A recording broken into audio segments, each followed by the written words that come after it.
The man only summoned a basic class weapon. Yet, everyone around him was instantly stunned, because the owner of that weapon was none other than Black Scythe, the player who once stood at the very top. After his regression, Ryu Min's first goal was to obtain that weapon. So the first thing he did was slaughter 999 goblins, using that achievement to trigger a quest and summon an angel.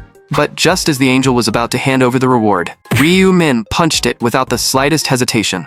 Before the angel could even recover from the shock, Ryu Min stepped forward and tore off its wings with his bare hands, because Ryu Min knew better than anyone that these beautiful, holy-looking angels were actually demons who treated humans like disposable insects. And the real reason he killed the angel was to take its angel heart. By using the angel heart, he could unlock the hidden class known as the Reaper. In his previous life, it was this Reaper class that allowed him to reach the final stage. But he never expected the boss room to require 5 players just to open. Unable to meet that condition, he was erased right before the final gate. When he opened his eyes again, he had returned to the first day the angels descended. And this time, it would be his final chance. The moment the clock struck midnight, golden light spread across the sky. The angels' descent turned the night as bright as day. No one had any idea what was happening. But to Ryu Min, that face was just as disgusting no matter how many times he saw it. The angel looked down at everyone as if they were nothing but ants. Someone even thought it was just some strange New Year's event.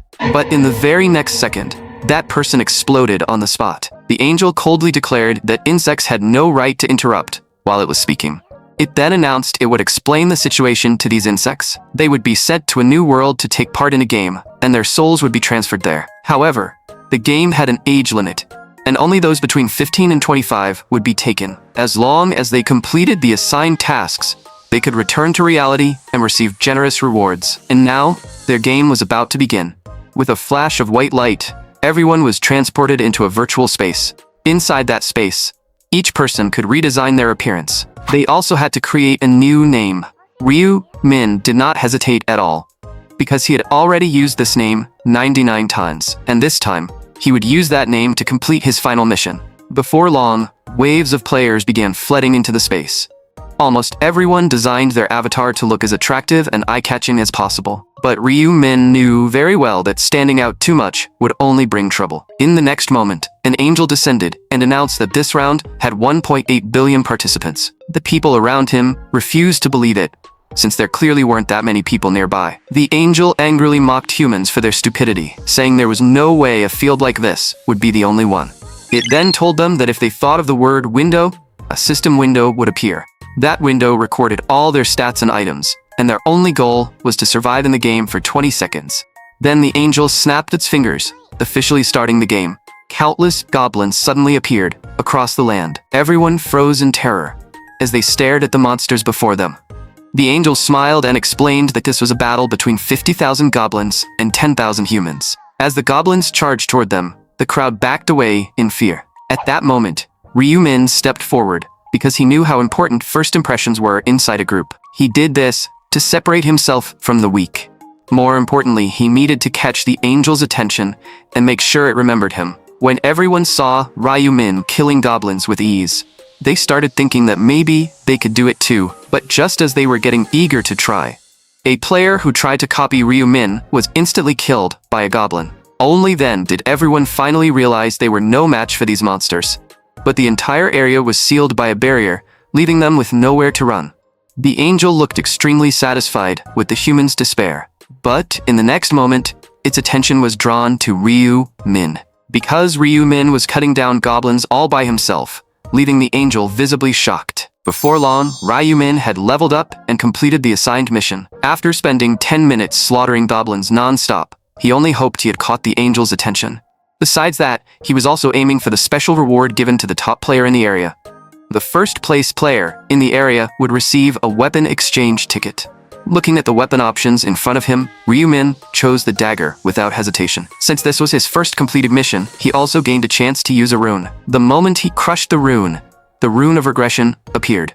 But the system detected that the target had already used it 100 times, and just as Ryu Min expected, he could no longer obtain it again. Before this, Ryu Min had also taken first place in the challenge. But that small reward was far from enough for him. So he directly made a request to the angel. He demanded that the angel give him an additional reward.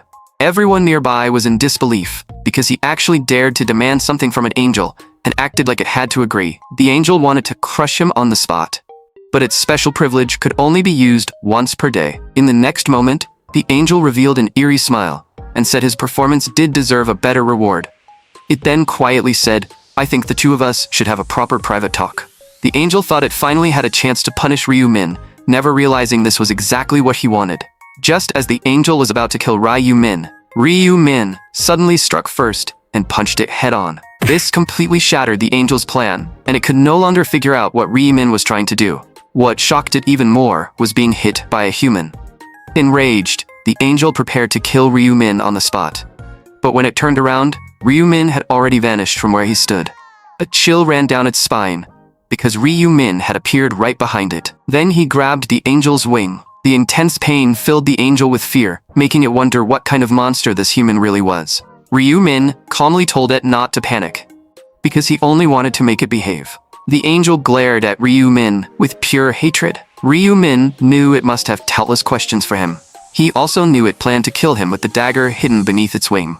But there was no point denying it, because Ryu Min could read its thoughts completely. Then Ryu Min pulled out his dagger and drove it straight through the angel's heart.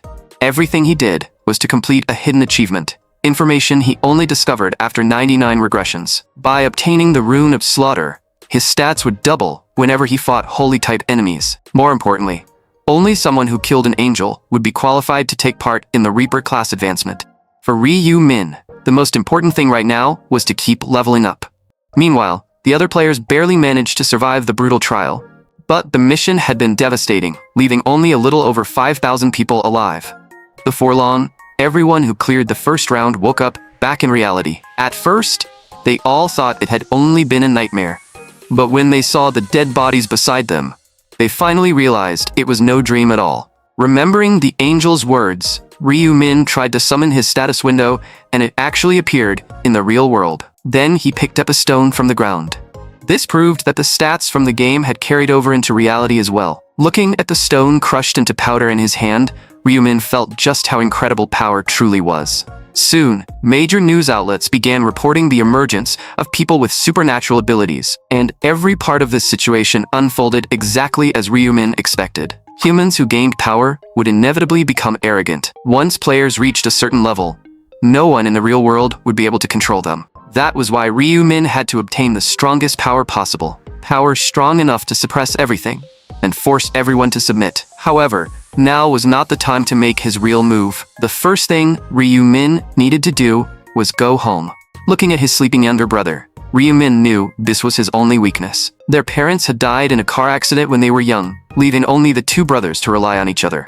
And when Ryu Min saw the wounds on his brother's hand, he swore he would never let anyone hurt him again. The next morning, Ryu Min took his brother to that shop and told him everything. His brother was confused, wondering why they had to go there so early. Ryu Min just looked at his brother's injured hand. He knew the people who hurt him were inside that shop. Later, Ryu Min brought his younger brother to that dance studio. He stared at the person in front of him and coldly asked, "You're the one who bullied my brother, right?" The blonde punk looked completely unfazed and even mocked his brother for daring to tell his older brother. In the next moment, the punk raised his fist and swung at Ryu Min. But Ryu Min only tilted his head slightly and dodged with ease. He calmly said that this time he would give him a simple lesson first. Then, Ryu Min threw a punch, sending the punk flying backward in an instant.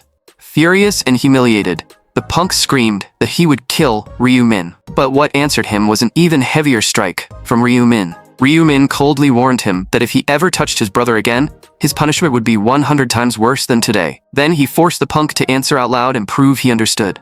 Before long, Ryu Min left the dance studio with his younger brother. After today's lesson, that guy should behave for a while, and Ryu Min now had something more important to handle. Shortly after, as his brother watched in shock, Ryu Min spent their last 100,000 won on lottery tickets. After all, the previous game had involved 1.8 billion players, and half of them had already died in the first round. The surviving players would gradually realize how important equipment was, and huge amounts of cash would soon flow into equipment trading. That was why these lottery tickets would become the brothers' safety net, because Ryu Min had already memorized the winning numbers from his previous life. Soon after, the second round officially began. Just as expected, all the players descended into that world once more. And just as Ryu Min predicted, the overwhelming strength he showed in the first round had already made everyone fear him. At that moment, an angel descended again. Everyone looked at it in confusion, wondering if this was a new angel. But none of them knew that the original angel had already been killed by Ryu Min. Because Ryu Min knew very well that the second round did not require them to fight goblins directly. All they had to do was choose one area representative within 3 hours. The players were confused, wondering if choosing a representative was really enough to clear the mission. The angel immediately confirmed that it was, but it also added that the area representative would gain powerful authority and could order anyone to do anything. And those orders had to be obeyed absolutely. Then the 3-hour countdown officially began. Just as everyone felt relieved that they would not have to fight this time, the angel revealed a meaningful smile. At that moment, everyone began discussing who should be chosen as the area representative. But Ryu Min knew that this was not the most important issue right now. Every round had a main mission and side missions. So to gather more resources, he needed to level up quickly during the double EXP period. That meant he had to hunt goblins as fast as possible and reach level 10. Looking at the goblins before him, Ryu Min coldly said, "Come on, become my experience points and help me complete my class advancement faster." Provoked by his words, the goblins immediately roared and charged at him. In that very instant, the goblin collapsed at Ryu Min's feet. To keep leveling up, Ryu Min had to head deeper into the forest and continue hunting. Since this round was meant to protect the humans, the angel had not summoned goblins near the outer area. When Ryu Min reached the depths of the forest, everything was just as he expected, with far more goblins gathered there. From that moment on, it became his hunting ground, and before long, the ground was covered with goblin corpses. Ryu Min became so absorbed in the slaughter that he lost track of time, only realizing he had been hunting for half an hour. Looking at his status window, he saw that he was only a little short of reaching level 10. Without the slightest hesitation, Ryu Min put all his points into agility. As his agility increased, his movement speed, attack speed, and even his chance to dodge all improved. Just as Ryu Min was about to continue, he sensed movement behind him. He turned around and coldly said, "I don't know what you're after, but come out." A blonde woman then appeared in front of him, saying she meant no harm. The man behind her also quickly apologized. Looking at the man in front of him, Ryu Min suddenly remembered something. This man's player name was Heavenly Demon, one of the 5 players Ryu Min had considered as a candidate. At the same time, Ryu Min also needed that powerful priest to join his team. And the woman before him was most likely that powerful priest. Ryu Min asked, "Why were you following me?" The woman said she had simply seen how strong he was and thought following a strong person might increase her chances of survival. She wanted to form a party with him and was willing to agree to any of his terms. Ryu Min said he had no problem teaming up, but only if they could actually be useful to him. Clearly, the two of them had not met his standards yet. Watching Ryu Min walk away, the man muttered that his attitude was far too arrogant. But only after Ryu Min left did the woman finally relax, collapsing weakly to the ground, because she knew there was a reason for Ryu Min's strength, and the aura around him was enough to make her instinctively afraid. Meanwhile, Ryu Min was still slaughtering goblins non-stop deep inside the forest. As goblins fell, one after another, higher-level werewolves were drawn over by the scent of blood. But Ryu Min showed no fear at all. Instead, excitement appeared on his face. One werewolf after another collapsed before him, and when the last one fell, Ryu Min finally reached level 10. At that moment, a system window appeared in front of him. Since he had already completed the prerequisite mission, he was now able to advance his class. Meanwhile, the other players were completely lost, because they had no idea how class changes worked. But Ryu Min had already prepared everything needed for the Reaper class advancement. The moment he crushed the Angel Heart, the system asked whether he wanted to unlock the unique class known as the Reaper. Ryu Min pressed confirm without hesitation. In the next second, waves of rune power began circling around him. The system announced that he had received the Reaper rune, greatly increasing his abilities. He also obtained the unique weapon, the Reaper's Scythe. And he unlocked the Reaper exclusive skill, Eyes of the Reaper. Since he was the first player to complete a class advancement, he also received a tracking skill. By entering a player's name, he could learn their appearance and location. When Ryu Min entered Fan Yon Min's name, the system showed that the target was only 190 meters away. Ryu-min did not expect Hwang Young-min to be nearby, even after he had gone this deep into the forest. Since the ground marker could lead him straight to the target, he decided it was worth checking out. At that moment, Hwang Young-min was about to attack two people. The man could not understand and asked why he was being targeted when they had never had any conflict. Hwang Young-min said he was not targeting the man at all. From the beginning, his real target had been the woman behind him, because she looked a lot like the famous celebrity So Aryum. The man immediately hesitated, thinking that if he had known this earlier, he would have secretly abandoned the woman. After all, he was the eldest son of a top-tier conglomerate, and dying for a woman was simply not worth it. Just then, one of Hwang Young-min's lackeys finally noticed Ryu-min. None of them knew when Ryu-min had started standing there. Ryu-min did not like getting involved in troublesome situations, but these two people still had some value to him, so he told Hwang Young-min to get lost. Looking at Ryu-min, the group remembered his performance in the first round and still felt afraid. But Hwang Young-min quickly thought of how he could now shatter a 10-meter thick wall with a single punch. In reality, maybe Ryu-min was no match for him now. Hwang Young-min's confidence surged and he sneered, "Ryu-min, don't you think your tone is a little too arrogant?" After saying that, he prepared to attack. But Ryu-min actually put his weapon away. Hwang Young-min immediately looked confused. Ryu-min coldly said he would crush Hwang Young-min with the very strength he was so proud of, just to show him how fragile his confidence really was. Hearing this, Hwang Young-min thought it was ridiculous and assumed Ryu-min had to be joking. Then he raised his fist and charged straight at Ryu-min. But before he realized what had happened, Ryu-min was already beside him and struck him in an instant. Hwang Young-min could not believe it. He had not even lasted a single move against Ryu-min. Ryu-min walked up to him and grabbed him. What followed was a brutal series of relentless attacks. Seeing this, one of Hwang Young-min's lackeys tried to launch a sneak attack. But Ryu-min had already seen it coming, and the man did not even get the chance to shoot. Moving at terrifying speed, Ryu-min appeared right in front of him. Then he summoned the Reaper's Scythe. In an instant, the man's arm was sent flying. He could not believe the gap between him and Ryu-min was this overwhelming. Ryu-min coldly said, "Don't worry, you won't be lonely. I'll make sure your teammates die with you." Then Ryu-min seemed to notice something and calmly said, "Are you trying to play hide-and-seek with me?" He turned to the side and said that no matter how well he hid, it was useless. In the next second, Ryu-min slashed out, and a piercing scream echoed through the area. This was what Hwang Young-min owed him. Ryu-min remembered everything from his previous life. His former close friend had gained power and joined others in tormenting him. So now, Ryu-min would return every bit of pain Hwang Young-min had caused him. After the fight ended, Ryu-min looked at the two people before him and told them they could relax. In their current state, those men could do nothing except vote. The two sincerely thanked Ryu-min because they knew he had no obligation to save them. They even said they could pay him a large reward once they returned to reality. But Ryu-min simply said he had something more important to do, then turned and left as they watched. Meanwhile, the other players were still arguing over who should become the area representative, each one claiming they would treat everyone fairly if they were chosen. At that moment, a green-haired player stepped forward, and the moment he spoke, everyone around him fell silent. The green-haired player secretly rejoiced, realizing that his persuasion rune was working extremely well. But just then, a man suddenly said in a cold voice, "You're really annoying." The green-haired player tried to use his persuasion rune again to make the man acknowledge him. But instead of being persuaded, the man in front of him only became more irritated. Only then did the green-haired player realize in shock that his rune had no effect on this man. The man then threatened everyone, saying they all had to vote for him or they would suffer the consequences. In the next second, the man suddenly killed the green-haired player without warning. The sudden turn of events caught everyone completely off guard. Someone shouted in terror that the man had killed someone and that this was a crime. But the man's expression darkened as he coldly asked, "Does anyone have a problem with that?"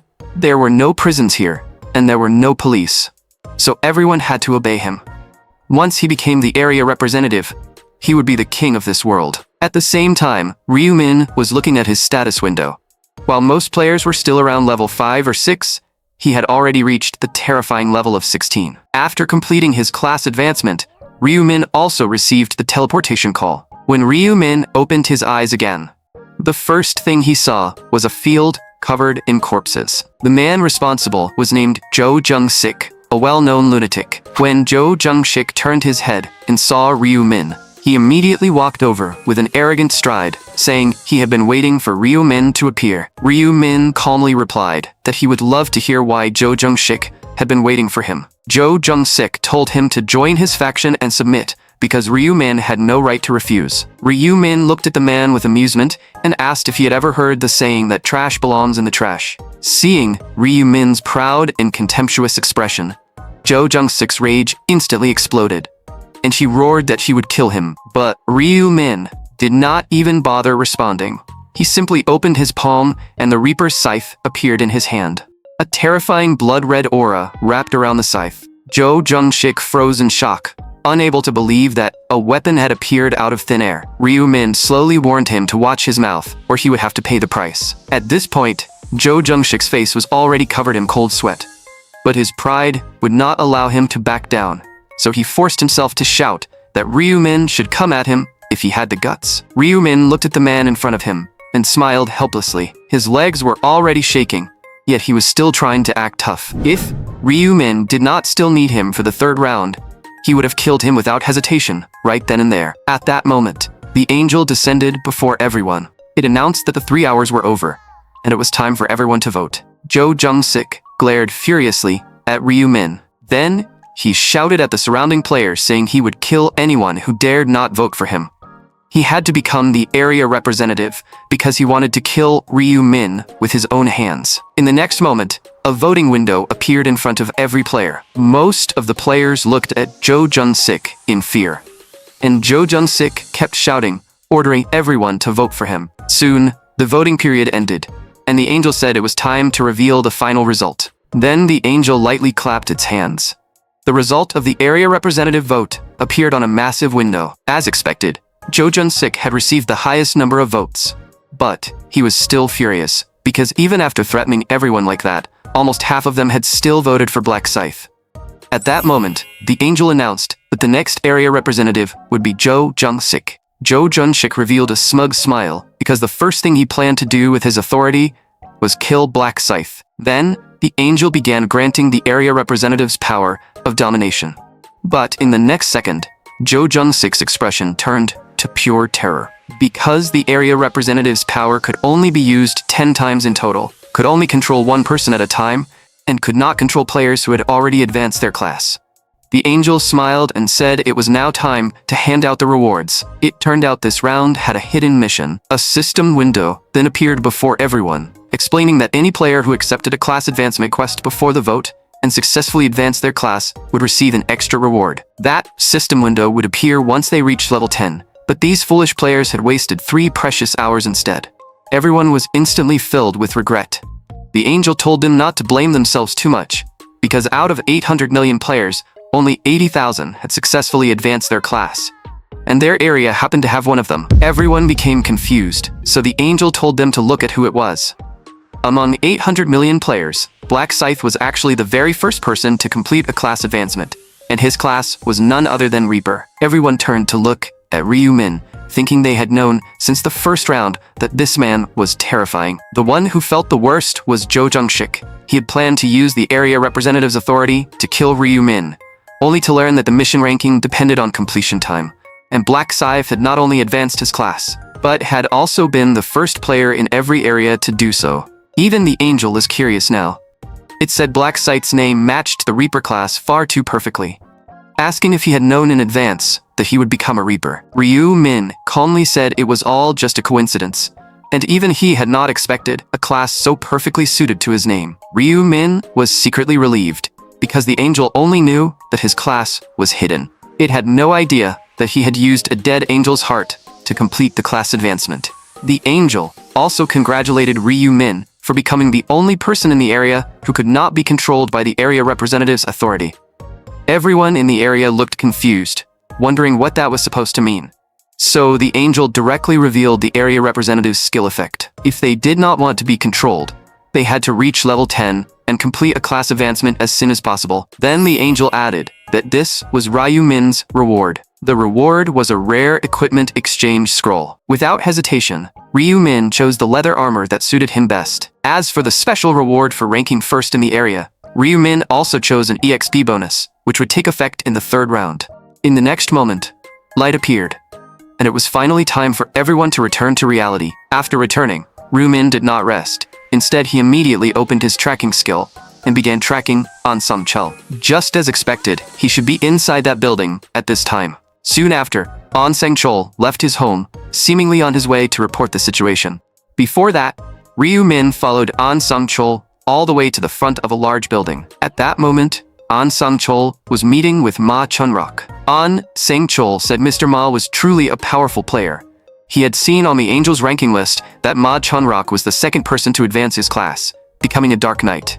Ma Chunrock knew very well that if An Sang-chul was flattering him this much, he must want something. Sure enough, An Sang-chul soon asked him for advice on how to successfully advance his class. But Ma Chunrock dodged the question, claiming that he had simply killed a few goblins and obtained a class advancement certificate. Only he knew the truth. Every player who entered the game had one chance to randomly obtain a rune, and he had only succeeded in advancing his class because of the rune he received. But even to a close business partner, he would never reveal such a secret. Downstairs, Ryu-min silently sighed that Ma Chunrock was truly foolish. Choosing to become a Dark Knight was a terrible decision. The Dark Knight was indeed an extremely powerful class, but it also had a fatal weakness. It could not use normal mana, and Dark-type mana was extremely difficult to obtain inside the game. That was why Dark Knight became a class that was powerful, but painfully impractical. The next morning, Ryu-min went to the lottery shop, but this time, he was there to apologize to the shop owner. Using his memories from his previous life, Ryu-min had won tens of billions in prize money. Because of what he did, the lottery shop had been ordered by the government to stop operating for the time being. So Ryu-min wanted to compensate the owner with money. After saying that, he turned and left. Then the shop owner's daughter hurried after him. In truth, Ryu-min's real goal was not the lottery shop, but to create a connection with the girl in front of him. Because this girl was an extremely rare blessing-type mage. In his previous life, Ryu-min had saved her during a battle against monsters, and her sincerity had once made Ryu-min's heart waver. Looking at Juri before him, Ryu-min realized she might be another weakness hidden deep in his heart. Then, Ryu-min jokingly said they should find somewhere to go on a date. Juri was instantly flustered, clearly not expecting Ryu-min to be so direct. But, to Ryu-min's surprise, Juri actually agreed and told him not to stand her up. Just as Ryu-min was about to leave, Juri quickly stood up and asked if he really did not remember her. It turned out that Juri had once been Ryu-min's deskmate. She still vaguely remembered how Ryu-min was bullied by his classmates. Back then, she had secretly gathered the courage to call the police. She had even quietly watched until Ryu-min made it home safely. No matter what kind of hardship he faced, Ryu-min always smiled, and that smile had quietly healed Juri. Even Juri herself did not know when she had started paying attention to him. But she had been far too timid, and even on graduation day, she never found the courage to say hello. So this time, Juri refused to stay weak and silent again. The next morning, both of them arrived early at the place they had agreed on. Looking at Ryu-min in front of her, Juri could hardly believe the dreamlike scene was real. Then Juri suddenly said she had something for him. She reached into her pocket and took out a crystal glowing with purple light. She said she had obtained it from hunting monsters in the other world and told Ryu-min he could not refuse it. Before long, the two parted ways. As Ryu-min walked down the street, he could not hide his surprise. Looking at the system window before him, he could not help but sigh. He never expected to obtain this item so early in this life. To most people, it might look like nothing more than an ordinary, low-grade purple crystal. But only Ryu-min knew that once a player reached level 20, they would unlock combination skills. This function allowed magic and weapons to fuse together, adding extra special effects. Crystals were divided into 7 colors. Red increased damage, while orange strengthened defense. Blue represented mana attributes, and green increased agility. Cyan and yellow represented luck and damage reduction. Only purple was considered the most useless crystal by everyone, and its drop rate was absurdly low. But only Ryu-min knew that purple crystals were embedded differently from all the others. They carried the properties of every crystal, making them true myth-grade items. Later, Ryu-min lay on his bed, staring at the system shop window. The shop sold most basic grade items. For beginners, buying the right items would make the early stages much easier. But at that moment, Ryu-min was repeatedly pressing the refresh button, because the shop had a small chance to randomly refresh high-grade items, though the odds were extremely low. However, Ryu-min knew that today, the shop would refresh the only epic grade item available. Looking at the price of 4,600 gold, Ryu-min was glad he had already earned over 10,000 gold from the first 2 rounds. Of course, he could also use the reward he had received from completing his class advancement mission. In the end, Ryu-min spent only 2,300 gold to obtain his first epic grade item. Looking at the 10,000 plus gold he still had left, Ryu-min considered buying more equipment. But after thinking it over, he gave up on the idea because with just 6,000 more gold, he could buy a brand new skill. Before long, the bell rang again, and everyone was pulled back into the Angels game. The summoned players looked around at their unfamiliar surroundings. The towering walls around them made everyone feel much safer. They assumed this mission would be easy as well. But only Ryu-min knew that this round would be a true disaster for them. Most of the players would die here. At that moment, Jo Jung-sik heard a voice and turned around. He saw Hwang Yong-min shouting that he wanted to be his subordinate. Facing Jo Jung-sik's confused gaze, Hwang Yong-min quickly said he wanted to join his faction. From now on, he would follow Jo Jung-sik's orders completely. Even Jo Jung-sik himself was shocked by Hwang Yong-min's attitude. Still, taking in a subordinate did not seem like a bad thing for Jo Jung-sik. Seeing this, the other players all felt that Hwang Yong-min was unbelievably good at flattering people. Meanwhile, Ryu-min watched from the side with a mocking smile. Just as the crowd continued arguing, the angel descended. As everyone watched, it said that this mission would also be very simple. Then, a mission window appeared in front of every player. It showed that 4,900 people were participating, and all they had to do was protect the central holy stone for 3 hours. At that moment, one player shouted in fear that the mission had to be wrong, and that the system must have made a mistake. But the angels seemed to enjoy the human's fear and said there was nothing wrong with the mission. This round, 75% of the players would be erased. After all, the rule was that half of the players had to be eliminated every round. Since everyone had survived the previous round, only 1/4 of them were allowed to survive this one. The relaxed atmosphere instantly turned tense. Goblins would pour in through the town's 4 gates, and their target was the central holy stone. Everyone had to work together and protect the holy stone for 3 hours. If the holy stone was destroyed, they would receive a severe punishment. Also, whether they succeeded or failed, rewards would be given based on the number of monsters killed, and every round would spawn twice as many monsters as humans. At that moment, Jo Jung-sik looked pleased, because with the area representative's authority, he could kill even more monsters. But suddenly, Jo Jung-sik heard the angel call his name. The angel said there was one more thing everyone needed to know. If the area representative was killed by monsters or died naturally, the position would become vacant. But if the area representative was killed by another player, the player who killed him would become the new area representative. In the next instant, countless eyes locked onto Jo Jung-sik. Jo Jung-sik immediately felt a chill run down his spine. He cursed the angel out loud, because he had clearly become the target of most of the players. Jo Jung-sik tried to scare everyone away, but the players already knew the limits of his skill, so they were no longer as afraid of him. Just as everyone was about to make a move, Ryu-min stepped forward. Jo Jung-sik knew very well that if Ryu-min attacked him, he would have no way to fight back. But Ryu-min simply said they could make a deal. Jo Jung-sik was confused and wondered what kind of deal Ryu-min wanted. Ryu-min said that as long as Jo Jung-sik accepted his condition, he would protect him during this round. Jo Jung-sik was stunned when he heard this. Even the surrounding players looked completely shocked.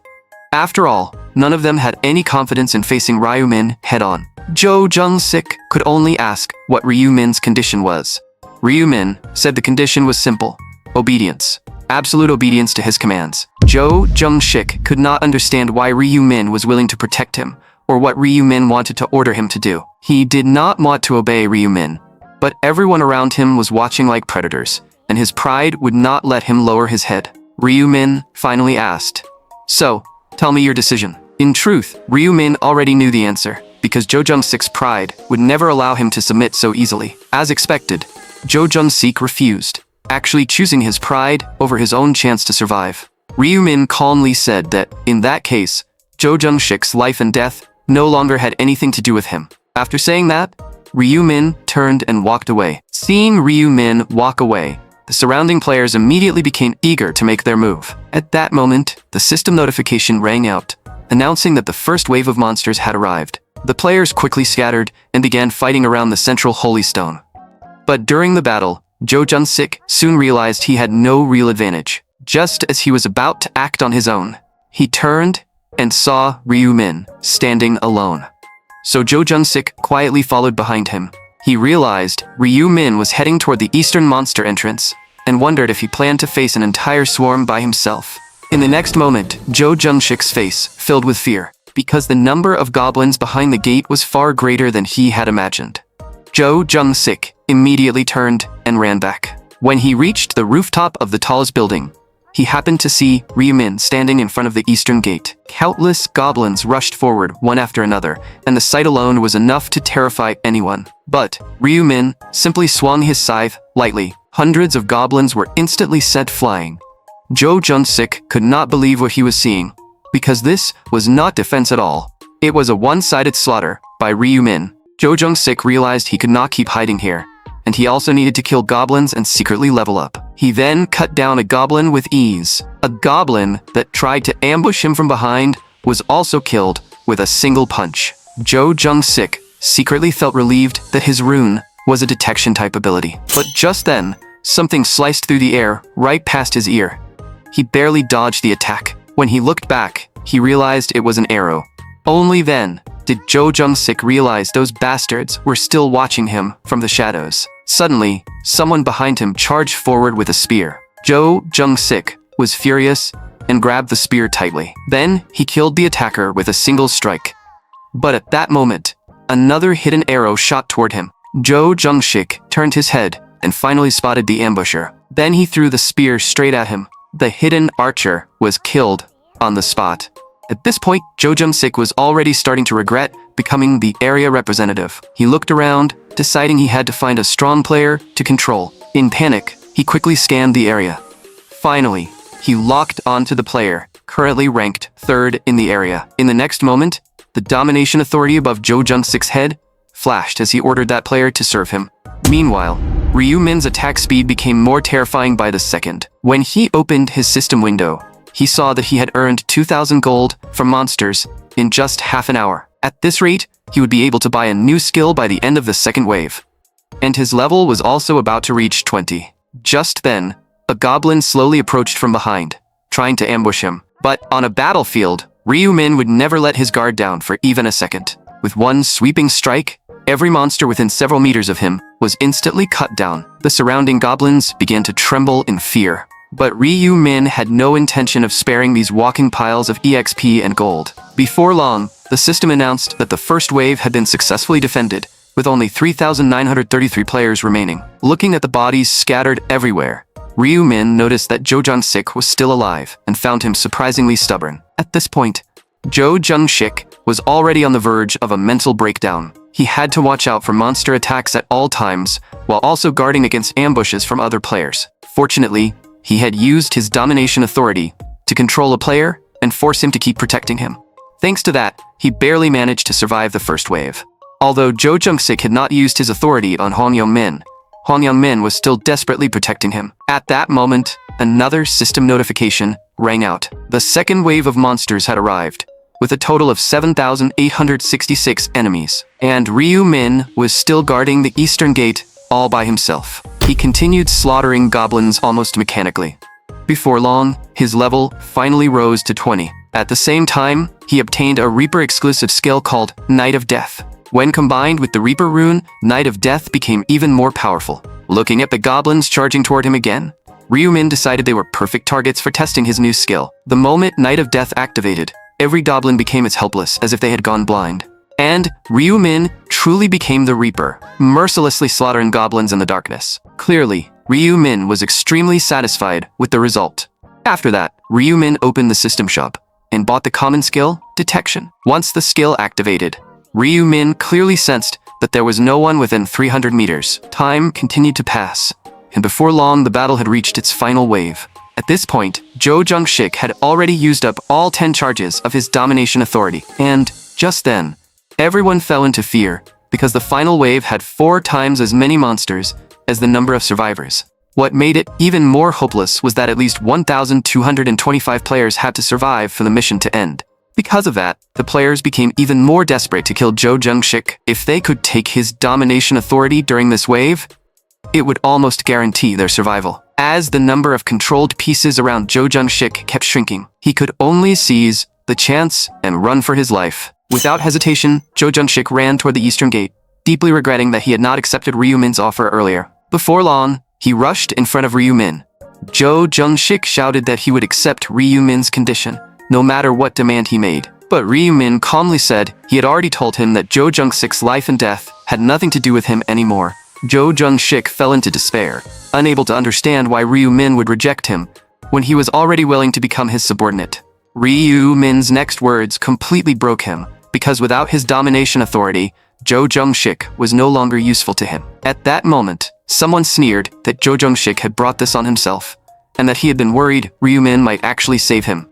Driven into a corner, Jo Jung-sik shouted that whoever came at him would die with him. Just then, Hwang Yong-min stepped out from the crowd. Seeing him, Jo Jung-sik was overjoyed and quickly shouted for him to help. But Hwang Yong-min caught him off guard and punched him directly. Looking at Jo Jung-sik on the ground, Hwang Yong-min finally dropped his disguise. Then he grabbed Jo Jung-sik and dragged him up. Punch after punch slammed into Jo Jung-sik's face. In the end, Hwang Yong-min beat Jo Jung-sik to death with his bare fists. The next moment, the system window announced that Hwang Yong-min had become the new area representative. After obtaining the area representative position, Hwang Yong-min immediately began fantasizing about his new power. He even wanted to control Seo Ah-ryung freely and make her serve his every command. At that moment, everyone's eyes locked onto Hwang Yong-min. They looked as if they wanted to kill him in the very next second. But there was not a trace of fear on Hwang Yong-min's face. As everyone watched, he ran straight to the side. Then, Hwang Yong-min came before Ryu Min and said that since he had become the area representative, he was now useful to him and wanted to become his subordinate. But Ryu Min said it did not really matter to him whether Hwang Yong-min became his subordinate or not. Since Hwang Yong-min was the one begging, he had to kneel first. Only then would Ryu Min consider accepting his request. Hwang Yong-min knew very well that if he refused, the players behind him would kill him without hesitation. In the next moment, Hwang Yong-min finally made up his mind and knelt down, begging Ryu Min to let him become his subordinate. Looking at the man who had once humiliated him, Ryu Min finally made him pay back everything he owed. But the sight only made Ryu Min feel even more disgusted. So he said he would protect Hwang Yong-min as long as he obeyed him. Ryu Min slowly stepped forward and coldly warned the others to leave if they did not want to die by his hand. With Ryu Min protecting him, they had no way to kill Hwang Yong-min. Seeing this, the players had no choice but to back away. Hwang Yong-min was shocked, realizing that Ryu Min could terrify everyone with just a single sentence. Meanwhile, Ryu Min looked around and estimated their current progress. This round should be cleared easily, but ending it like this would be far too wasteful. So Ryu Min turned to Hwang Yong-min and told him to use his domination authority to control 10 players and destroy the Holy Stone.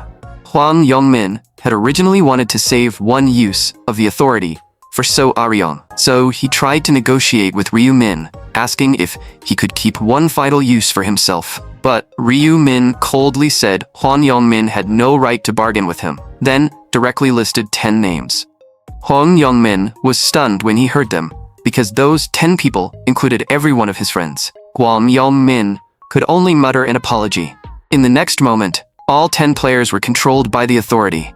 Then they rushed forward together and began attacking the central Holy Stone.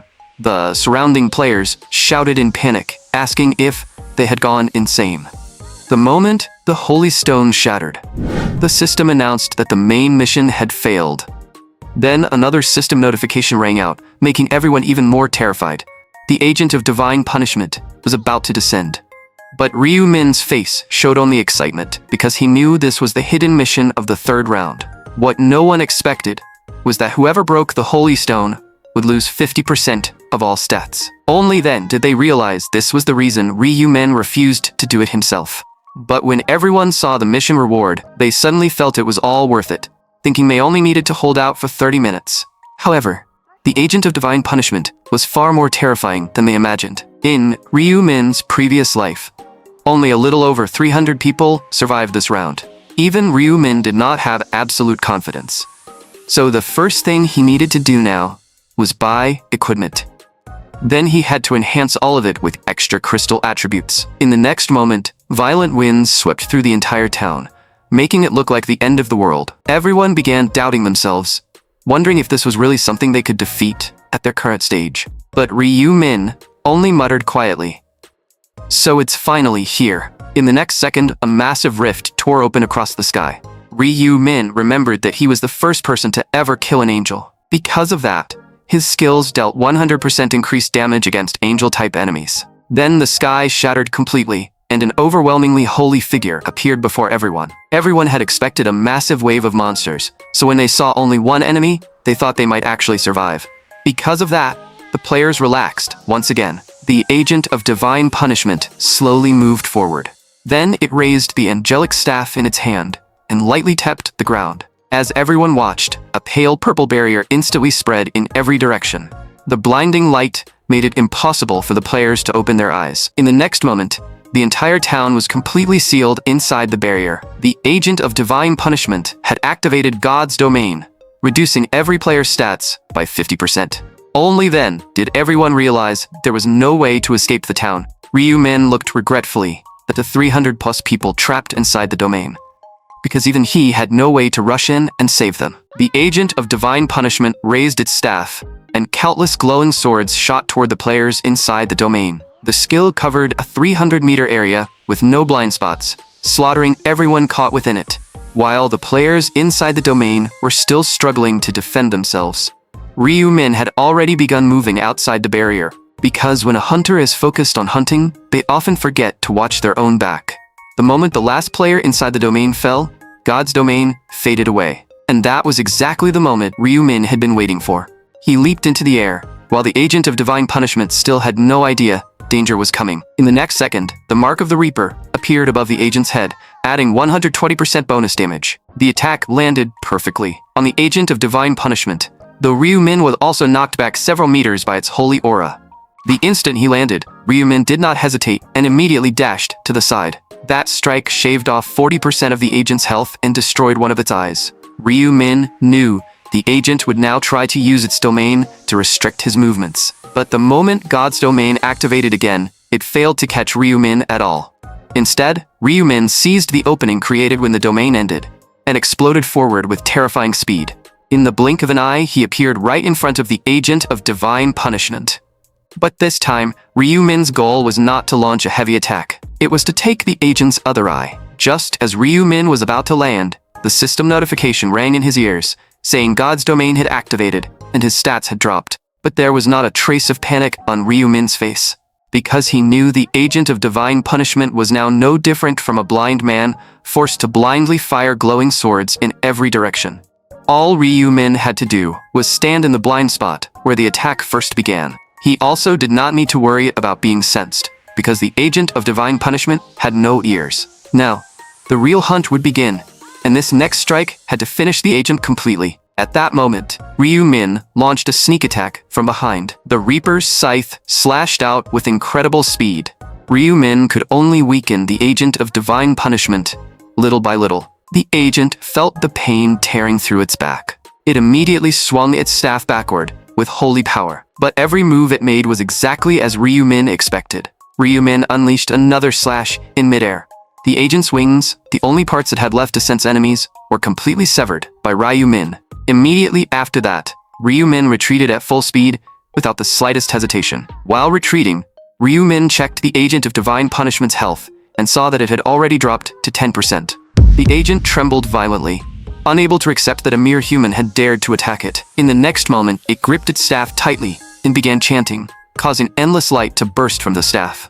Ryu Min was extremely glad he had destroyed its eyes and wings in advance.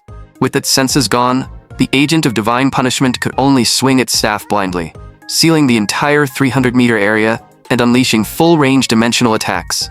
Looking at the divine lightning striking the ground, Ryu Min knew that even one hit would mean instant death. The staff continued summoning lightning non-stop, and the swirling airflow around the agent's feet meant it had triggered radiant power, entering a 30-second invincible state. Ryu Min stared at the agent of divine punishment and calmly calculated how much invincibility time remained.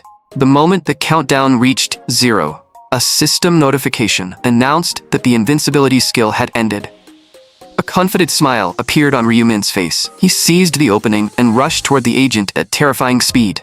Because only Ryu-min knew that after this skill ended, the agent would enter a 3-second weakened state. Blood-red Reaper energy instantly wrapped around the Reaper's scythe. With a sharp swoosh, Ryu-min sliced off the agent of divine punishment's head. Countless level-up notifications rang in his ears. Then an important announcement echoed across the entire world. The agent of God had been slain. The system announced that Ryu-min had obtained the title, Adversary of God. This title reduced damage from holy attacks by 80%, and the biggest reason Ryu-min killed the agent of divine punishment was its God's heart. The God's heart could greatly strengthen the power of the Reaper. Besides that, there was another item that made killing the agent absolutely necessary. It was divinity, something only gods possessed, and also a material used to craft god-grade items. The God's heart became a radiance rune, which could greatly enhance Ryu-min's Reaper power. This series of rewards was even more satisfying than Ryu-min had expected. Once the players recovered from the shock, they burst into waves of cheers. They could not believe Ryu-min had killed a god all by himself, and his overwhelming strength made them fear him even more. At that moment, the angel's voice echoed across the sky. It muttered in disbelief, wondering if he was truly human, because this was the first time a human had ever slain an agent of God. But Ryu-min barely paid it any attention. Seeing this, the angel awkwardly flew in front of Ryu-min and quietly asked how he had even thought of killing the agent of divine punishment. Ryu-min sighed softly, thinking it was an incredibly stupid question. Then, he calmly said he simply did not want to be killed by it. The angel replied that with Ryu-min's strength, he could have easily avoided it for 30 minutes, so there was no need to go so far and kill it. Ryu-min said that although he was cold-blooded, he still could not stand watching it slaughter humans right in front of him. Only then did the angel seem to understand. The players nearby were also stunned, never expecting the cold and ruthless-looking Ryu-min to have such a kind side. At that moment, the angel officially announced that the mission was complete. But its next words threw everyone back into terror. Since the agent of divine punishment had been killed, the number of survivors still had not reached the required amount, so the system would erase players based on overall ranking. In the next moment, the ranking board appeared before everyone. As expected, Ryu-min still held first place, without question. He then received the exclusive reward for ranking first, and was allowed to choose one ring. Without hesitation, Ryu-min chose the Ring of Resistance, because no matter how high his stats became, being repeatedly controlled by abnormal status effects would still be dangerous. Looking at the reward window before him, Ryu-min saw that, as expected, there was no triple EXP reward this time. What he needed more right now was gold, to buy more skills. Just then, the angel's low voice rang out again, asking if everyone had checked their ranking. Every human ranked below 1,225 would be erased. The players instantly fell into panic and desperately tried to escape. But the angel seemed to enjoy this massacre, and the smile on its face grew even more twisted. In the next moment, the bodies of every player who failed to meet the requirement slowly began to disappear. Finally, a clear system notification rang out, announcing that the survivor count had reached 1,225. Everyone's vision went dark, and their consciousness slowly returned to reality.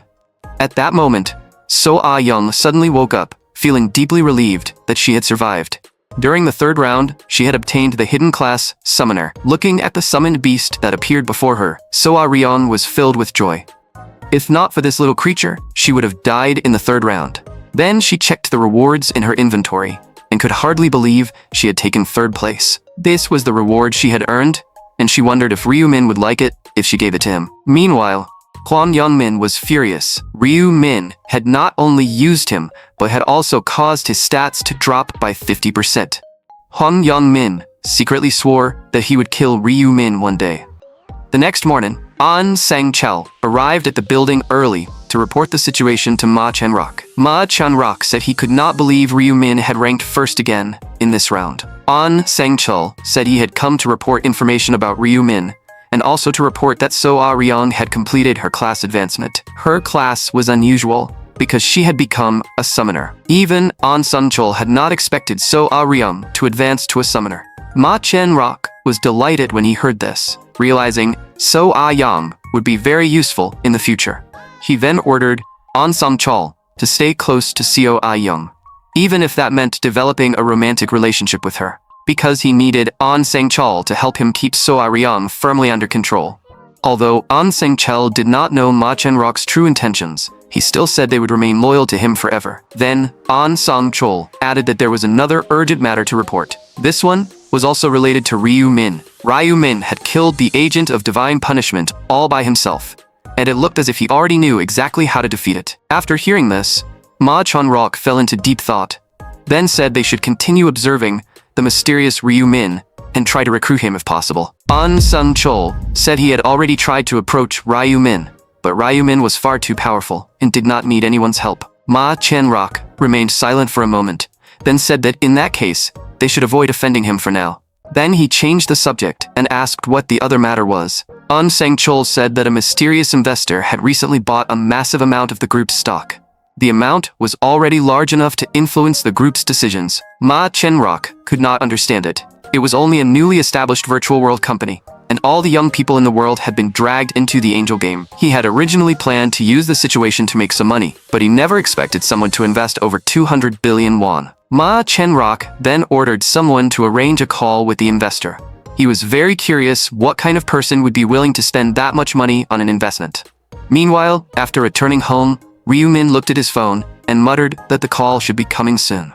Just then, his younger brother suddenly ran in and loudly asked what level Ryu Min had reached in the angel game. It turned out that the older brother of one of his classmates had already reached level 11 and even completed a class advancement. That classmate had mocked his brother, and Ryu Min knew that telling the truth would only create unnecessary trouble. So he simply reassured his brother, saying he had reached level 12 and had also completed his class advancement. His younger brother immediately thought that, as expected, his own brother was still stronger. But no matter how much his brother asked, Ryu Min refused to reveal his class. Seeing this, his younger brother had no choice but to leave. At that moment, the phone rang. Just as Ryu Min expected, the call had finally come. The person on the other end said that since Ryu Min had become a shareholder of their group, he felt he should personally greet him. And if there was a chance, he would like to meet Ryu Min in person. Ryu Min glanced at his phone and casually set the meeting for next Saturday. The reason he chose Saturday was because Friday was the day he would obtain the Rune of Inner Thoughts. With that rune, he would be able to see Ma Chenrock's true thoughts completely. So what Ryu Min needed to do now was complete the rune's prerequisite conditions. After his regression, one of Ryu Min's first moves was to visit an abandoned warehouse, because he knew this place held a crucial chance to obtain the rune. Runes played an extremely important role in the angel game. Everyone knew that runes could be obtained during specific game rounds. They could also drop from bosses. Even ordinary monsters had a tiny chance of dropping runes. But what no one knew was that runes could also be obtained in the real world. In his previous life, Ryu Min's younger brother had once been kidnapped, and the kidnapper's goal was to force Ryu Min to reveal every piece of information he knew. At first, Ryu Min did not understand how the man knew about any of that. Finally learned that the man possessed the Rune of Inner Thoughts, and even knew Ryu Min was a so-called regressor. That was why the man wanted every piece of information Ryu Min had about the angel game. When Ryu Min discovered the truth, he was deeply shocked. In the end, it took Ryu Min dozens of regressions to successfully save his brother, and during that time, he also learned how to obtain the rune. This time, Ryu Min would take the rune before that man ever got the chance. Just then, Ryu Min's expression sharpened. He saw the man slowly walking toward the warehouse. Then the man threw the woman he had captured onto the ground. The woman was so terrified that she could not move, completely unable to understand when she had ever offended him. The only thing she could do now was beg for mercy. But the man had no intention of letting her go, coldly saying this was the price for looking down on him. It turned out that this man had obtained the Rune of Radiance in the angel game. After gaining the rune, he began using its power to commit crimes. He searched everywhere for young women to target. Then he used the Rune of Radiance to temporarily blind his victims. After that, he used this ability to commit a series of disgusting crimes. One day, the man entered a coffee shop. When he saw the female employee in front of him, a strange smile appeared on his face. He said he was a regular at the shop, yet this was his first time seeing her. The woman explained that she had only just started working there because the younger employees had all quit because of the angel game. After all, no one wanted to keep working when they could die at any moment. The more the man looked at her, the more satisfied he became. Then he invited her to go to a bar with him and have some fun. The woman was stunned and looked visibly uncomfortable, but that expression completely enraged the man because he believed she was looking down on him. So he decided to make her pay for insulting him. On her way home after work, the man abducted her. He snarled that he hated the disgusted way she looked at him. Then he forced her to the ground. Just as he was about to continue, Ryu Min appeared nearby. Ryu Min slowly said, "Take one more step, and you die right now." The sudden voice startled the man. He was about to start cursing, but the moment he saw Ryu Min's appearance, he froze. A black scythe? The man's first thought was that this had to be one of Ryu Min's obsessive fans. So he mocked him, asking if he was using a prop to imitate Ryu Min. Ryu Min calmly asked, "You think this is a prop?" In the next second, he casually swung the side, releasing a terrifying aura that made the man struggle to breathe. Only then did the man realize the person before him was a player, and might actually be Ryu Min himself. But Ryu Min did not answer. He simply told the woman to leave. Naturally, the man was not willing to let his prey go so easily. Seeing this, Ryu Min vanished from where he stood and rushed toward the man at incredible speed. But instead of cutting him down, Ryu Min struck him hard with the other end of the side. The man was caught completely off guard and staggered backward in pain. Ryu Min looked back at the woman and coldly asked, "Why are you still here?" The woman finally snapped out of it and immediately fled the scene. Now that only the two of them remained, Ryu Min could finally settle the score with this man. The man reacted quickly as well, pulling out a short blade and lunging straight at Ryu Min. But in Ryu Min's eyes, the man's speed was painfully slow. Looking at the short blade in the man's hand, Ryu Min calmly said he had actually brought a goblin dagger into reality. But even with that weapon, he was still far too slow. So Ryu Min casually swung his scythe upward. The man could not believe it. In Ryu Min's hands, he was as helpless as a baby. Ryu Min coldly asked, "Does it hurt?" "This is only the beginning." The man glared at Ryu Min with hatred, but to his shock, Ryu Min had already become nothing more than an afterimage. As the man looked around for him, an incredibly fast palm strike slammed into him. Now, only fear remained on the man's face, because he realized he would truly die if this continued. He had to use the Rune of Radiance. As long as Ryu Min was affected by the skill, he might have one chance to escape. Then a brilliant light was about to burst forth. But in the next instant, the Rune of Radiance completely failed. The man finally panicked. His only trump card had vanished, and he could not understand why. Ryu Min coldly asked, "Are you wondering why your rune isn't working?" Before entering the warehouse, Ryu Min had already activated Night of Death, and within its range, no light was allowed to exist. Then Ryu Min attacked again without the slightest hesitation. Watching Ryu Min rush toward him, the man's body could not react at all. Ryu Min looked down at him and asked if the man wanted to know why he was killing him. At that moment, Ryu Min looked like a demon in the man's eyes, and the man desperately wanted to know the reason. But Ryu Min clearly had no intention of telling him so easily. He raised the Reaper's scythe and began tormenting the man, piece by piece. In truth, all of this was part of the prerequisite condition for obtaining the rune. But in the man's eyes, Ryu Min was simply enjoying the process, making him a demon through and through. Before long, the man collapsed completely onto the ground. He screamed and sobbed, asking why Ryu Min was doing this to him, what he had done wrong, and begging to be allowed to die. But Ryu Min calmly said there was no way he would let him die that easily. Then, Ryu Min continued without showing any sign of stopping. At this moment, Jang Suk-hong had completely given up and only wanted to die. He broke down and begged Ryu Min to kill him already. But Ryu Min calmly asked if he still did not know why he was doing this to him. Right now, the two of them were complete strangers. But to Ryu Min, he had known Jang Suk-hong for a long time. Jang Suk-hong was shocked when he heard this, and asked if Ryu Min knew him because of the woman from earlier. Ryu Min said this had nothing to do with that woman. The real reason was that Jang Suk-hong had once kidnapped Ryu Min's younger brother and threatened him into revealing every piece of information he knew about the Angel game. Of course, that was something the future Jang Suk-hong had done. But the bigger reason Ryu Min came to kill him now was that if he did not, Jang Suk-hong would obtain the Rune of Inner Thoughts. A rare rune was hidden inside this warehouse, and its appearance condition was to hear someone's truest inner thought.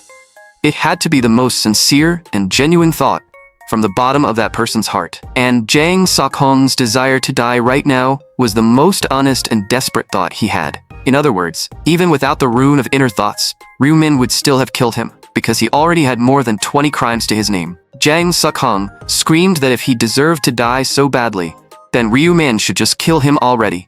He did not want to suffer anymore. But Ryu-min had no intention of killing him immediately, leaving Jang Suk-hong unable to understand why. Because Ryu-min still had an experiment to perform. Jang Suk-hong thought desperately. Ryu-min wanted the rune, and needed to hear his truest inner thoughts. So why wouldn't he let him speak? But Ryu-min said he had already obtained the rune, back when Jang Suk-hong sincerely begged him to kill him. The rune had reacted to Jang Suk-hong's true feelings, which meant Ryu-min had already acquired it. The rune had also activated automatically, allowing Ryu-min to read the thoughts of anyone within 30 meters, just as Ryu-min expected. Jang Suk-hong's mind was now filled with nothing but the desire to die. Before long, Jang Suk-hong died from blood loss. Ryu-min then used the erasure skill to wipe away all the blood and traces around the area. He had obtained the rune he wanted. So tomorrow, it would be time to meet Ma Chenrock. Ryu-min began preparing for his meeting with Ma Chenrock. When his younger brother saw this, he looked surprised and asked if Ryu-min was going on a date. Ryu-min checked the time and said he simply had a very important meeting today, one that would affect the direction of the future. Seeing the worry on his brother's face, Ryu-min reassured him, saying he was a player now, and there were not many people in the world who could hurt him. His brother's concern was not baseless. Ever since players returned from the Angel game, more and more ability users had begun losing control. That was why his brother was so worried that Ryu-min might get hurt. But Ryu-min's expression remained calm, because he already knew how everything would unfold. As the game continued, the surviving players would only grow stronger, and eventually, some ability users would begin enslaving ordinary people. What Ryu-min needed to do was gain overwhelming fame and absolute power before the world fell into complete panic. Power strong enough to make every other ability user submit. Before long, Ryu-min arrived in front of the Wild building. Ryu-min knew this building was Ma Chenrock's secret base. At the moment, aside from himself, only Ma Chenrock's closest confidants should know that secret. So Ryu-min had to act innocent and naive, completely deceiving Ma Chenrock before walking toward the front desk. The staff member said the chairman had personally given instructions, and that Ryu-min could wait there because the chairman would arrive soon. Ryu-min then pretended to be shy and thanked the staff member. He even looked around awkwardly, acting like someone who had never seen such a place before. All of this was an act for Ma Chenrock, who was secretly watching from the side. Soon after, An Sang-chul came up to Ryu-min. He said he found it hard to believe, because Ryu-min looked like he was only in his early 20s. He never expected Ryu-min to be the person who had invested 280 billion won, and said he truly admired his courage. Ryu-min immediately understood that Ma Chenrock had sent An Sang-chul to test him. So, Ryu-min continued acting like a clueless beginner, successfully easing An Sang-chul's suspicions. An Sang-chul then reported back to Ma Chenrock saying Ryu-min seems like a very innocent young man and was not worth fearing. This was exactly the result Ryu-min wanted, because the rune of inner thoughts had already let him read what both of them were thinking. At that moment, Ma Chenrock appeared before Ryu-min and said he was very pleased to meet him. Ryu-min deliberately acted flustered and unsure of himself. Ma Chenrock politely apologized for making him wait. To make up for it, he had specially invited a 6-star chef to prepare a full table of food, saying they could eat while they talked. Ryu-min did not hold back at all and began devouring the food like he was starving. Ma Chenrock thought to himself that Ryu-min was far too young to be the real investor, and wondered who was backing him. No matter who that person was, Ma Chenrock was determined to uncover them. Then, Ma Chenrock began probing, saying Ryu-min looked extremely young, probably only around 20 years old. He was curious why Ryu-min would spend so much money investing in their company, and asked if he was perhaps a young and successful heir from a wealthy family. Ryu-min quickly denied it, saying he had only been a student before, and Ma Chenrock could confirm from the news that he had simply gotten lucky with the lottery. The news had reported that a student won 15 massive jackpots overnight and became a billionaire instantly. Because of that, Ryu-min said he had believed strongly in his luck ever since. But Ma Chenrock still found it hard to believe, because the news had only mentioned winnings of 60 billion won. So, how had Ryu-min managed to invest a full 280 billion won into their company? Ryu-min had already expected Ma Chenrock to ask this, so he said he had later gotten involved in betting, which allowed him to multiply his money even further. Ma Chenrock said it was truly unbelievable, because if it were him, he would never have the courage to gamble with 60 billion won. An Sung-chol also said Ryu Min must be an incredibly lucky person.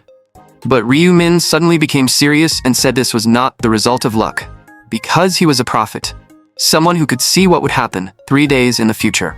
Ma Chenrock was not willing to believe it so easily, because the idea of a prophet was far too shocking. Facing Ma Chenrock's doubt, Ryu Min said he had no reason to lie. It was precisely because he could see the future that he had been able to gain such a massive amount of money. Ma Chenrock said he wanted to believe him, but asked Ryu Min to prove it by predicting something he would do in the future.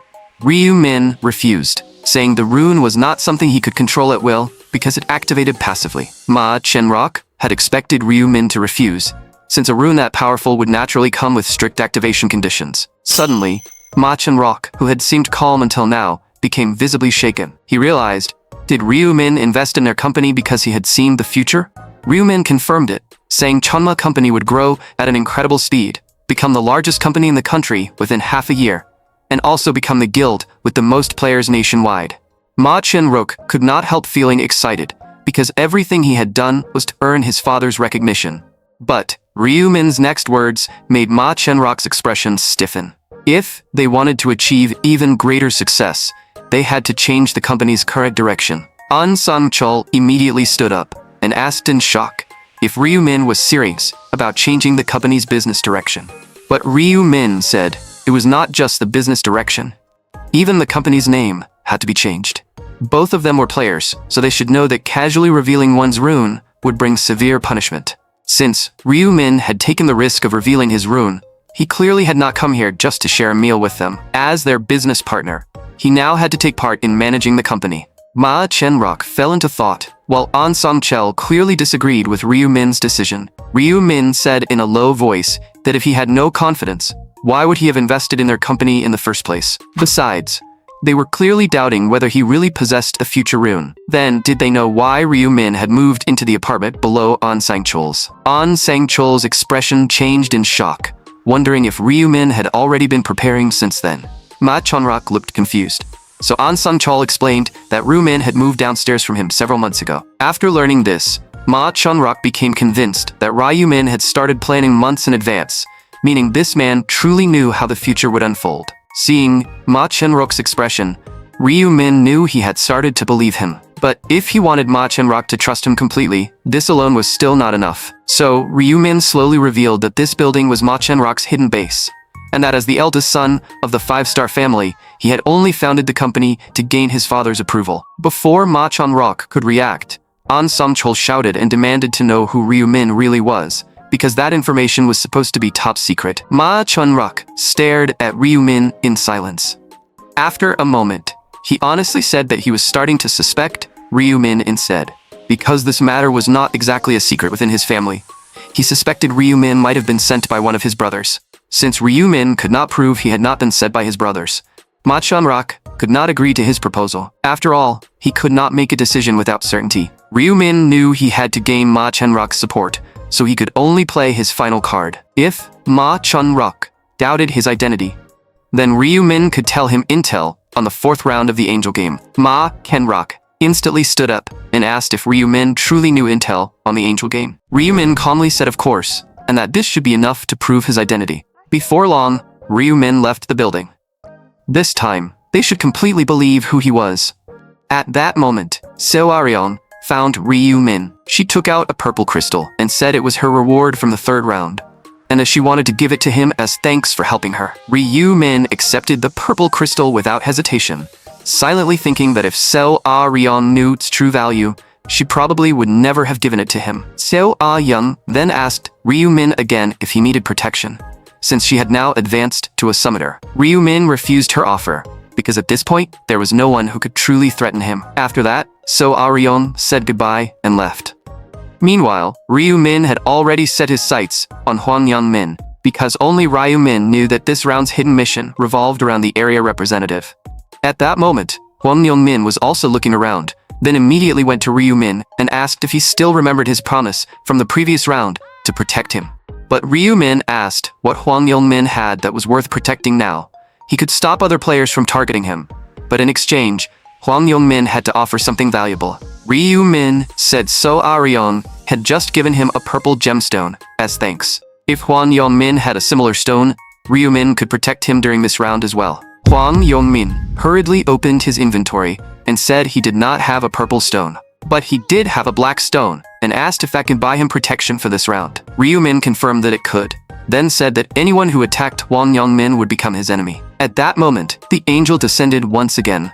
With an excited expression on its face, it began announcing the rules for this game. The rules this time were extremely simple. Players had to kill each other. Only players ranked within the top 521 would survive. In other words, there were no restrictions in this round. All they had to do was kill one another. The players instantly fell into fear, because this meant everyone around them had become an enemy. And the angel maliciously added that it was the top 521 ranks. Only Ryu-min understood the difference between 521 survivors and ranking within the top 521. And only Ryu-min knew that the so-called angels were nothing more than controlled puppets. In the next moment, the angel officially announced the start of the game. Most players were still confused, unable to process that they were already expected to kill each other. Meanwhile, Hwang Yong-min smiled proudly, feeling relieved that he had secured Ryu-min's protection in advance, because with his current abilities, there was no way he could protect himself in this battle. In the next moment, Ryu-min suddenly appeared beside Hwang Yong-min. Hwang Yong-min flinched in shock. Unable to understand why Ryu-min had come to him now, Ryu-min calmly said that he had promised to stop Hwang Yong-min from becoming someone else's target. So he had come now to keep that promise. Then, Ryu-min summoned the Reaper's Scythe. In the next instant, Hwang Yong-min was killed on the spot. At the same time, a system notification rang out, announcing that a hidden mission had been activated. By killing the area representative, Ryu-min had obtained the right to draw magic stones, and he had already completed the mission. He then received the item, Magic Card, which allowed him to randomly draw 1 to 5 magic stones. Looking at the series of notifications, Ryu-min knew this was exactly what he needed right now. But seeing Ryu-min kill Hwang Yong-min made the surrounding players accuse him of being a murderer. However, a system notification immediately shut everyone up. Ryu-min had become the new area representative. The players who had just been condemning him instantly wanted to stay as far away as possible, afraid he would use his domination authority on them. Suddenly, everyone noticed that Ryu-min's name had turned red. But Ryu-min did not panic at all, because in a killing round like this, the more players someone killed, the darker their name became. Looking at Ryu-min, the players finally decided to join forces and kill him. Because in their eyes, Ryu-min was nothing but a dangerous murderer. But just then, Hwang Yong-min, who had just died, suddenly came back to life. No one could understand what was happening. Before long, the players finally realized that those who died in this round could revive.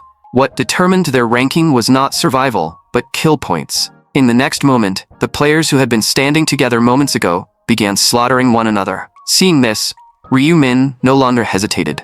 With a casual strike, he instantly cleared out the area around him. The players exchanged glances. Since they could revive after death, they could attack Ryu-min without holding back. Before long, the number of players nearby had dropped by 70 to 80%, while Ryu-min had already farmed thousands of points in a short time. At that moment, one player caught Ryu-min's attention. It was the man known as the Fire Dragon Warrior, who possessed the Absorption Rune. The Absorption Rune increased his stats every time he killed an enemy. In other words, this game was practically tailor-made for him. Thanks to the Absorption Rune, the man's stats were rising rapidly. And the higher the level of the player he killed, the greater the stat boost he received. The man even began imagining how massive his gains would be if he killed Ryu-min. But he quickly erased that thought, because his instincts warned him never to provoke Ryu-min. Meanwhile, Ryu-min continued killing players without stopping. But he did not attack the Fire Dragon Warrior right away. Instead, he stood in place and observed coldly. Before long, the Fire Dragon Warrior had already killed nearly 100 players, and every player around them had fallen into complete despair. At that moment, Ryu-min slowly walked toward the Fire Dragon Warrior, making the man instantly become extremely cautious. But Ryu-min only swung once, casually. In a single instant, the Fire Dragon Warrior was completely crushed, unable to believe he had been overwhelmed so easily. Facing a chaotic battle involving thousands of players, Ryu-min slaughtered thousands all by himself. And in the end, he forcefully claimed first place in the regional rankings. Meanwhile, the fourth round player war had fully erupted, and every battle had reached its peak. Seo Arion was also forced to fight other players while trapped in fear. When An Sung Chol tried to comfort her, So Arion forced herself to say she was fine.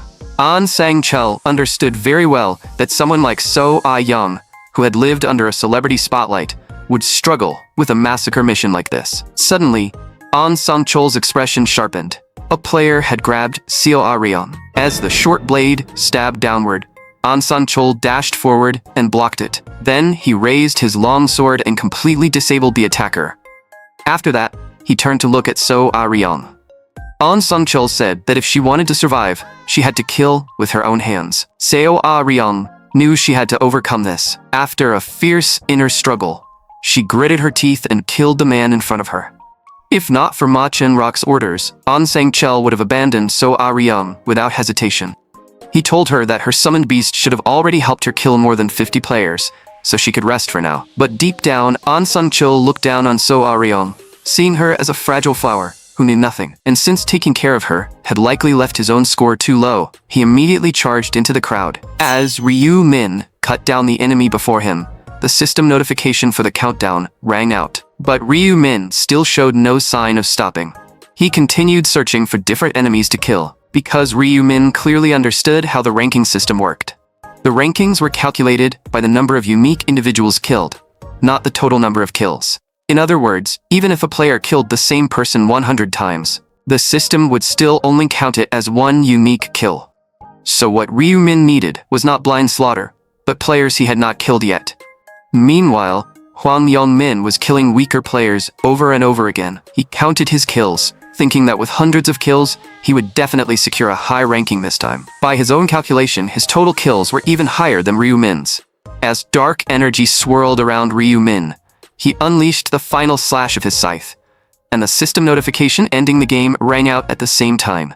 To ensure accurate calculation, angelic barriers instantly surrounded every player. The exhaustion Ryu Min had built up vanished in an instant. The angel beside them then said it was time to check their battle data. In the next moment, every dead player revived instantly. One man stared at his revived body with rage. Then he screamed at Hwang Yong-min, because during this game, he had died more than 40 times at Hwang Yong-min's hands. But Hwang Yong-min was extremely smug and even began mocking Ryu Min. At that moment, the angel felt its authority had been challenged and coldly warned them that if they kept making noise, it would erase them right away. Hearing this, everyone instantly fell silent. Before revealing the rankings, the angel said they would first look at this round's hidden mission. Then the mission window appeared, showing that the hidden mission objective was to kill the area representative within the time limit. Everyone stared at the task in shock, unable to believe this hidden mission had been so simple. Someone immediately realized that Black Scythe's first kill had been the area representative, wondering if he had received a hint in advance. Hwang Yong-min heard the discussion and finally understood what had happened. The area representative skill had already disappeared from his skill list. Remembering that Ryu Min had promised to stop him from becoming someone else's target, Hwang Yong-min finally realized Ryu Min had made him the target from the very beginning. While everyone was still shocked, the angel revealed the ranking rules for this round. The moment the players learned the rules, many of them fell into despair. But the angel did not care how hopeless they felt. It simply snapped its fingers. And the number one player in the overall regional ranking was Ryu Min once again. Even the angel was filled with doubt, unable to understand why he always managed to take first place in every game. The way the surrounding players looked at Ryu Min became even more fearful. The first thing Ryu Min did was claim his mission reward. The angel found this strange, because Ryu Min acted as if he had already known he would rank first. But Ryu Min ignored it completely and focused on choosing his reward. For Ryu Min, equipment that could increase 3 types of attack speed was clearly more useful right now. But the next choice was the truly important one, because the hidden mission in the next round would be extremely difficult, and he needed to be fully prepared. Looking at the reward window, Ryu Min chose the 50% stat bonus, without hesitation. Seeing that Ryu Min had no intention of responding to it, the angel could only announce everyone's rankings on its own. Anyone ranked below 521 would be erased. In the next moment, the bodies of the lower-ranked players began to fade away. Countless screams and cries echoed throughout the entire area. Hwang Yong-min frantically looked around, then broke into a crazed smile, because his rank had landed exactly at 521. Screams and wails filled the area, and even Ryumin had no way to save these people. He could only swear silently that he would destroy the angel game and save humanity's future. Then the system announced that only 521 players remained in the area, and everyone's souls would soon return to their bodies. Back in reality, An Sang-chul hurried to Ma Chen-rok's room. Ma Chen-rok asked in confusion, saying he did not remember calling him over. An Sang-chul apologized for his rudeness, explaining that the fourth round had been far too difficult. Although it was called a game, the madness inside was enough to leave anyone shaken. Ma Chen-rok understood as well. That round had been exhausting, even for him as a Dark Knight. But the question Ma Chen-rok cared about most was what kind of person Black Scythe truly was. Even though he had known the contents of the game in advance, he still could not match Ryumin's kill count. Someone like that could never be allowed to become an enemy. After thinking it over, Ma Chen-rok decided he needed to consult Ryumin again. When Ryumin had told him about the fourth round, he had not believed it at all. But reality proved that everything had happened exactly as Ryumin predicted.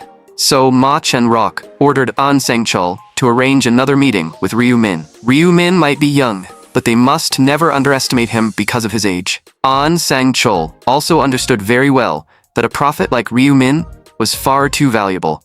Later, Ryumin was already waiting outside a supermarket. Juri was surprised when she saw him, because even after such an intense battle, Ryumin still looked completely refreshed. Ryumin jokingly said he was actually mentally exhausted, because he had spent the whole dream thinking about her. Juri clearly had not expected Ryumin to be this playful, and felt he was completely different from the boy she used to know. Juri then thanked Ryumin, saying she had survived the fourth round safely because of the game information he gave her.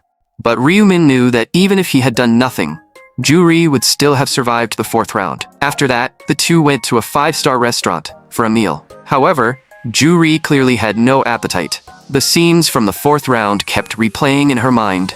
It was the first time she had ever killed someone, and her entire body was still trembling. Ryumin told her that everything she did was for survival. Juri understood that, but her heart still could not fully accept it. Ryumin had no choice but to remind her firmly that she was too kind, and asked if she really wanted to give up on herself and make her family suffer. She needed to think about whether her father could truly endure losing her. Juri knew very well that if she died, her father might lose the will to live too. So she quietly thanked him and said she would live stronger for the people she loved and the people who loved her. After that, the two finally relaxed a little and began enjoying their afternoon tea. Before long, Ryumin slowly said that the reason for this meeting was to tell her about the fifth round. Juri was shocked, realizing he could already predict information about the fifth round. Ryumin said the fifth round would be harder than every round before it, and that the divided areas would merge into one. Juri became excited when she heard this, because it meant she would finally be able to meet Ryumin inside the game.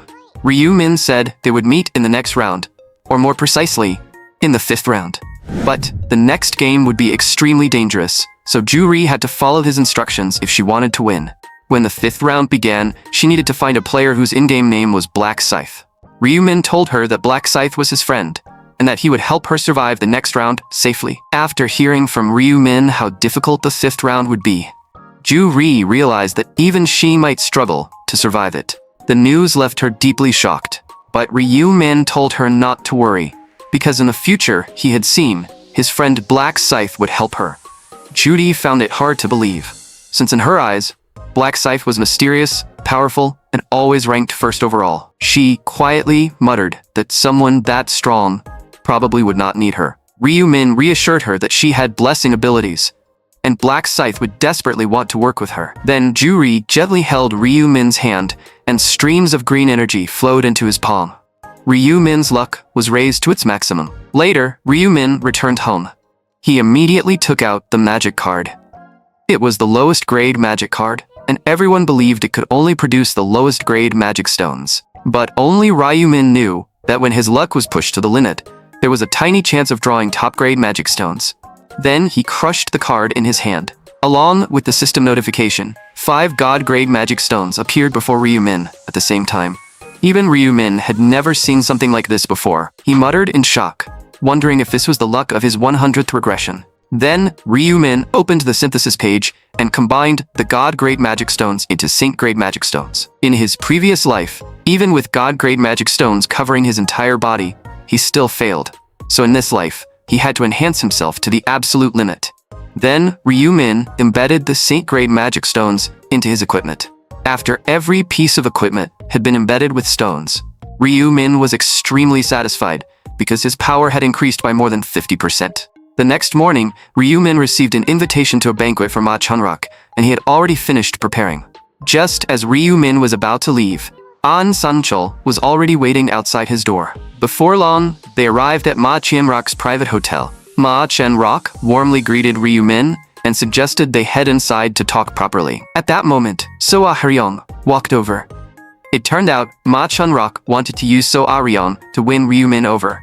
After all, even if Ryu-min was a prophet, he was still a man. But after everyone sat down at the dining table, the atmosphere became painfully quiet. Ma Chunrock had never expected this, and he especially did not expect So Ah-ryong to be this bad at reading the room.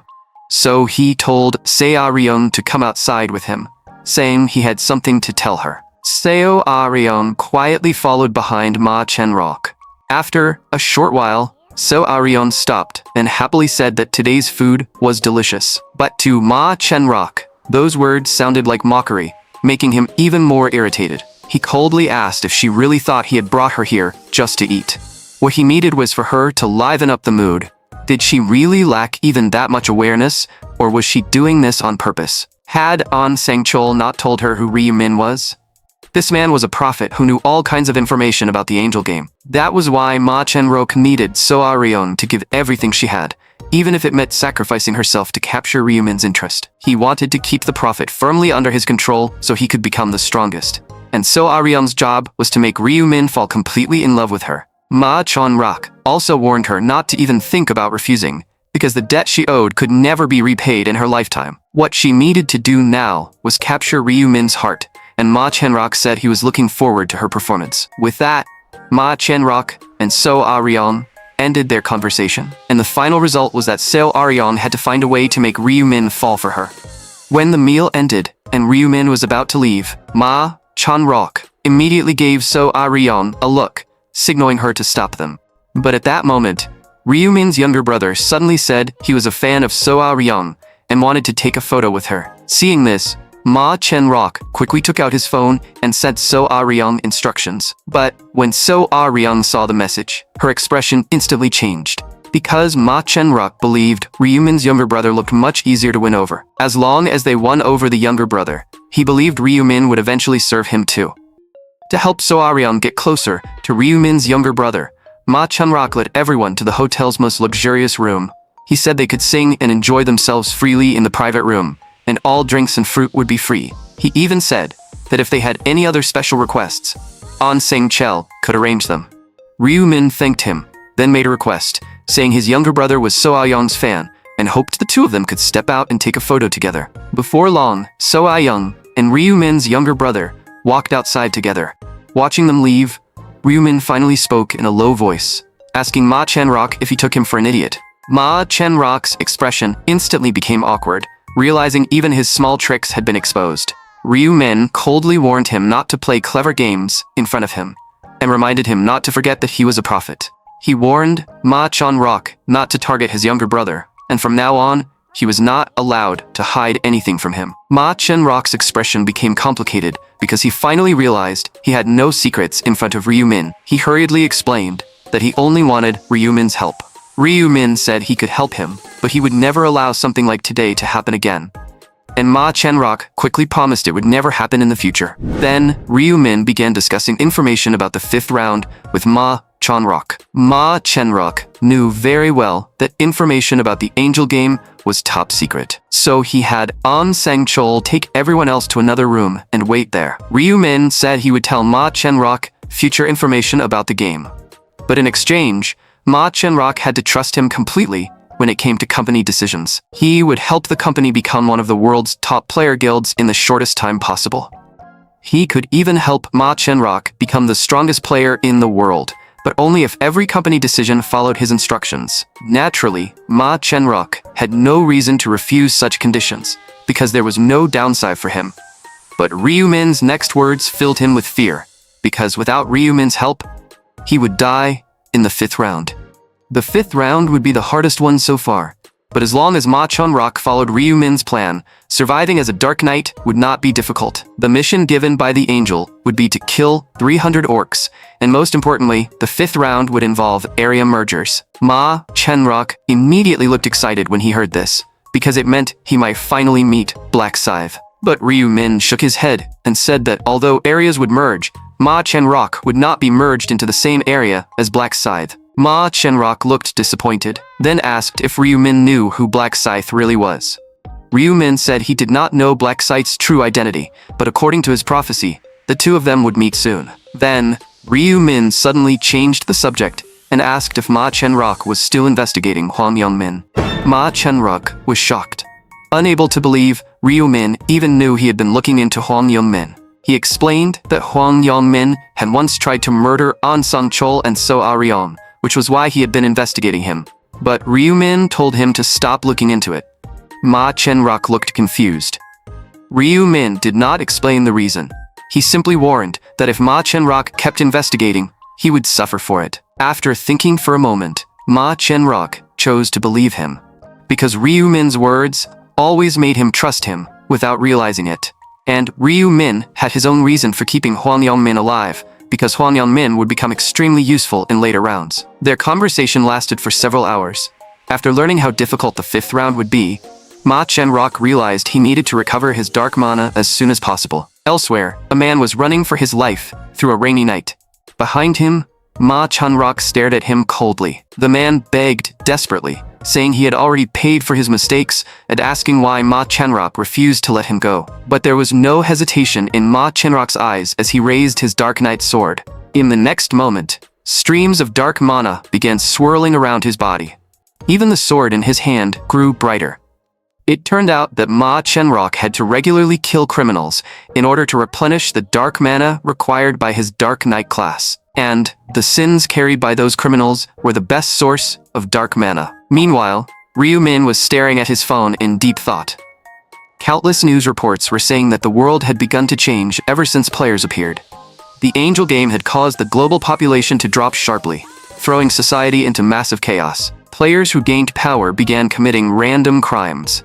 Some even formed anti-government alliances online. And the first thing Ryumin needed to do now was enter one of those alliances' interviews, because only then could he obtain a new rune. Just then, a fat man pushed open the door to the interview room. He instinctively looked around, confirming that this seemed to be the right place. Seeing him, Ryumin stood up and asked if he had also come for the player interview. After the fat man confirmed it, Ryumin asked what his in-game name was.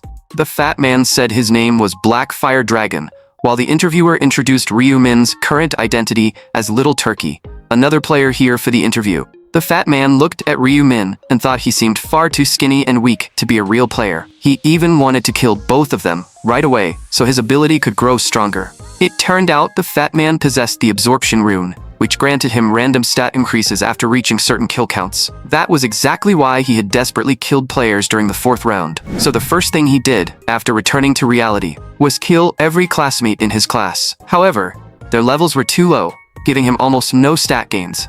After investigating further, he eventually discovered that players had formed an alliance. If he hunted players inside that alliance, his power would continue to grow.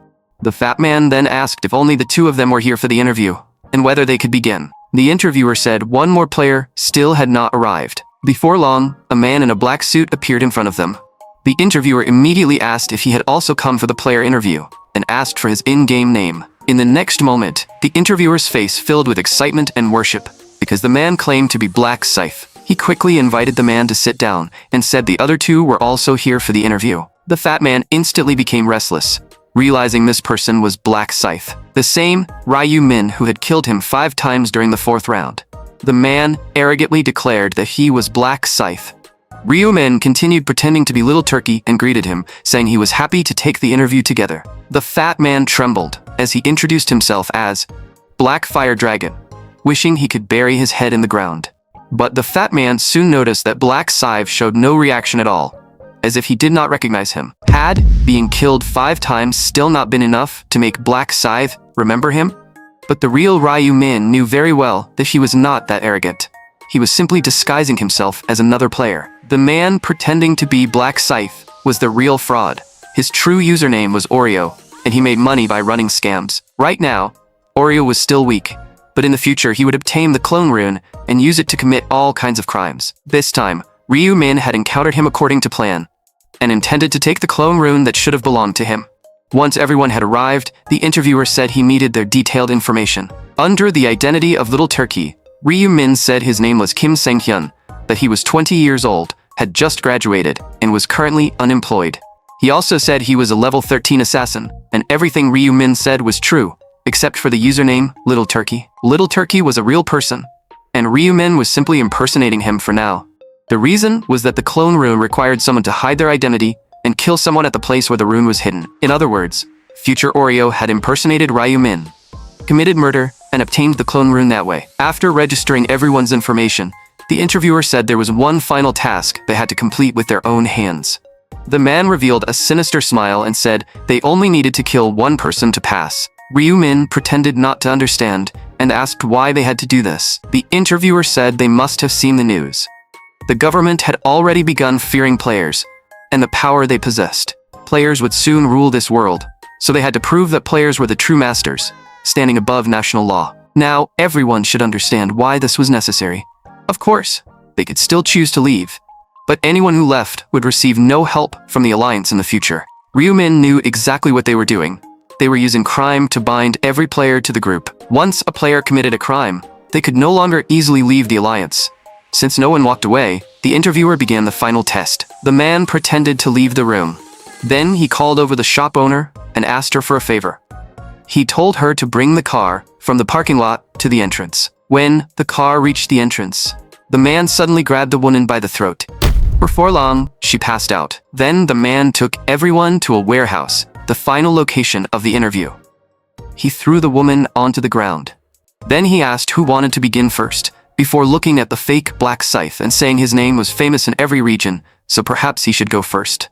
But at that moment, Ryu Min suddenly asked if he could start first. The interviewer was surprised, not expecting Little Turkey to volunteer. He had thought Little Turkey would be scared, yet he actually wanted to be the first one to complete the task. Ryu Min slowly walked past the fake black side and whispered, "I'll be taking the clone rune." Oreo had no idea what he meant, only feeling that something about it was strange. But in the next second, Ryu Min had already grabbed his head with both hands. With the sound of bones cracking, Oreo's neck was instantly twisted and broken. That single move startled the interviewer beside him. He could not believe Little Turkey had suddenly killed Black Scythe.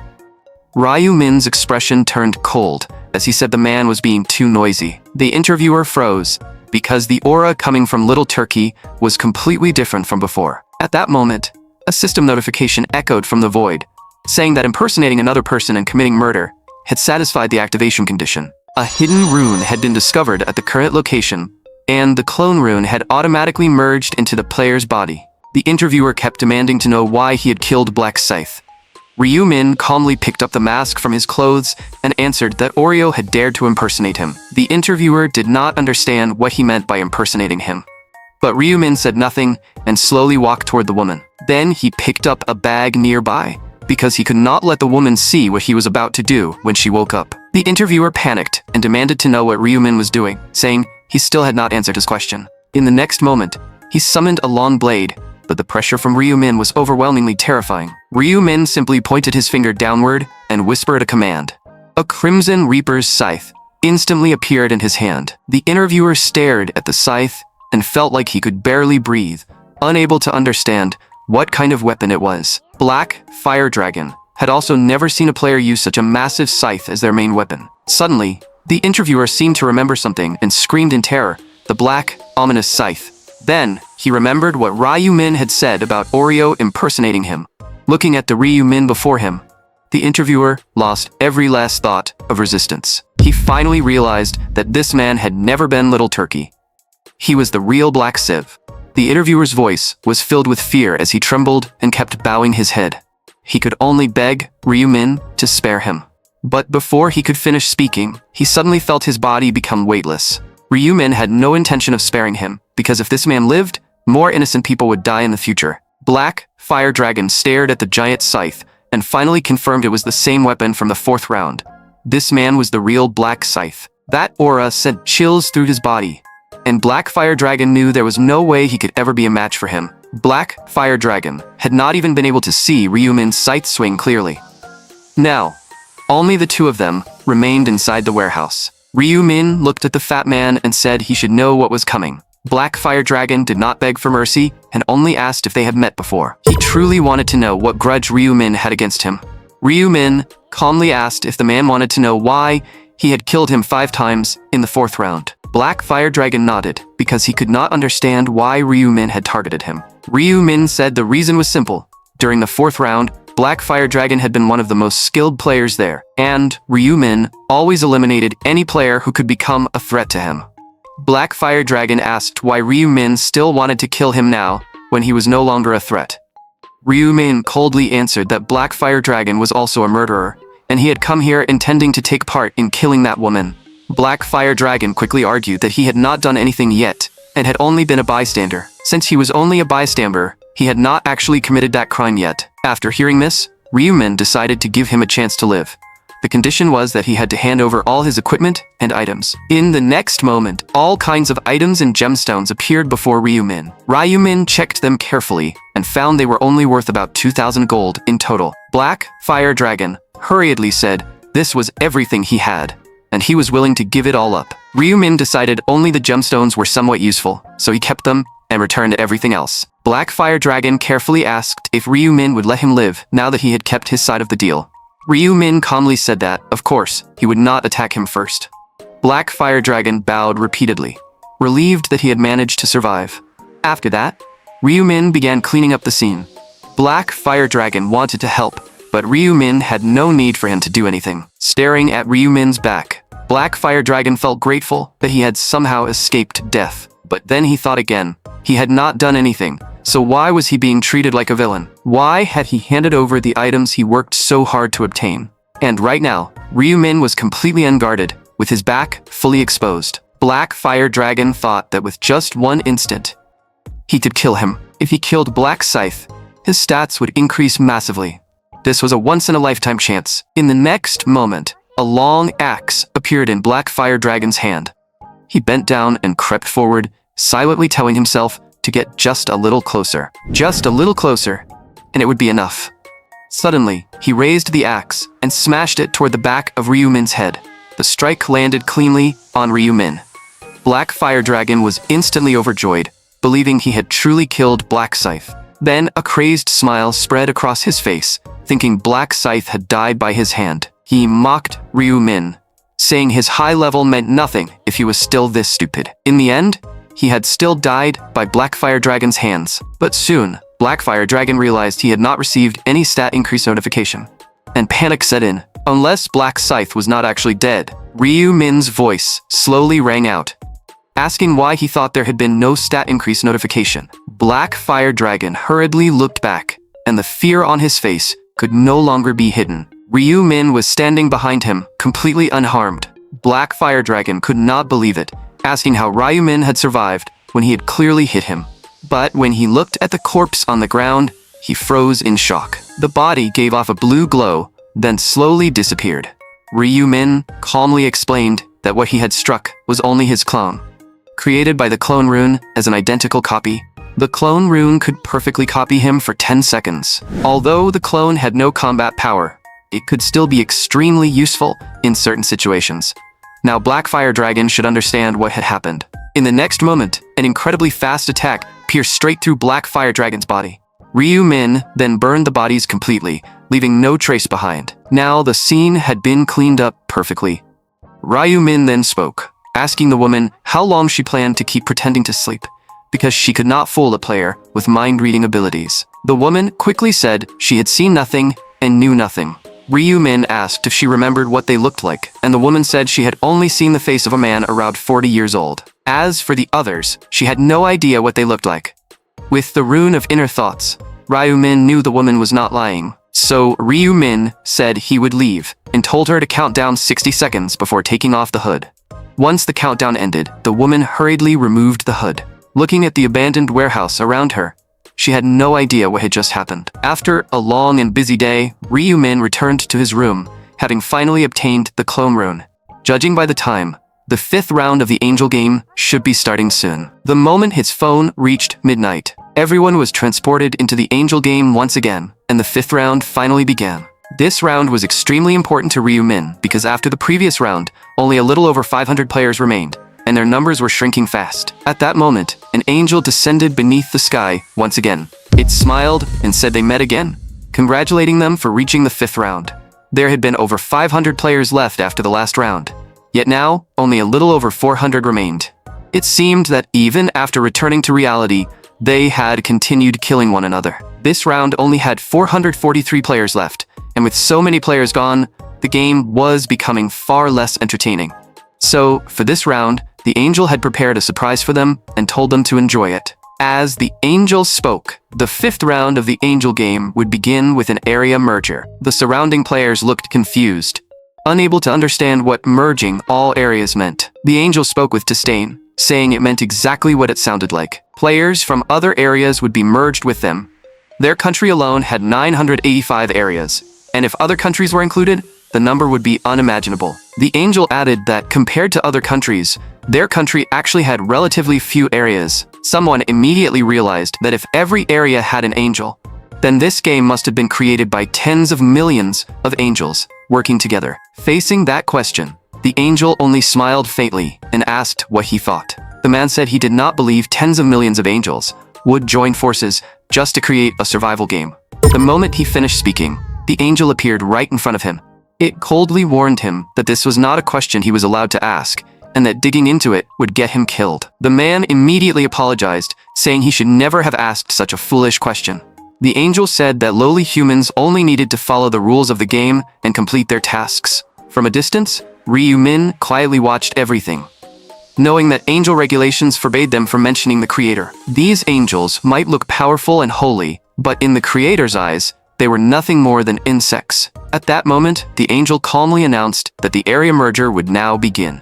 The ground began to shake, and waves of golden light rose from all around. Countless areas began shifting and connecting, merging into one. The light walls that had separated them started expanding, and as the glow faded, figures began appearing in front of everyone. The players realized these must be people from other areas, and the angel's voice announced that the area merger was complete. Looking at the shocked expressions on those players' faces, the group felt as if they were watching clowns. Although everyone had already prepared themselves mentally, seeing dozens of angels gathered in one place still left them deeply shaken. Before they could recover from the shock, the angel explained that since the number of players in each area had decreased, the areas had been merged. Every 10 areas would merge into one new area, and this new area now had around 5,000 players. The merged area would now be named Area 7. Only Ryu-min understood that after area mergers began, the real battles between the strongest players in the angel game would finally start. Each time, only the top 500 players in an area would remain. Once the number dropped below 500, another area merger would begin. Before long, the entire country would have fewer than 500 of its strongest players left. And when that time came, they would begin fighting players from other countries. Before announcing the main mission of the 5th round, the angel said they would hold a small celebration for the area merger. Each of the 10 merged areas originally had its own area representative. But now that the areas had merged, they needed to choose a new area representative. The rules were very simple. The 10 area representatives would fight each other, and the last one standing would become the new area representative. Hearing this, the faces of the area representatives turned pale, because being a representative had become nothing but a dangerous burden. But only Ryu-min understood that before the 5th round, an area representative had been almost useless. From this round onward, however, the role would completely change. The angel told them not to worry, because after the game ended, they would revive and would not truly die in reality. And starting from this round, the area representative would be granted ruler status. Ruler status allowed them to forcibly control players whose levels were lower than their own. No matter what class the target had, as long as their level was lower, they could be dominated. Of course, this control could only be used 10 times, but it allowed them to command players to do anything, even turn them into playthings. Most of the players revealed twisted smiles, clearly realizing just how tempting this power was. Seeing this, the angel said it seemed everyone was ready, and the game would begin soon. Since the area merger was complete, the 10 angels also needed to choose a new area representative among themselves. However, for the angels, becoming an area representative was not a pleasant job. So naturally, none of them wanted to take the role. Since no one wanted it, they decided to choose through a more entertaining method. Since the players would fight to decide their area representative, those players would also represent their respective angels. All the angels raised their hands and agreed to this decision. At that moment, the angel from Ryumin's area made a suggestion. The angel whose human area representative survived until the end would become queen and gain the authority to command the other angels. Another angel asked in confusion if that meant the queen could control the other angels. For a moment, all the angels agreed that this was a very interesting wager. The angel from Depra's area said it seemed the angel from Ryumin's area was quite confident in its area representative. It added that its own area's area representative was also very strong and had always ranked first in his area. The angel from Ryumin's area gave a meaningful smile and asked if it was that confident, whether she wanted to join the wager. Hearing this, all the surrounding angels wanted to join, because it was such an entertaining bet. Then, all the area representatives were gathered together.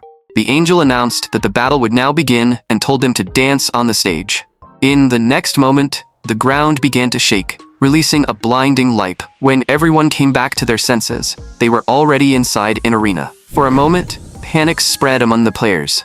The angel told them not to panic, saying this was the arena prepared for them. If they left the arena and died, then they would truly die. Hearing this, everyone immediately became alert and looked around. They summoned their weapons, guarding against the enemies in front of them, Avery, while watching for sneak attacks from behind. At that moment, one man was looking around the arena. Anyone who became an area representative clearly had excellent combat ability. Even so, the man believed no one here was stronger than him, because what he possessed was the disintegration rune. As long as his attack landed, the rune would automatically break down his opponent. Thanks to that rune, he had taken first place in his own area 4 times. The man began to move, wanting everyone around him to witness his strength. Once they feared him, they would no longer dare to see him as prey. Then the man smiled proudly and declared that the position of area representative was his. Hearing this, Ryumin slowly walked forward. He had no time to play around with them, especially when their levels were not even above 20. The man became excited instead, thinking the first fool had finally stepped forward to help him show off his strength. However, it was also his first time seeing someone use a scythe as their main weapon. He mocked Ryumin, asking if someone with such a small frame could really handle such a huge scythe. But when the man saw the name Black Scythe, his face instantly filled with fear as he asked in disbelief if Ryumin was really Black Scythe. His body began trembling uncontrollably because the man in front of him truly was Black Scythe. This was Ryumin, the player who had ranked first overall 4 times in a row and had already surpassed level 30. The man clearly understood that he had no chance of winning. Outside the arena, the angels also noticed something was wrong and wondered why the man had suddenly lowered his weapon. One angel asked Depra if that was its area representative. Depra was just as confused, unable to understand what that foolish human was doing. Why was he standing there, trembling in place? The angel from Black Side's area could not help but let out a soft laugh. Depra irritably asked what was so funny. The other angel said it had already known the result of the battle, but it had not expected it to be this entertaining. It asked Depra if it knew why the man was acting like that. It was because he had seen its area representative. Depra looked down and saw that the man holding the scythe was the other angel's area representative, but it still did not believe its own area representative would be afraid. The angel from Black Seat's area slowly asked if Depra knew what the man was truly afraid of. Depra did not know what he feared, because its area representative had taken first place in his own area 4 times. But the other angel calmly said Depra's area representative was only first in his own area, while its area representative was first across all areas. Hearing this, the other angels finally focused their attention on Ryumin. They realized this man was Black Side, the player they had seen at the top of the rankings every single time. Depra instantly understood the difference between being first in one area and being first overall. Then, Ryumin ended the man with a simple strike. The man had completely lost his will to fight and could not even bring himself to attack. The other area representatives noticed what had happened and shouted in panic, saying they were only level 13 and had no way to win. Every step Ryumin took made them feel like they were suffocating, as if death itself was approaching. They hurriedly said they had no intention of becoming his enemy. One man desperately explained that he truly had no intention of attacking. Some even put away their weapons and declared that they surrendered, that all of them surrendered. Even the angels had never seen anything like this before, with so many area representatives surrendering at once. The angels did not want to lose in such a pathetic way, so they coldly threatened that anyone who surrendered would be erased. The area representatives fell into despair because no matter what they chose, it seemed like death awaited them. But if they died by Ryu-min's hands, they could still revive. They did not want to be erased by the angels, so they forced themselves to face Ryu-min because even if they failed, at least they would keep living. Ryu-min calmly said they had made the right choice, but even together, they were still nothing more than insects. Facing the charging area representatives, Ryu-min calmly drew his dark scythe. A scorching aura slowly wrapped around the entire blade. In the next moment, Ryu-min vanished from where he stood, and when he reappeared, he was already in front of them. Before they could even swing their weapons, Ryu-min's slash had already ended. Confused voices rang out as some asked what had happened, wondering why they had not taken any damage. But in the next moment, every one of them felt their consciousness fade as their bodies collapsed. Even the angels looked stunned, unable to speak for a moment. They had known the battle would end quickly, but they never expected Black Scythe to end it in such a dominating way. According to the rules, Black Scythe was now the new area representative of this area, and the angel from his area would become queen. Deborah bitterly asked if the other angel had known from the beginning that it would win. The angel from Black Scythe's area calmly said it had only proposed the wager because it was confident. Deborah had thought there was no doubt it would become queen, but it had ended up losing. Since the match was already over, the angels had no choice but to follow the rules. After all, they were angels, and they should not look foolish in front of humans. Then the angel officially announced the result. Black Scythe would become the sole area representative of this area. He obtained the temporary skill ruler, which allowed him to command players to do anything, though it would not work on players with higher levels than him. As expected, Ryu-min became the new area representative, and the other area representatives who died should now revive.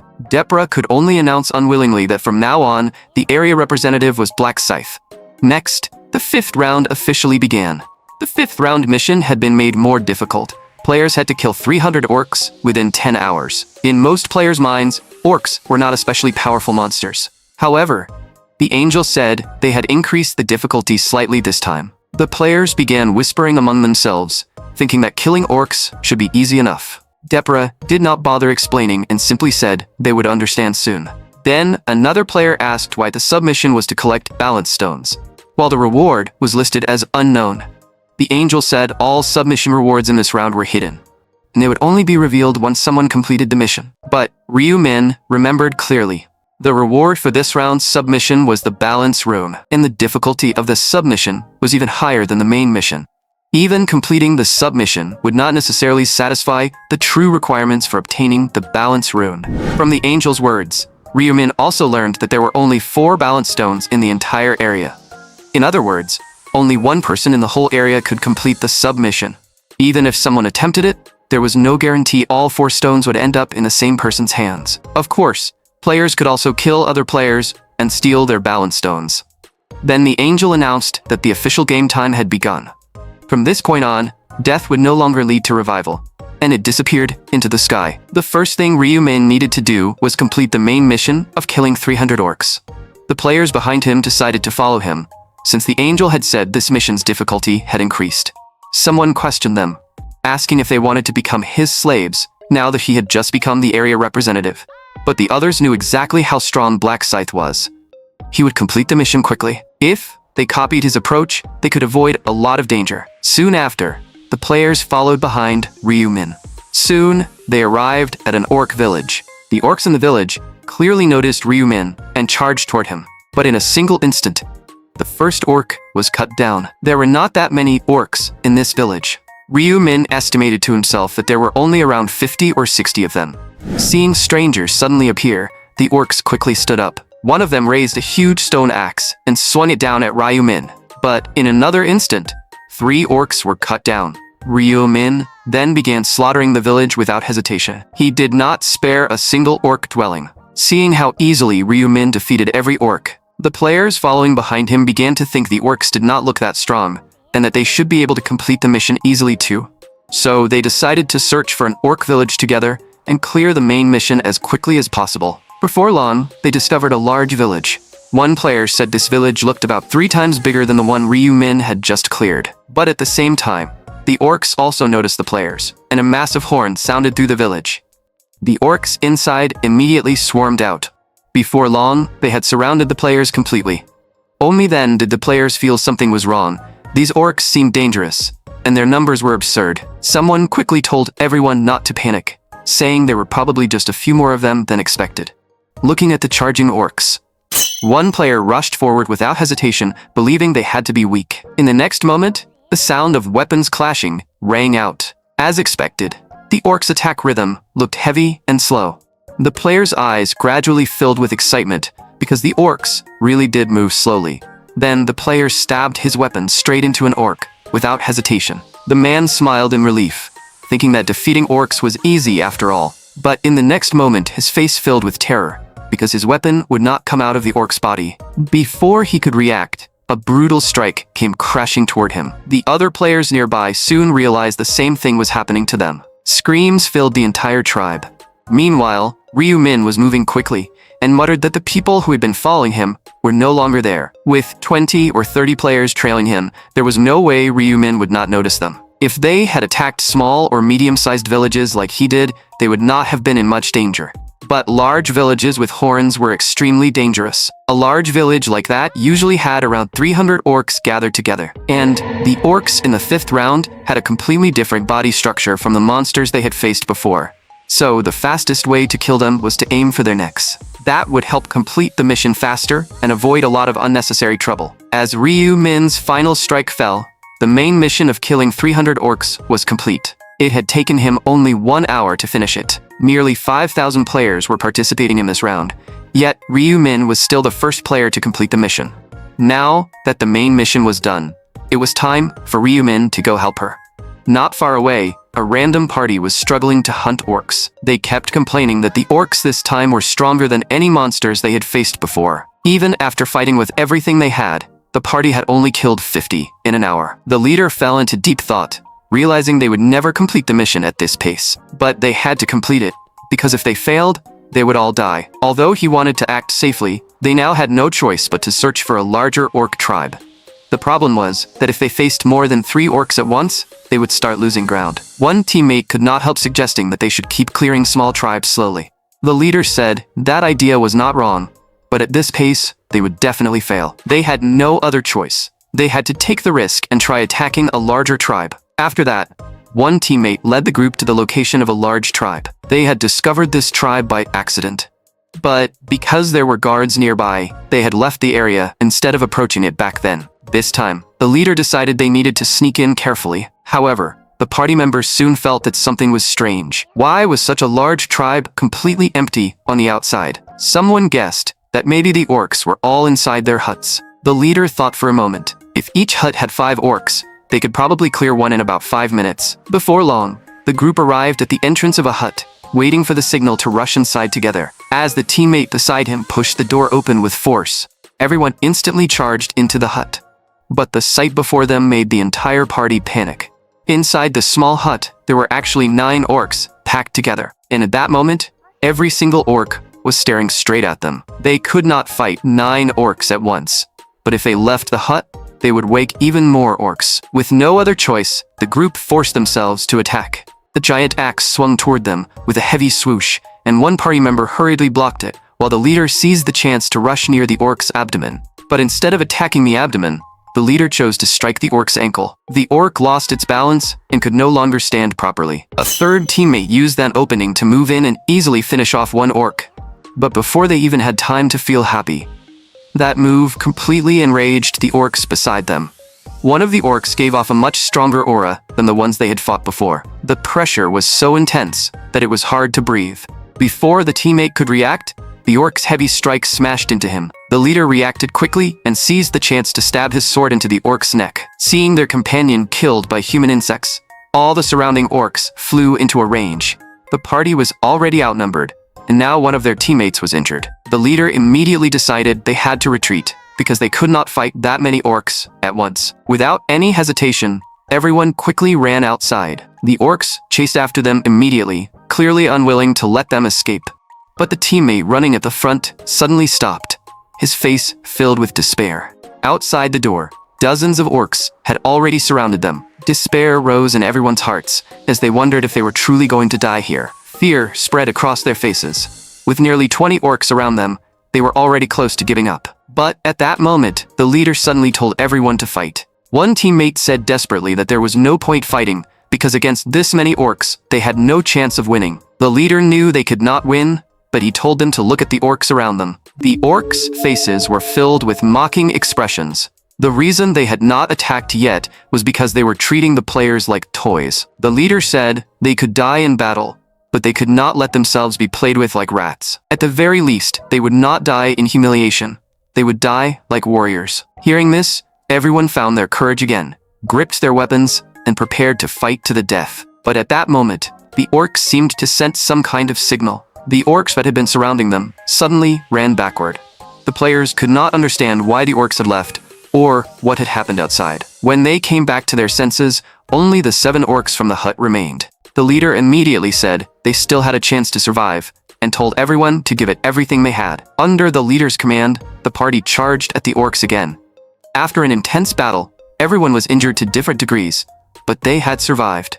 One teammate said that if not for the leader, they would all have died there. But the leader said it was not his achievement alone. It was the result of everyone fighting together. Although one teammate was still in pain, he could not help wondering where the orcs had gone.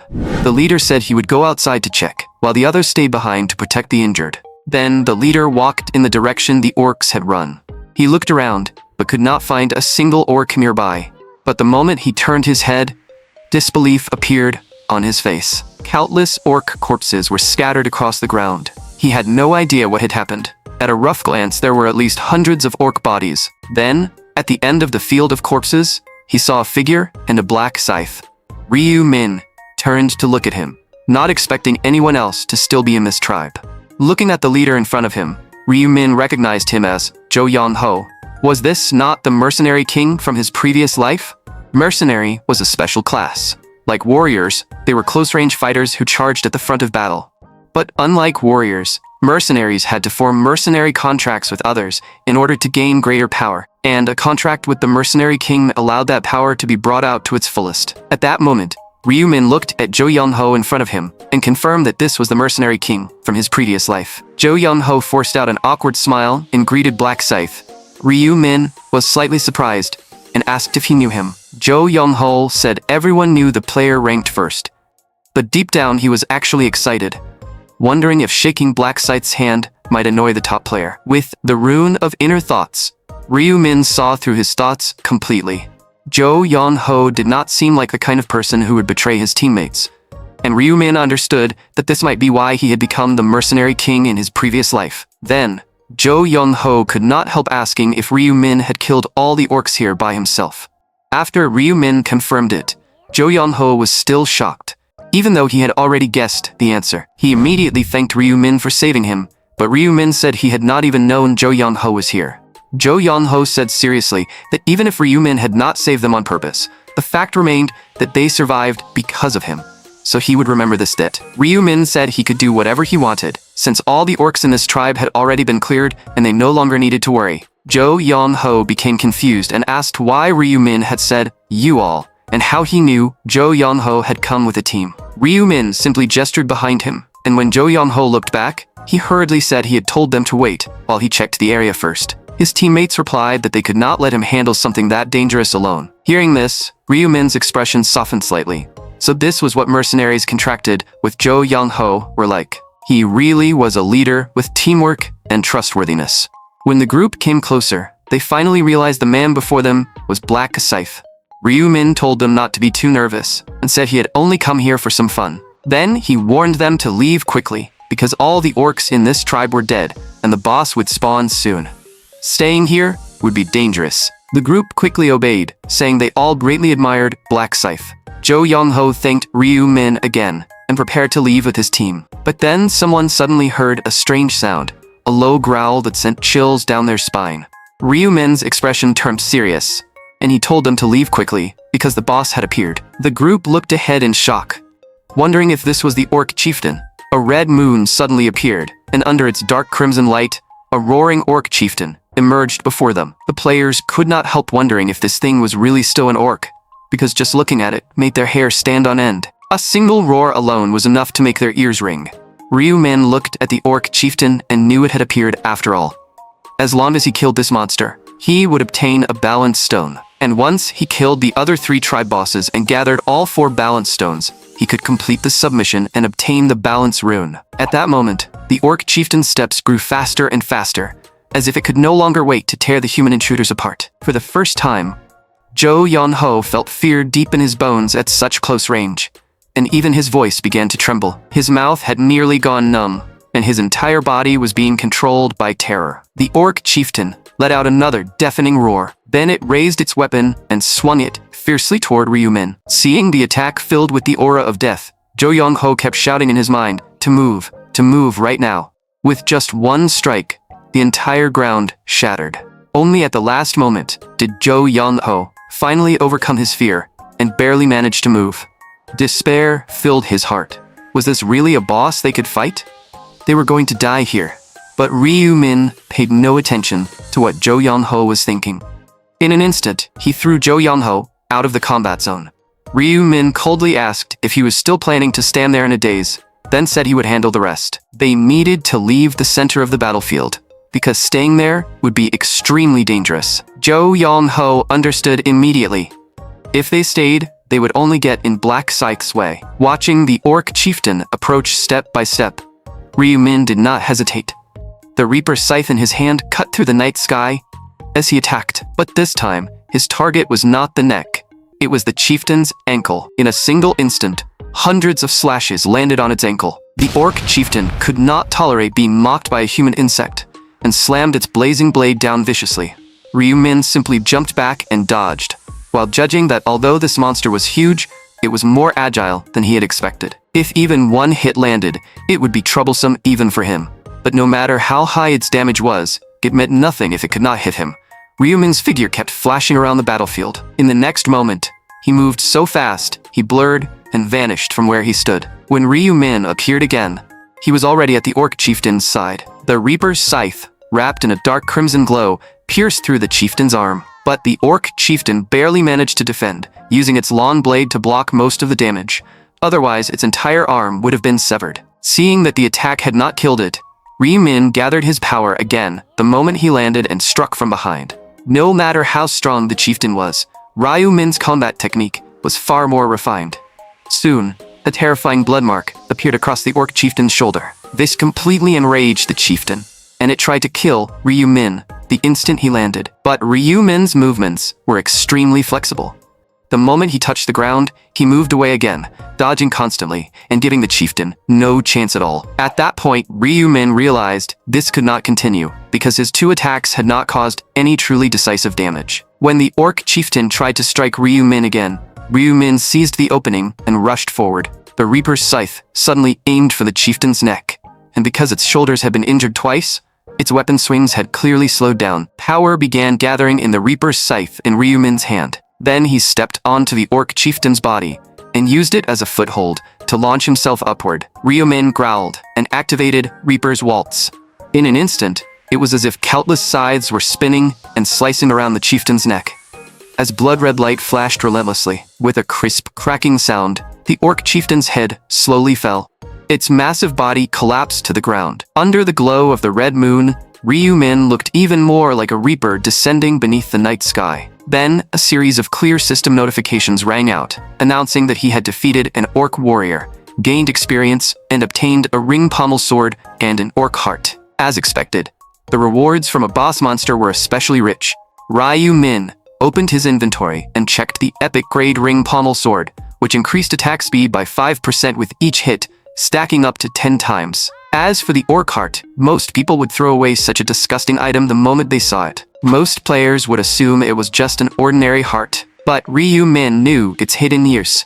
It could be used as material to enhance the Reaper's scythe. At that moment, Jo Yeon-ho's party rushed over and thanked Ryumin for killing the chieftain. Ryumin said it had been his target from the beginning, then prepared to leave. But Jo Yeon-ho knew that even if Black Scythe had not meant to save them, the fact remained that they were alive because of him. The others also said they would become strong like Black Scythe one day. But then, one teammate behind them suddenly panicked, because the heavily injured teammate finally could not hold on anymore and collapsed. Jo Young-ho was shocked, asking why this was happening when he had looked fine earlier. The injured teammate weakly said he had only been pretending so the others would not worry, but now he could no longer endure it. Jo Young-ho told him to hold on, saying he would recover as long as he lasted until the game ended. But the teammate shook his head and said there was no need to comfort him, because even if he survived until the end, he would not be able to complete the mission requirement. Jo Young-ho still refused to give up, saying there had to be a way and that they would help him finish the mission. The noise behind him caught Ryu-min's attention. Ryu-min was surprised. He had not expected the cold and iron-blooded mercenary king from his previous life to have such a fragile side. Their bond seemed even stronger than he had imagined. Ryu-min could not help thinking of the life he had shared with his younger brother, so he understood how they felt and spoke up, saying they seemed to need help. Jo Young-ho quickly explained that his teammate had suffered a fatal injury in the earlier battle and asked if Ryu-min had any way to save him. Ryu-min said the wound was indeed serious, but he could heal him. Then, Ryu-min activated a healing skill, and pure energy began repairing the teammate's body. Before long, the teammate had fully recovered. Everyone was in disbelief and could not help asking how Ryu-min had done it. Ryu-min said it was only the basic healing spell, Heal, which anyone could buy from the shop. Someone said they had seen that skill too, and that it cost 20,000 gold. But they had never expected it to be this miraculous. Ryu-min realized they had misunderstood something. Ordinary Heal was nowhere near this powerful. Normally, it could only repair minor injuries. Heal belonged to the Blessing and Holy type skill category. The reason Ryu-min could achieve this level of effect was because he possessed the Radiance Rune. The man shouted excitedly, unable to believe his injury had truly recovered. Ryu-min warned him that although the wound was healed, his arm was like new again, so he should avoid using it too intensely. Of course, killing orcs normally would be fine. Everyone was deeply grateful to Ryu-min. In just 1 hour, he had already saved them 3 times, and they told him to call on them whenever he needed help. Then they took out their items to thank Black Scythe. Seeing this, the others also brought out their most valuable possessions, hoping Ryu-min would accept their gratitude. But Ryu-min did not want to gain anything from them. The group insisted that if he refused to accept anything, they would feel uneasy. Ryu-min was a little speechless. Although these items were not especially precious, they still had decent value. But to Ryu-min, he had already gained something better than items, and that was a favor from the Mercenary King. Since the Mercenary King now owed him, Ryu-min would surely receive repayment in the future. Besides, he had needed to come here and kill the orc chieftain anyway, so he had simply gained their favor along the way. After that, Ryu-min left the orc tribe. Meanwhile, a young woman was standing in place. Feeling restless, she had already stayed here for an entire hour. Was it really okay for her not to work on the mission? Looking at the mission countdown while her progress remained at 0, she became even more anxious. She blamed herself, thinking it was all because her fear had made her lose track of Black Scythe. Ryu-min had told Juri to find the player Black Scythe during the 5th round. He had also told her that Black Scythe was his friend and would help her survive the 5th round. Since Black Scythe had become the area representative in the 5th round, Juri should have been able to find him easily. But the sight of Black Scythe killing the other area representatives had filled Juri with fear. His performance on the stage had completely exceeded her understanding. In Juri's eyes, Black Scythe looked like death itself. Even watching from below the stage, she could feel that solemn, suffocating, killing intent. After Ryu-min finished the area representative selection battle, Juri should have gone to find Black Scythe, but she kept repeating to herself that he would not hurt her, desperately trying to gather her courage. A few minutes later, she finally managed to calm down. But by the time Juri came back to her senses, Black Scythe had already disappeared. Just like that, Juri missed her chance to meet Black Scythe, and panic began rising inside her. She remembered what Ryu-min had told her. If she could not find Black Scythe, she should wait 1 hour before taking action. But now an hour had already passed, and she still had no idea when she would see Black Scythe. Their next meeting might not happen until the round ended. Juri finally made up her mind. She could not keep waiting for Black Scythe here. She had to search for him somewhere else. Meanwhile, Juri decided to take action and search for Black Scythe herself. Before long, she found an orc tribe, but this tribe was much larger than she had expected. She knew that the closer she got, to places filled with orcs, the more likely she was to find Black Scythe. But in the next moment, she gave up on entering because it was far too dangerous for her. However, she never expected that an orc had already appeared behind her. Juri was shocked. She was already far from the tribe, so why had she still been discovered? She did not want to fight an orc, but in this situation, there was no way to avoid it. Juri immediately activated her blessing power, increasing all her stats by 50%. Looking at the orc charging toward her, Juri felt relieved that there was only one. She also knew the orc's weakness, but she was not good at fighting. She was not sure whether her attack could accurately hit the target. But she had no time to think. She could only charge at the orc, because if she pierced its neck, she could defeat it. However, the orc quickly noticed Juri's intention. It used its arm to block her attack. Only then did Juri realize that the 5th round orcs really had become stronger, just as the angel had said. Fortunately, her weapon had not stabbed too deeply, so she was still able to pull it out. The enraged orc immediately unleashed a storm of attacks on Juri. Each time, Juri could only barely dodge, but she knew she could not keep running. She had to attack if she wanted to survive. So she found another opening and aimed for the orc's neck again. After its weakness was struck, the orc began to panic. It desperately protected its neck. Juri seized that chance, and in that split second of panic, pierced straight through the orc's neck. She had finally killed the orc. This was the first time she had killed an orc alone in a one-on-one fight. A look of joy appeared on Juri's face, but at that moment, footsteps sounded behind her.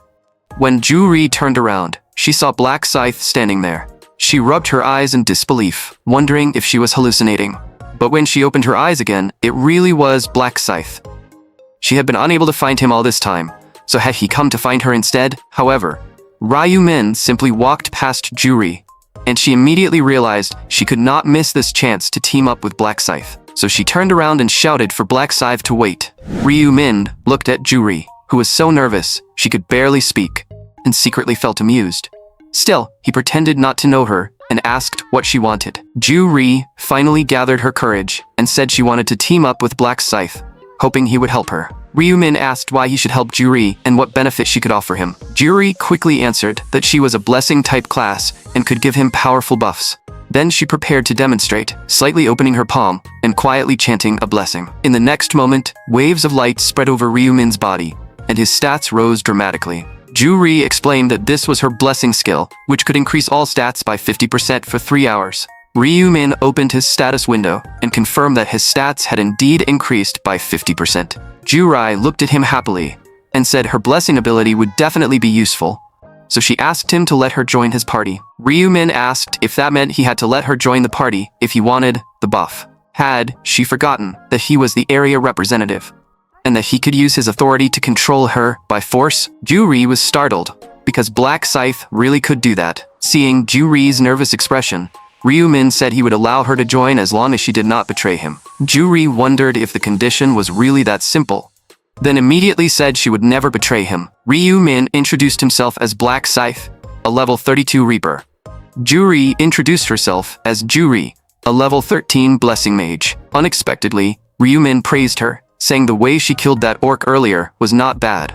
Juri awkwardly admitted that it had actually been the first orc she had ever killed. Ryu Min turned to leave, reminding her that they did not have much time and needed to complete the mission quickly. Then he led Juri deeper in and told her to stay close, because that was the only way he could protect her. Hearing this, Juri quietly thought that Black Scythe did not seem as cold as he looked. At that moment, 3 orcs suddenly appeared ahead.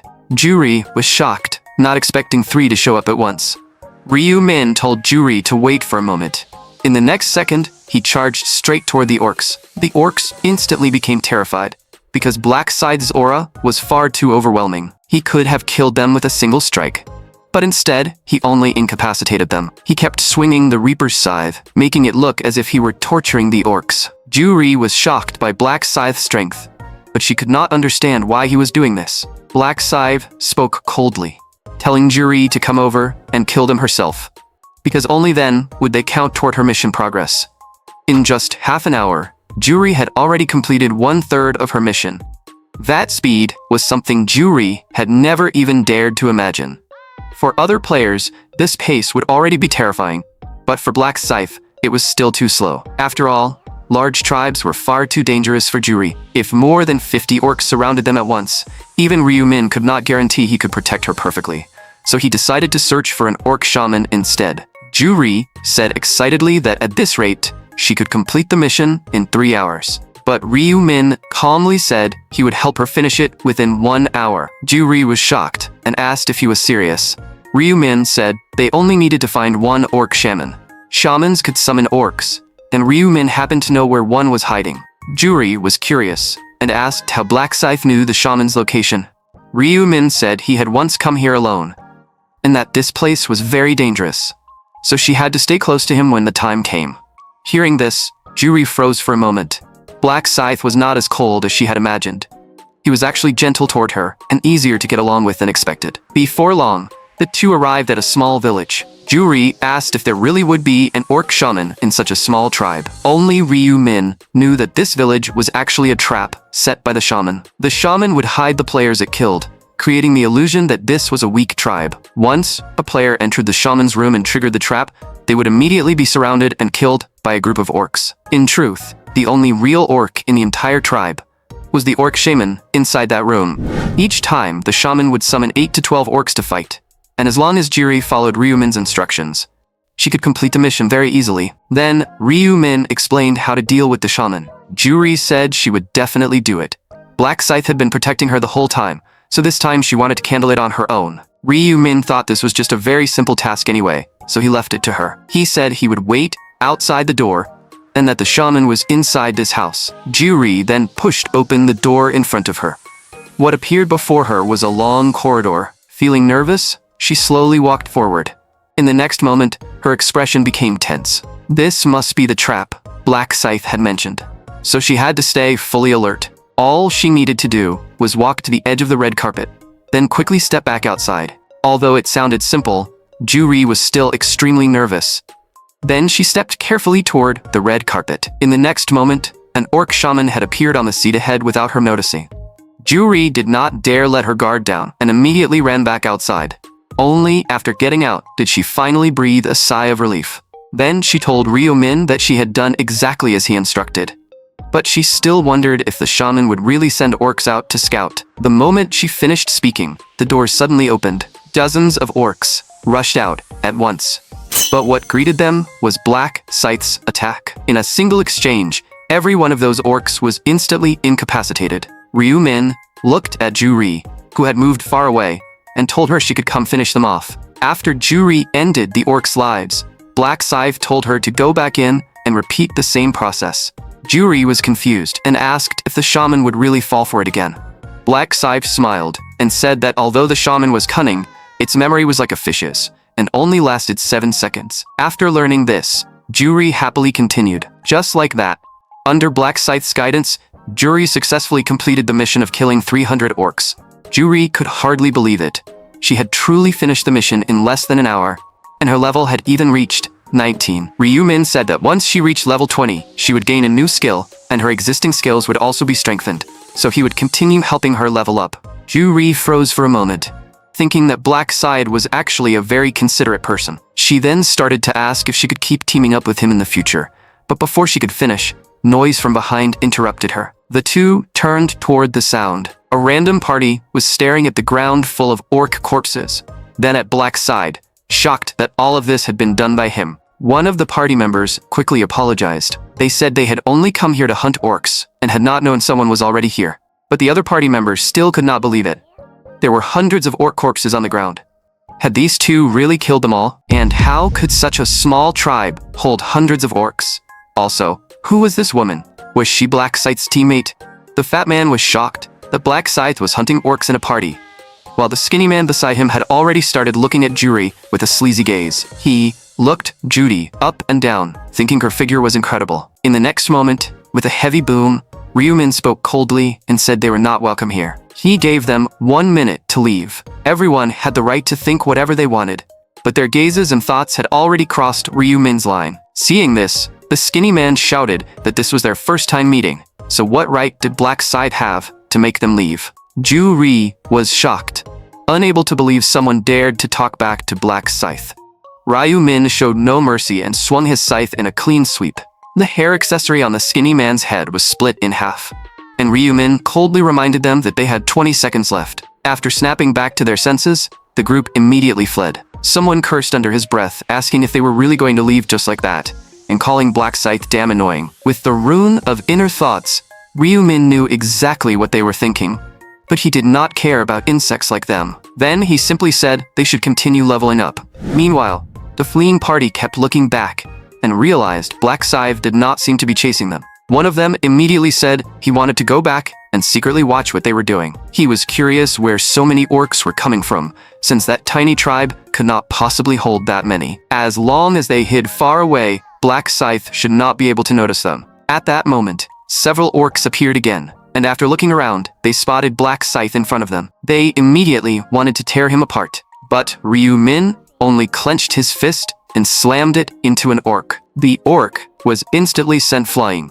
It crashed straight into its companions behind it.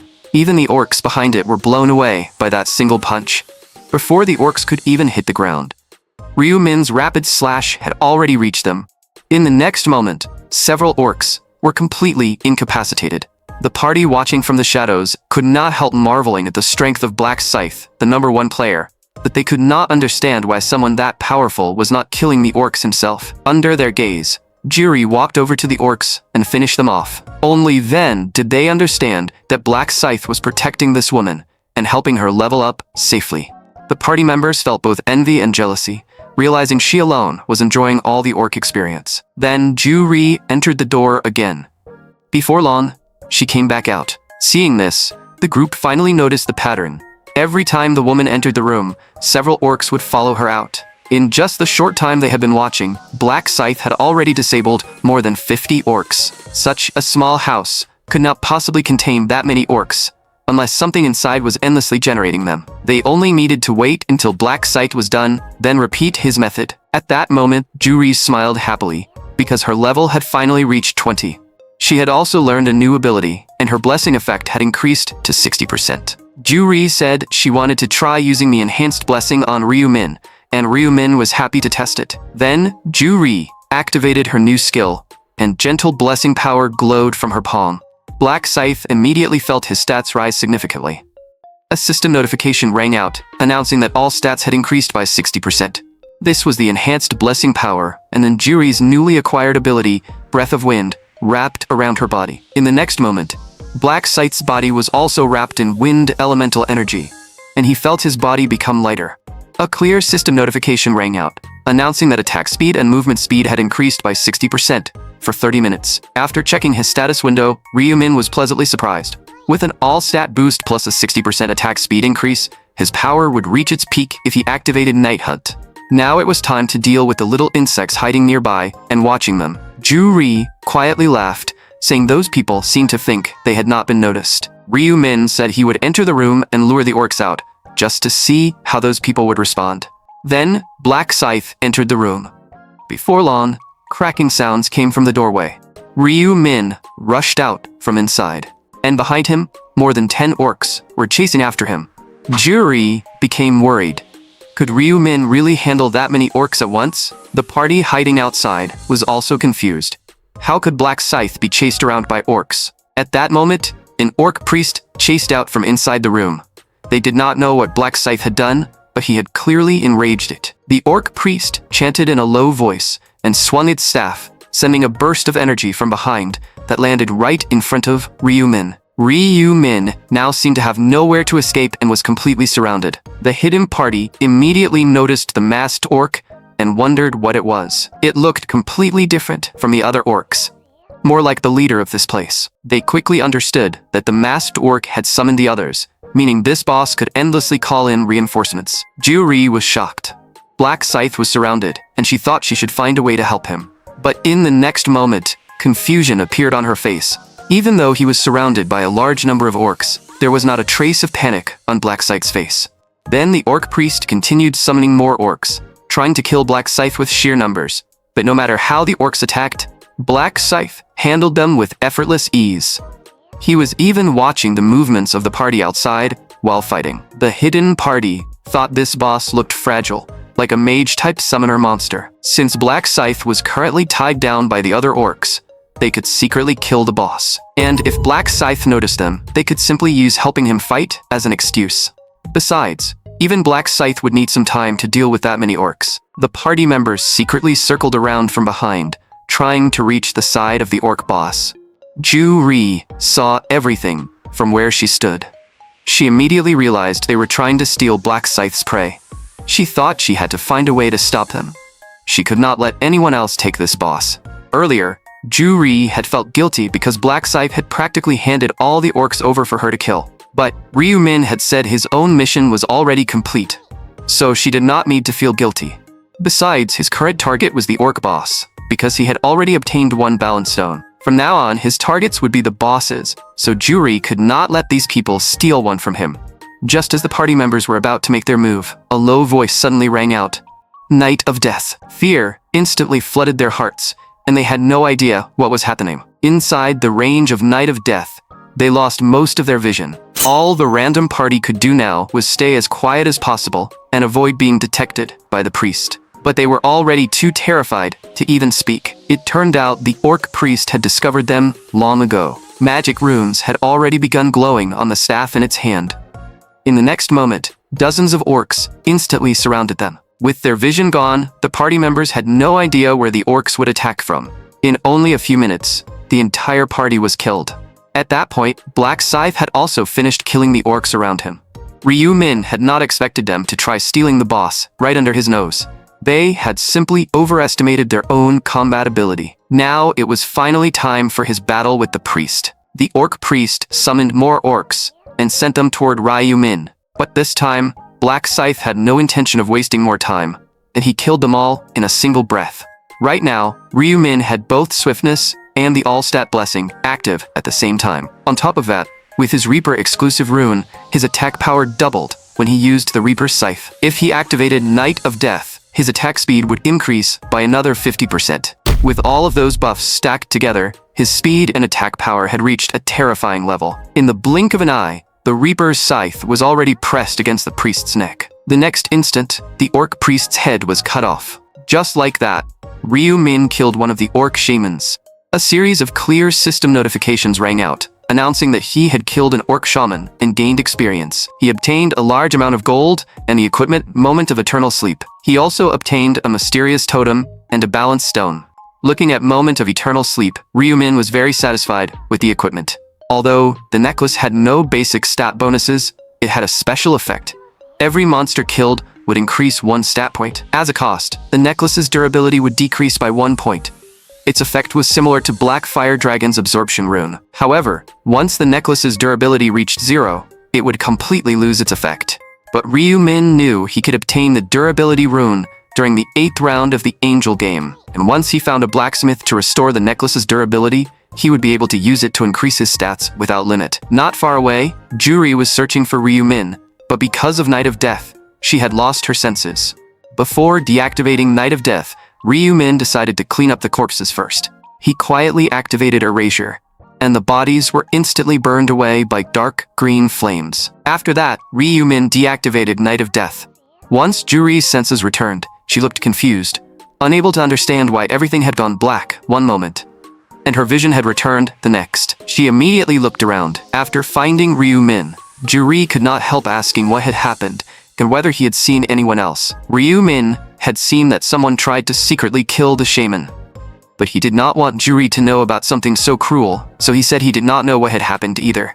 Ju-Ri was still confused because she clearly remembered hearing screams. Ryu-min did not want Ju-Ri to see those corpses. In this life, he only wanted to protect her properly, so he changed the subject and told her not to think about this place anymore. They should go deal with the next boss together. Before long, another orc tribe had been cleared. At that moment, Ryu-min was fighting a new orc boss. As expected, Ryu-min killed the boss with overwhelming close-range speed. The reward system notification rang out again, announcing increased experience and gold. He obtained Orc Archer's boots and a rusty arrowhead. He also obtained a balance stone, bringing his balance stone progress to 3. Ryu-min then checked the new items in his inventory. The agility stat on the boots suited his class very well, and the equipment he was currently wearing was still low grade. He happened to have some stat gemstones left in his inventory. If he attached them to the boots, he could gain a decent bonus. At this point, Ryu-min had already killed the 3 easiest bosses. Only the strongest one remained, and the final boss battle had a time limit. The faster he killed the boss, the better the reward would be. In his previous lives, his fastest record had only been 43 seconds, so this time, he was determined to surpass himself. Then, Ryu-min told Juri to keep leveling with him. For the rest of the time, Ryu-min began slaughtering orcs at a frantic pace. When the final large tribe was cleared, a system notification rang out, announcing that only 30 minutes remained before the game ended. Ryu-min's level had reached 39, but there was no longer enough time to push himself to level 40. The durability of Moment of Eternal Sleep was also almost at 0, which meant he had already gained 900 stat points from it. Next, Ryu-min had to hunt the final boss, so he and Juri needed to split up for a while. He could not bring her with him this time. From what Ryu-min told her, Juri also understood that the final boss was extremely powerful, and if she followed him, she would only become a burden. Juri said that although she could not go with him, she could still buff him first. With her buffs active, she believed they would help him in the fight against the boss. Then Juri said Ryu-min had helped her so much, but she had nothing proper to give him in return. So all she could offer him was this gemstone. Ryu-min told her she could keep it for herself. But Juri said this round had been extremely difficult for her, and without Ryu-min's help, she might have died here. Besides, she had 2 gemstones, and she wanted to keep the other one for her boyfriend. Hearing this, Ryu-min no longer refused and accepted Juri's gemstone.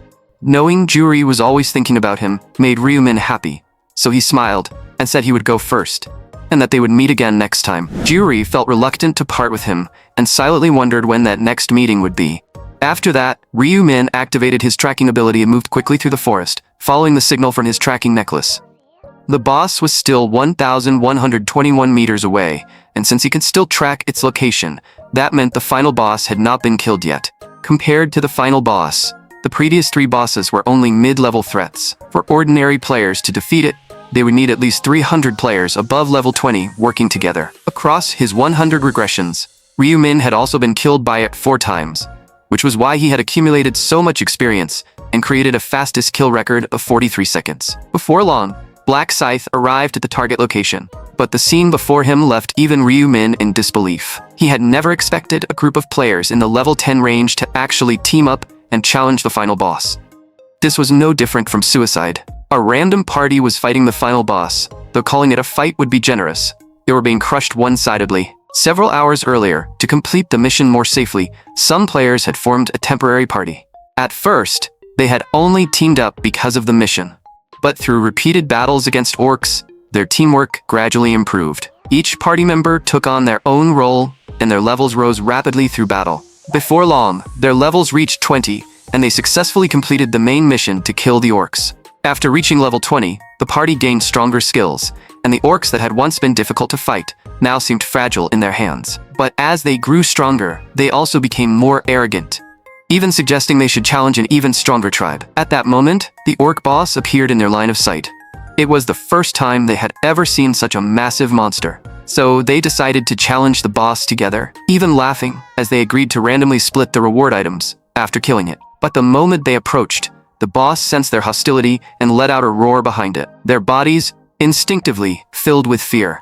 They had thought they had become stronger, but the instant they saw the boss, they realized they had simply been too arrogant. In a single breath, the boss had already dashed right in front of them.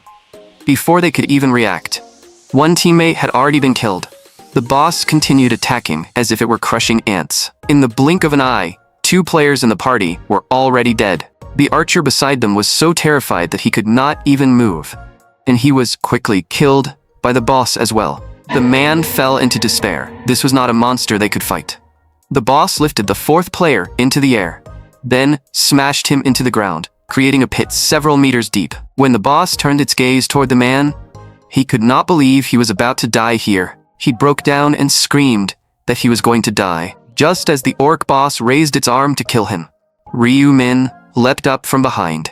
An incredibly fast slash came crashing down. The once overwhelming orc boss instantly collapsed. The man had not even processed what happened. Unable to believe such a terrifying orc had died just like that, he could not help muttering, asking if that was Black Scythe. Even Ryu-min had not expected this ambush to kill the boss in a single strike. A system notification rang out, announcing that he had killed a high orc, gained a level, and reached level 40. His rank title rose from common to expert, and the negotiation function was unlocked. Death Seal rose to 100%, and the range of Knight of Death increased to 1,000 yards. He also unlocked a new skill, Moonlight Destruction. Moonlight Destruction was a Reaper-exclusive skill that dealt a 1,200% boosted strike to enemies within range, combining both physical and magical damage. The next time he was surrounded by a large number of monsters, this single skill would be enough. Then, another series of system notifications rang out. He obtained High Orc Gauntlets and an Orc Tooth. He obtained a Balance Stone, bringing his Balance Stone progress to 4, and completed the Balance Stone side mission. In the next moment, the Balance Rune appeared in Black Sai's hand and automatically merged into his body. The Balance Rune's effect was that when the gap between his stat values did not exceed 10 points, the overall effect could be doubled. Ryu Min had actually been preparing for this day for a long time. That was why he had always kept the stat points gained from leveling within a gap of 10 points. Now it was time to see what kind of surprise the Balance Rune would bring him. But in the next moment, Ryu Min was stunned. He knew his stats would increase a lot, but he had never expected his bonus points to double by this much. Ryu Min was left in shock, unable to believe how many points he had gained. Of course, his high luck had also played a role. Then, another system notification rang out, saying he had killed a high orc within 1 second and met the challenge kill condition. Congratulations! For killing the orc within 10 seconds, he received 100,000 gold. In his previous life, Ryu Min had taken 43 seconds to kill it, and had only received a little over 20,000 gold. But this time, he had broken the record. His result would be permanently recorded, and as a reward, he would receive a one-of-a-kind item. This was the first time since his regression that Ryu Min had encountered a result different from his previous lives. It was also the first time across his 100 regressions that he had received a reward for breaking a record. The system notification said he could choose one unique item. With nervous anticipation, Ryu Min opened the reward item list. He could choose one item from the options, and surprisingly, he really could choose special equipment. However, he did not need a special weapon. That was because he had already gathered all the materials needed to upgrade the Reaper's Scythe. So, this time, what he needed to choose was a helmet. Ryu Min was still absorbed in the excitement of choosing his reward. Meanwhile, the surviving man beside him was staring in pure shock. He could not believe Black Scythe had killed that orc boss in a single strike. Before the man could even speak, Ryu Min had already turned and walked into the distance. At that moment, the angel spoke to the players, asking if everyone had completed their missions.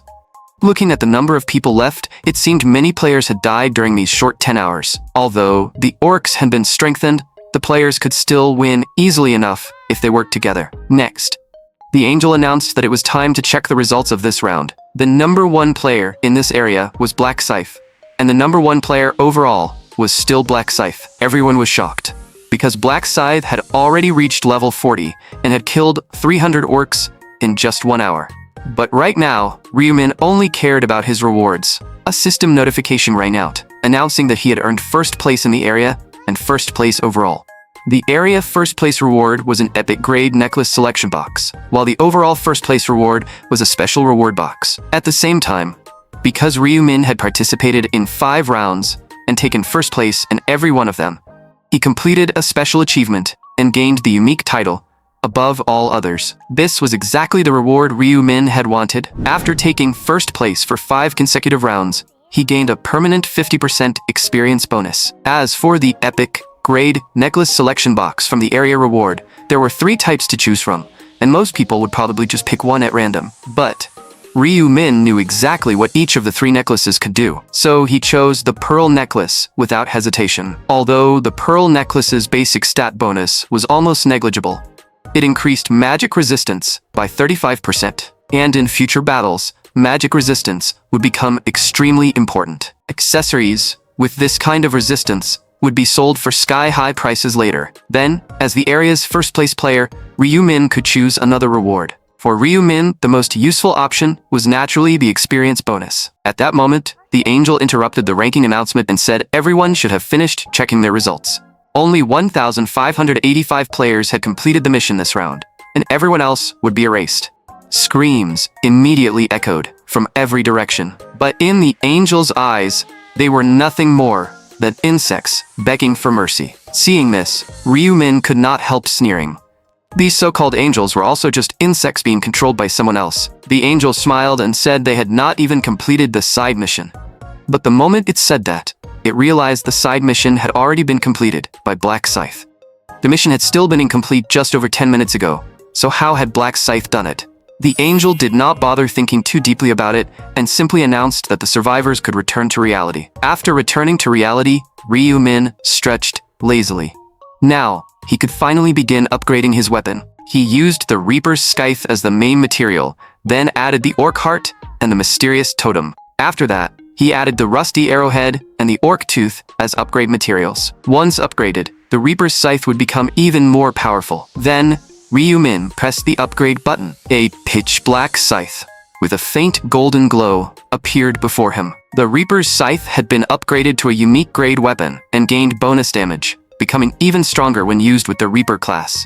Ryu-min could not help laughing, because in this life, he had already become stronger than he had been in his previous one. He had earned 100,000 gold from killing the orcs, so now he would use it to learn practical common skills. Area search would allow him to investigate his surroundings. Enhanced dynamic vision would help him track his prey's movements more quickly.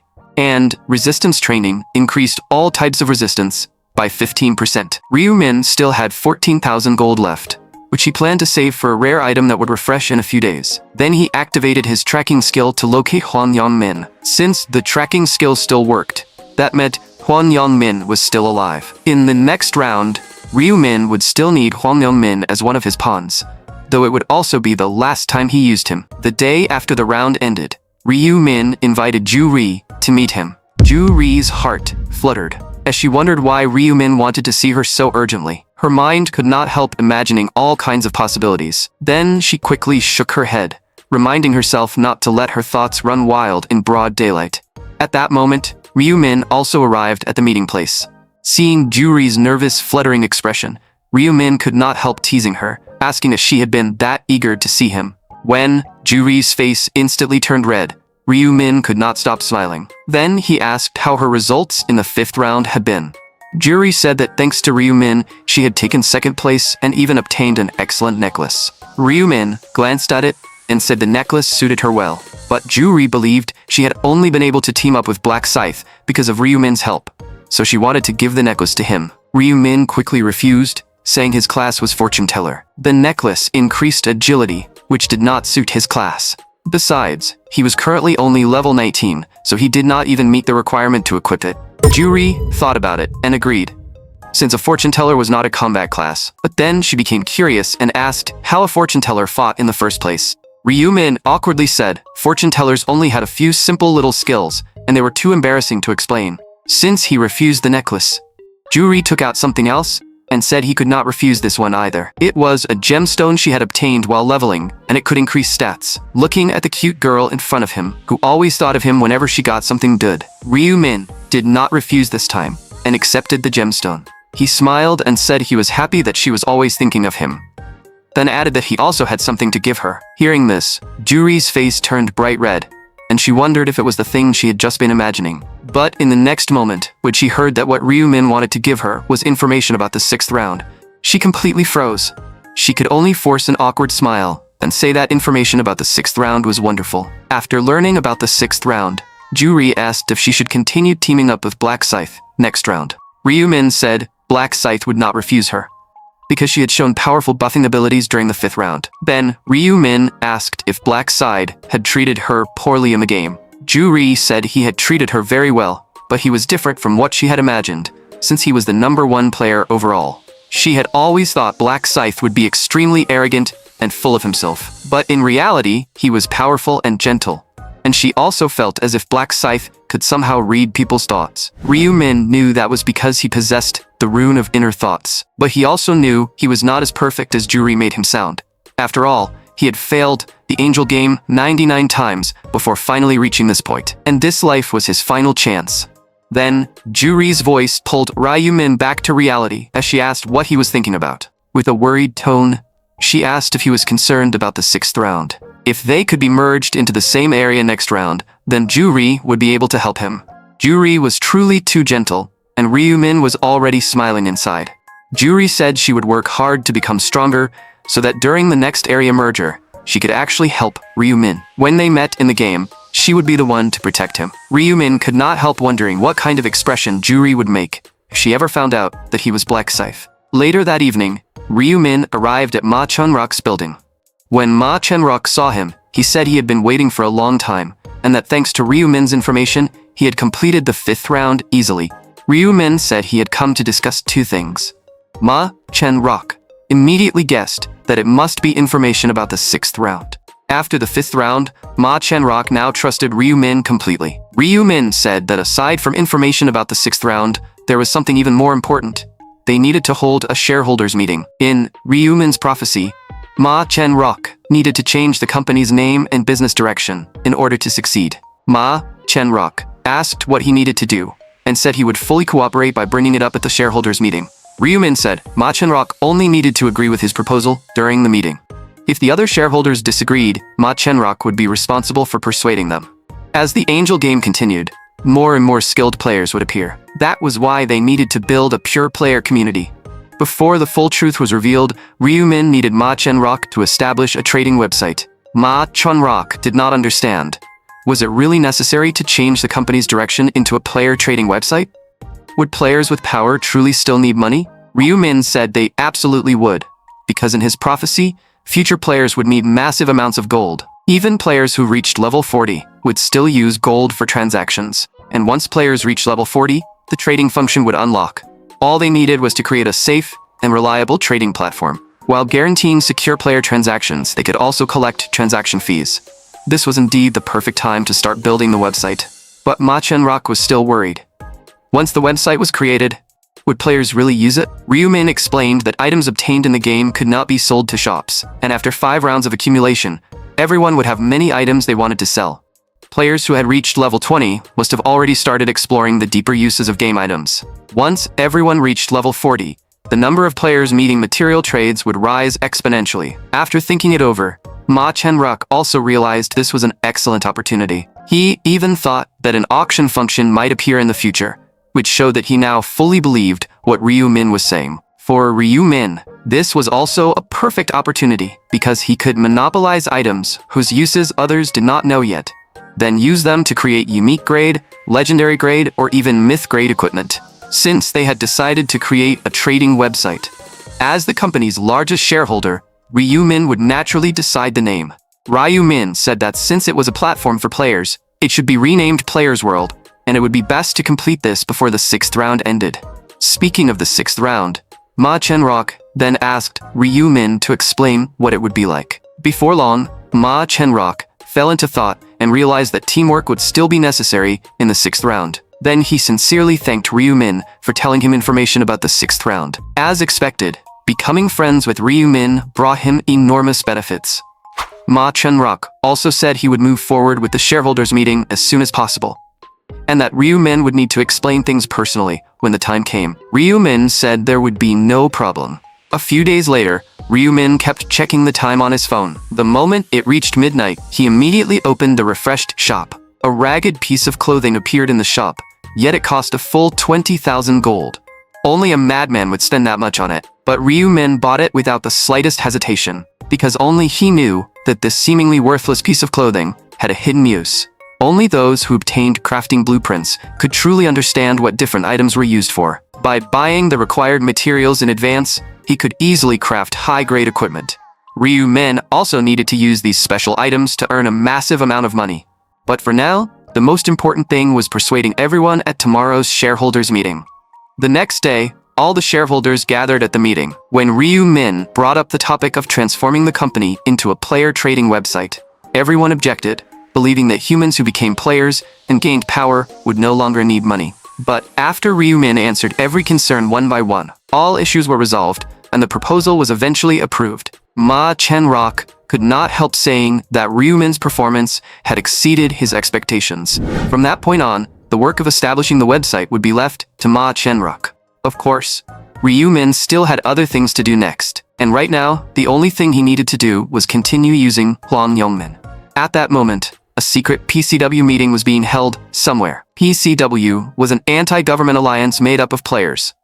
Ryu Min had once approached this organization under a hidden identity in order to obtain the clone rune. This meeting had been held a few days earlier than usual, leaving the members wondering what had happened. A man spoke with a grave expression, saying the team responsible for recruiting players had gone missing. Now that the 5th round had already ended, there was still no news from them. In other words, they were most likely dead. Just then, a system notification sounded, and the Alliance chairman entered the room.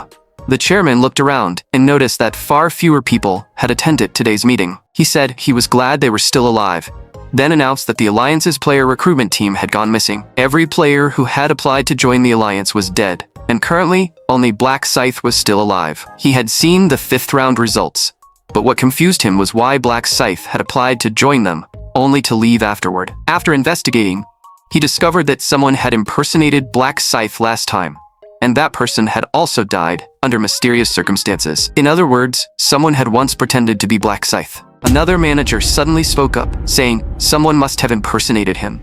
Otherwise, there was no way Black Scythe would join an organization like theirs. The chairman immediately asked coldly what he meant by an organization like theirs. Only then did the man realize he had said the wrong thing. He quickly explained that he simply meant Black Scythe was ranked first, so he had to be arrogant. But the chairman refused to hear more excuses. He said the man was clearly dissatisfied with the Alliance, and from today onward, he would be stripped of all his positions in the Alliance.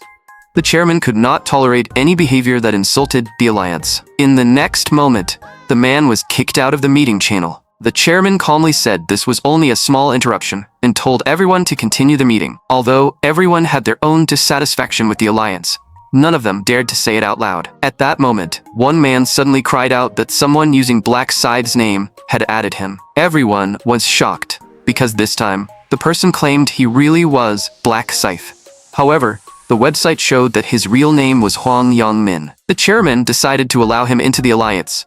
They could not be sure whether he was truly Black Scythe, so they at least needed to meet him in person.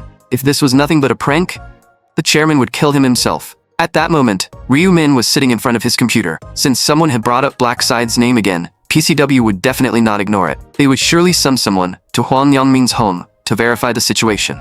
Now, it was time for Ryu Min to act. PCW's methods were completely wrong. To join them, a player had to kill a civilian, and that would only worsen the conflict between players and ordinary people. Eventually, it would cause society to collapse. So Ryu Min had to eliminate the Alliance's leadership, take control of the organization himself, replace PCW's chairman, and keep the Alliance under his command. Meanwhile, inside a convenience store somewhere, a man was robbing the owner, threatening the old man to hand over all the money if he did not want to die. He warned that he was not joking, and gave the old man 1 minute. The old man trembled as he took out all the money. The man said he did not want to kill anyone, so the old man had better not think about calling the police. If he reported this, the man would never let him go. After that, the man ran outside. He looked around, then removed his mask, revealing himself to be Hwang Yong-min. Hwang Yong-min thought this was a huge haul, and that he would not have to worry about money for a month. Now that he had become a player, he could live however he wanted in the real world. But then he wondered if he could really keep surviving in the Angel game. That damned Black Scythe had lowered his stats by a huge amount and made him lose all his friends. If he ever met Black Scythe in reality, he would kill him with his own hands. A short while later, Hwang Yong-min finally returned home. But when he turned his head, he found someone standing in front of his house. Hwang Yong-min immediately became cautious and demanded to know who the man was and why he was at his home. The man asked if he was Hwang Yong-min, and Hwang instantly grew nervous, asking who he was and whether he was a police officer. The man implicitly laughed and asked why he was so tense, wondering if Hwang had been using his player status to commit crimes.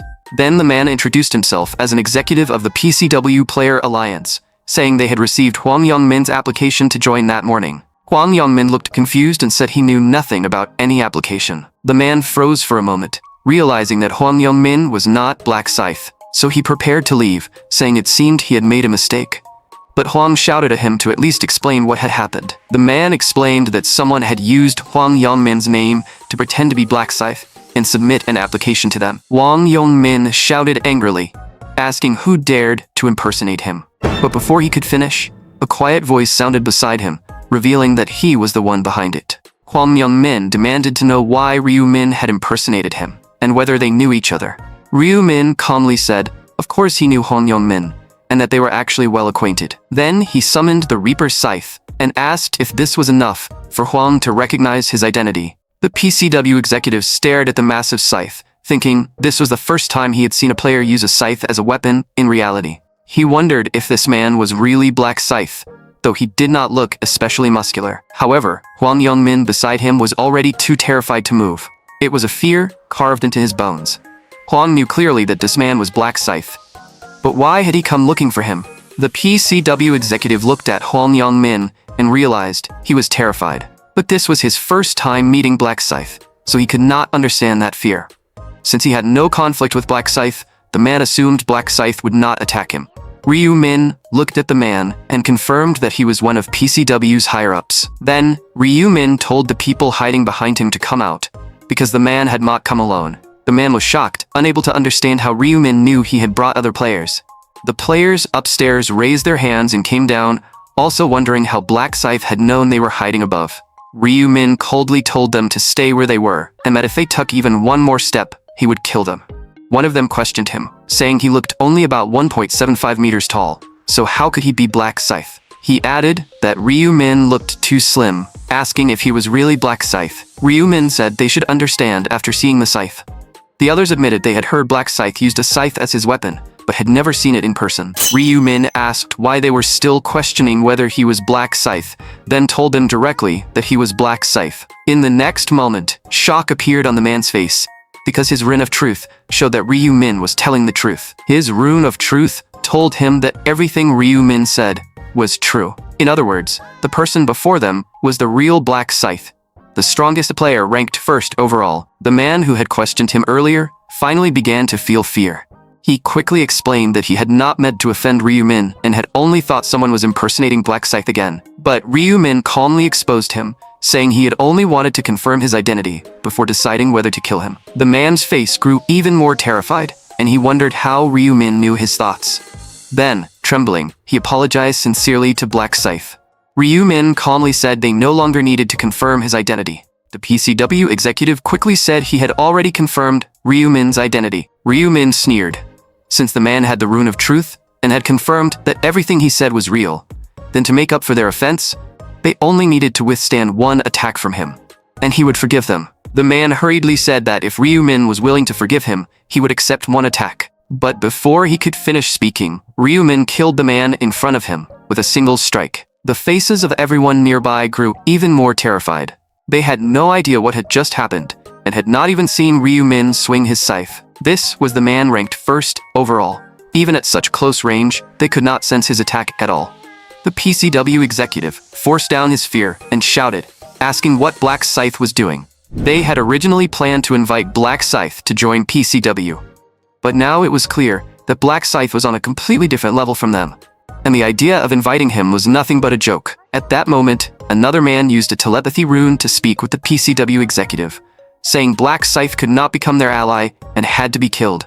But Black Scythe was level 40, so they had no chance in a direct fight. Their best option was to pretend to surrender, then attack him by surprise. With the rune of inner thoughts, Ryu Min smiled and directly asked if they were planning to pretend to surrender before launching a sneak attack. The man panicked and quickly said there was no way they would do something like that. But Ryu Min said he was 100% certain that they intended to surrender on the surface, then stab him in the back. Then, Ryu Min asked if they knew why he had used Huang Yongmin's identity. It was because he wanted to meet them through Huang's name, then kill every single one of them. The man clearly had not expected Black Scythe to be so direct. He had come here from the start to kill them, so the man desperately tried to think of a way to calm him down. But in the next moment, the man's face collapsed into pure terror. In the blink of an eye, the PCW executives had already fallen to the ground, all of them killed. The remaining men could not understand why Black Scythe had lured them here, when they had never had any connection to him. One of them broke down and asked why he was killing them when this was their first meeting. Ryu Min coldly said that while this might be their first meeting, he knew very well what PCW had done. They required any player who wanted to join the alliance to kill a civilian, and to become executives at their level, they had taken the lives of dozens of civilians. That was why Ryu Min was killing them. The man weakly argued that they were players, and ordinary civilians showed them no respect at all. Should the weak not bow their heads before the strong? The weak were meant to obey powerful people like them. Ryu Min coldly said that people like them would only intensify the conflict between ordinary citizens and players, eventually becoming the trigger that would cause society to collapse. That meant their existence no longer had any value. In the next moment, Ryu Min swung the scythe in his hand without hesitation. Looking at the corpses on the ground, he thought they truly were a self-centered trash alliance. Then, Ryu Min turned to look at Huang Yongmin. Seeing this, Huang Yongmin trembled uncontrollably, with only one thought left in his mind. Was he about to die too? Ryu Min whispered slowly, telling Huang Yongmin not to be afraid, because he would soon send him to meet his friends. Then, Ryu Min removed the mask from his face. That single action instantly shocked Huang Yongmin, because the person beneath the mask was someone Huang could never have imagined. So this was the real Black Scythe himself. At that moment, Huang Yongmin could not believe what he was seeing. The man he had once trampled on at school was actually Black Scythe. Remembering his first encounter with Black Scythe, Huang finally realized that this might be why Black Scythe had always targeted him in the game. Ryu Min calmly said he knew Huang still found it hard to accept, but he truly was Black Scythe himself. Huang broke down and asked why Ryu Min had kept pretending to be bullied by them when he clearly had such overwhelming power. Ryu Min coldly replied that he had been giving Huang chances, but Huang had only doubled down and beaten him even worse. As soon as those words fell, Huang Yongmin's shoulder was cleanly severed. Ryu Min thought his past self had truly been foolish, because back then, he had still held a tiny bit of hope for Huang. But since they had once been classmates, Ryu Min would let him die without pain. Then Ryu Min activated a healing skill and repaired Huang Yongmin's shoulder. Looking at the familiar yet unfamiliar man before him, Huang trembled and asked if he was really Ryu Min. Ryu Min said he was no longer the Ryu Min Huang used to know. Now, he was Black Scythe, the name everyone knew, and the so-called agent of death they spoke of. Huang begged Ryu Min to spare him, saying he knew he had done too many wrong things and wanted a chance to atone. Ryu Min said there was no need for atonement anymore, and Huang hurriedly added that he could become Ryu Min's slave and obey his every command. As long as Ryu Min ordered it, he would do anything. Ryu Min looked at Huang Yongmin and said he would never use him because Huang would betray him again. Huang was shocked, unable to understand how Ryu Min knew what he was thinking. He begged him not to kill him, promising that he would never betray him.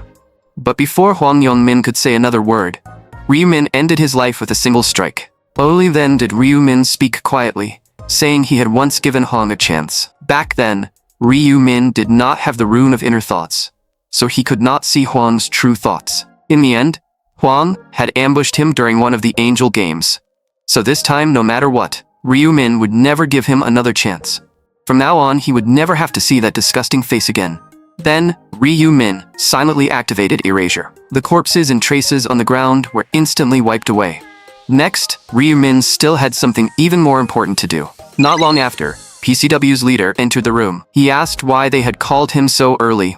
The woman said that by this time, the people sent to find Black Scythe should have already returned. But she had just received news that they had all died during the meeting. The leader was shocked and asked who could have done such a thing. Was it Black Scythe? The woman said yes. Based on their current analysis, Black Scythe was hunting down members of the Alliance. The leader could not understand it. They had barely had any contact with Black Scythe, so he had no reason to target the Alliance. The woman also could not figure out why Black Scythe was targeting them. Maybe he simply disliked them, since their alliance really was that terrible. The leader coldly stated that if Black Scythe was hunting Alliance members simply because he disliked them, then they had to unite and kill him. At first, he had thought the Alliance would become stronger if Black Scythe joined them. But now, Black Scythe was clearly a madman and an enemy of the entire Alliance. They had to avenge their members. However, the woman still had one question. How could they be sure the player from this meeting was truly Black Scythe? Because this time, there was a witness. He had personally seen everything that happened. It turned out that the PCW executive had already told the chairman and the woman that Black Scythe was hunting Alliance members, and both of them said they would be careful. After that, the chairman left the chat room. The woman told the PCW executive that he was truly lucky to have escaped from Black Scythe, and told him to rest well. The PCW executive said what he had experienced today was terrifying, and that he really did need to rest. After the woman also left the chat room, the person in the room quietly said it seemed they had not noticed him. In the next moment, he quietly deactivated his disguise, revealing Ryu Min's true face. Ryu Min secretly felt pleased. thinking he might actually be suited for acting. After the 5th round of the Angel game ended, he had deliberately chosen the item called Outlaw. This item allowed him to perfectly disguise himself as someone he had killed, leaving almost no flaws. Ryu Min had originally wanted to kill the chairman and disguise himself as him, so he could control the entire alliance. But hilariously, the chairman of a player alliance was not even a player. So Ryu Min decided to keep using this disguise and secretly monitor everything happening within the alliance. For now, the most important thing was to keep increasing his strength and restore the durability of Moment of Eternal Sleep so he could grow even faster. It was time to go abroad and find that person. At that moment, deep in a wild forest in England, a man was frantically hammering away at a weapon. Before long, the weapon was finally completed, but the man's face was filled with worry. Even though the weapon was nearly perfect, no one was willing to pay for it. He had already poured his entire fortune into holding on until now, so he decided he had to go out, earn money, and keep enduring. He encouraged himself, saying a man had to have ambition. Although he was not very good at combat, he had obtained a new skill in the 5th round, one that could increase a weapon's durability and damage. While the man was lost in thought, Ryu Min had already arrived outside. Hearing a sound from the doorway, the man turned back to look. When he saw Ryu Min appear, he was extremely surprised, since this place was deep inside the forest. He asked in confusion who Ryu Min was, and whether he had gotten lost in the woods. Ryu Min said he was not lost, then identified the man as the famous blacksmith Daniel. Daniel was confused and asked how Ryu Min knew his name, and whether they had met before. Ryu Min said this was their first meeting, but he had heard Daniel's name long ago. He claimed to be a prophet, and said he had seen Daniel more than once in his prophetic dreams. Daniel was stunned, and asked if Ryu Min was a seer, saying it was almost impossible to believe. Ryu Min directly stated that Daniel was a blacksmith from Beginner Village number 8 in Yuko, Zone C of the Angel game. Daniel's face filled with shock, and he said he had never heard of a prophet class before. The existence of such a class felt unbelievable to him. Ryu Min said it was normal for him to be surprised, because he was the only prophet. Daniel asked why someone with such a rare class had come to find him. Ryu Min said he had come to ask for Daniel's help because he wanted him to repair an item. In exchange, Ryu Min would tell him information about the 6th round. Daniel was immediately tempted. If he could learn about the 6th round in advance, he would definitely gain the upper hand. He asked if all he had to do was increase the durability of one item, and Ryu Min would give him the 6th round information. Ryu Min said that kind of exchange was far too simple. The real reason he was willing to tell Daniel everything about the 6th round was because he wanted to become his friend. Daniel did not understand what Ryu Min meant. Ryu Min explained that in his prophecy, Daniel would become a high blacksmith in the future. His forging skills would become unmatched, but he would eventually die in the 15th round. That was why Ryu Min wanted to become his friend and help him grow stronger. That way, Daniel could escape the death predicted in Ryu Min's prophecy. After hearing all this, Daniel asked what Ryu Min wanted from him in return. Ryu Min said he only wanted Daniel to become his comrade, so they could help each other from now on. After finding Daniel, Ryu Min's true goal was simply to form a partnership with him, and Ryu Min knew that very clearly. After all, Daniel was the only high blacksmith in the Angel game who had survived until the 15th round. If Ryu Min could cooperate with him, it would be a huge help in the future. But Daniel still seemed hesitant, so Ryu Min told him there was no need to worry.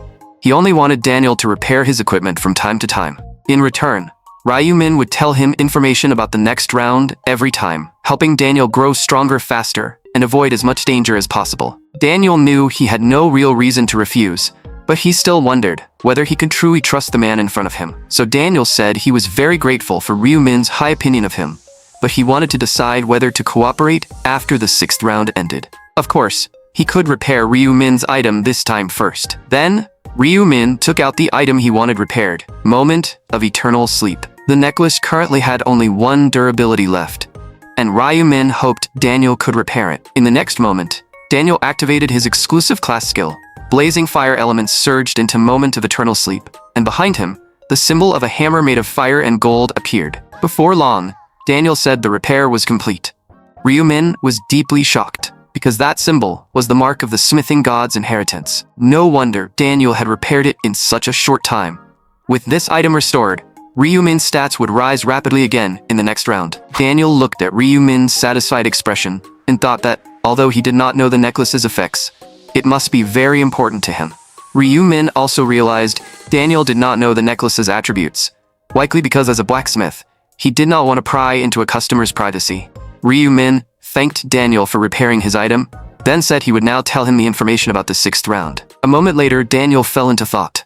If the monsters were really that powerful, then he would need to find some helpers. While Daniel was thinking, Ryu-min said he wanted to buy something from him, a material Daniel owned but did not know how to use yet, black steel powder. Daniel was stunned, unable to believe Ryu-min even knew what items he had. Ryu-min calmly said that the blacksmith class was extremely expensive in the early stages, so he guessed Daniel must be short on money right now. Daniel froze in shock, realizing Ryu-min had even predicted that he was struggling financially. Daniel apologized to Ryu-min, saying he had still held a slight doubt earlier and wondered if Ryu-min was lying. Ryu-min said that kind of caution was normal. After the angel game descended, everyone had to protect themselves carefully, and he had no ill will toward Daniel. Daniel said he would give Ryu-min the black steel powder for free because Ryu-min had already told him far too much valuable information. Hearing this, Ryu-min was also surprised, and soon a black cloth box appeared before him. The item description contained only a few short words: deep black powder that emitted a faint magical fluctuation. Ryu-min was still stunned, unable to believe Daniel was really going to give this to him. After all, black steel powder was an extremely valuable material in the mid to late stages, and its true use would only appear in the 11th round. Ryu-min thought he had obtained something incredibly precious from Daniel this time, so he confirmed once more, asking if Daniel was really giving it to him. Daniel said he did not know what the item was used for, and that currently, only Ryu-min, as a prophet, probably knew its value. Daniel also knew in his heart that since Ryu-min specifically wanted it, it had to be a precious material. But he had already received too much help from Ryu-min, so he could not be greedy. Hearing Daniel's inner thoughts, Ryu-min could not help smiling happily. Then, Ryu-min took out a box and handed it to Daniel, telling him to open it, because everything inside was for him. In the next moment, Daniel froze on the spot. Inside the box was a full £1 million, more money than he had ever seen in his entire life. Ryu-min said this should solve Daniel's problem with lacking materials. With this money, he could focus entirely on researching his craft. Daniel looked at Ryu-min with deep gratitude. Ryu-min then added that he had one more suggestion. While buying materials, Daniel should also use part of the money to buy stocks. A stock called Player's World would appear soon, and Daniel should buy as much of it as possible. Of course, Ryu-min was not forcing him to buy it, but if Daniel invested in that stock, he would never have to worry about money again. Daniel said he would follow Ryu-min's advice, since this money had been given to him for free. Then, the two of them agreed that they hoped for a pleasant partnership in the future. Daniel also saved Ryu-min's contact information. Ryu-min said they would meet again after the next round ended. Several days later, the Angel Game summoned the players once again. Ryu-min looked around and found himself in a vast desert. The other players were also summoned, one after another. Everyone looked uneasy, wondering what the mission of this Angel Game would be. Ryu-min knew he needed to find several people to cooperate with this round, and Juri was naturally his first choice. Aside from Juri, he still needed 3 more teammates. While Ryu-min was thinking, a voice suddenly came from behind him, calling out to Mr. Black Scythe. Juri was walking toward him. She happily said that this time, she had found Mr. Black Scythe as soon as she was summoned. She then said she would be in his care again for this round. But at that moment, Juri completely failed to notice the gazes of the people around them. The other players whispered among themselves, wondering who she was and how she could be so close to Black Scythe, while their eyes filled with envy and jealousy. Juri curiously asked if Mr. Black Scythe had defeated the final boss last round, and Ryu-min gave her a clear yes. Juri became even more curious, wondering how he had killed the boss in such a short time. Ryu-min smiled and said he would not tell her how he killed the boss, nor would he tell her what reward he received. Juri clenched her little fists and puffed her cheeks at him, saying she had not even asked yet, but he already knew what she wanted to ask, almost as if he could read her mind. Hearing this, Ryu-min was startled. A woman's sixth sense really was terrifyingly accurate. Only after saying it did Juri suddenly blush, wondering how she could speak to Black Scythe like that. It almost sounded as if she was saying Black Scythe paid special attention to her. Juri immediately apologized with a red face, saying she should not have spoken so carelessly. Ryu-min was in a great mood and said he would take it as her praising his sharp observation skills. Only then did Juri feel relieved, and she was also secretly glad, She had never expected Black Scythe to be such a kind and gentle guy. Meanwhile, another woman was watching Black Scythe from not far away. Seo Arion was puzzled, wondering who the girl beside Mr. Black Scythe was. Then she walked straight toward Black Scythe and greeted him. Ryu Min looked at the two people in front of him, returned to his cold expression, and asked what they wanted. Seo Arion asked whether that girl was already part of his team. Ryu Min replied coldly that he had no obligation to answer her question. So Arion could not understand it. Just moments ago, he had smiled so gently at that girl. So why was he suddenly so cold toward her? Ryu Min then said he was not allied with them for any missions. In truth, Ryu Min understood very well that they had approached him because they wanted to invite him to team up. An Sang-chel immediately spoke up beside her, saying they sincerely wanted to join Black Scythe's team. Ryu Min asked why he should let them join and what benefit their joining would bring him. An Sang-chol said they had already obtained information about the 6th round, and if Ryu Min agreed to team up, he would share everything with him. Ryu Min looked at An Sang-chel and pretended to think it over seriously. An Sang-chol became extremely nervous, unsure whether Black Scythe would accept his request. Meanwhile, Ryu Min decided that since An Sang-chel had proposed this himself, it was the perfect chance to test him. Then, Ryu Min said he did not need information about the 6th round. An Sang-chol was shocked, since obtaining game information in advance should have been extremely helpful to Black Scythe. But Ryu Min said he did not know where they had gotten their information from, and he could not judge whether it was true, so he would fight in his own way. However, if An Sang-chel told him who had given them the game information, Ryu Min would consider letting him join. Ryu Min added that as long as An Sang-chel revealed the source, he would agree to let him join the team, making this a very fair deal. After thinking it over, An Sang-chel said it was a secret that absolutely could not be revealed, then sincerely apologized to Ryu Min. Hearing this, Ryu Min thought An Sang-chel clearly knew how to keep a secret. At the very least, he would not spread information about the prophet. Just as An Sang-chel was about to leave in disappointment, Ryu Min said he agreed to let him join the team, leaving An frozen in shock. Ryu Min said he admired people who could keep secrets, because people like that often became reliable teammates. After coming back to his senses, An Sang-chol felt extremely relieved that he had not said anything. Then he said he and Seo Ah-young would do their best to serve Ryu Min and avoid holding him back. Ryu Min then introduced Juri, saying she was his dedicated support. Seo Ah-ryong also greeted her and introduced herself.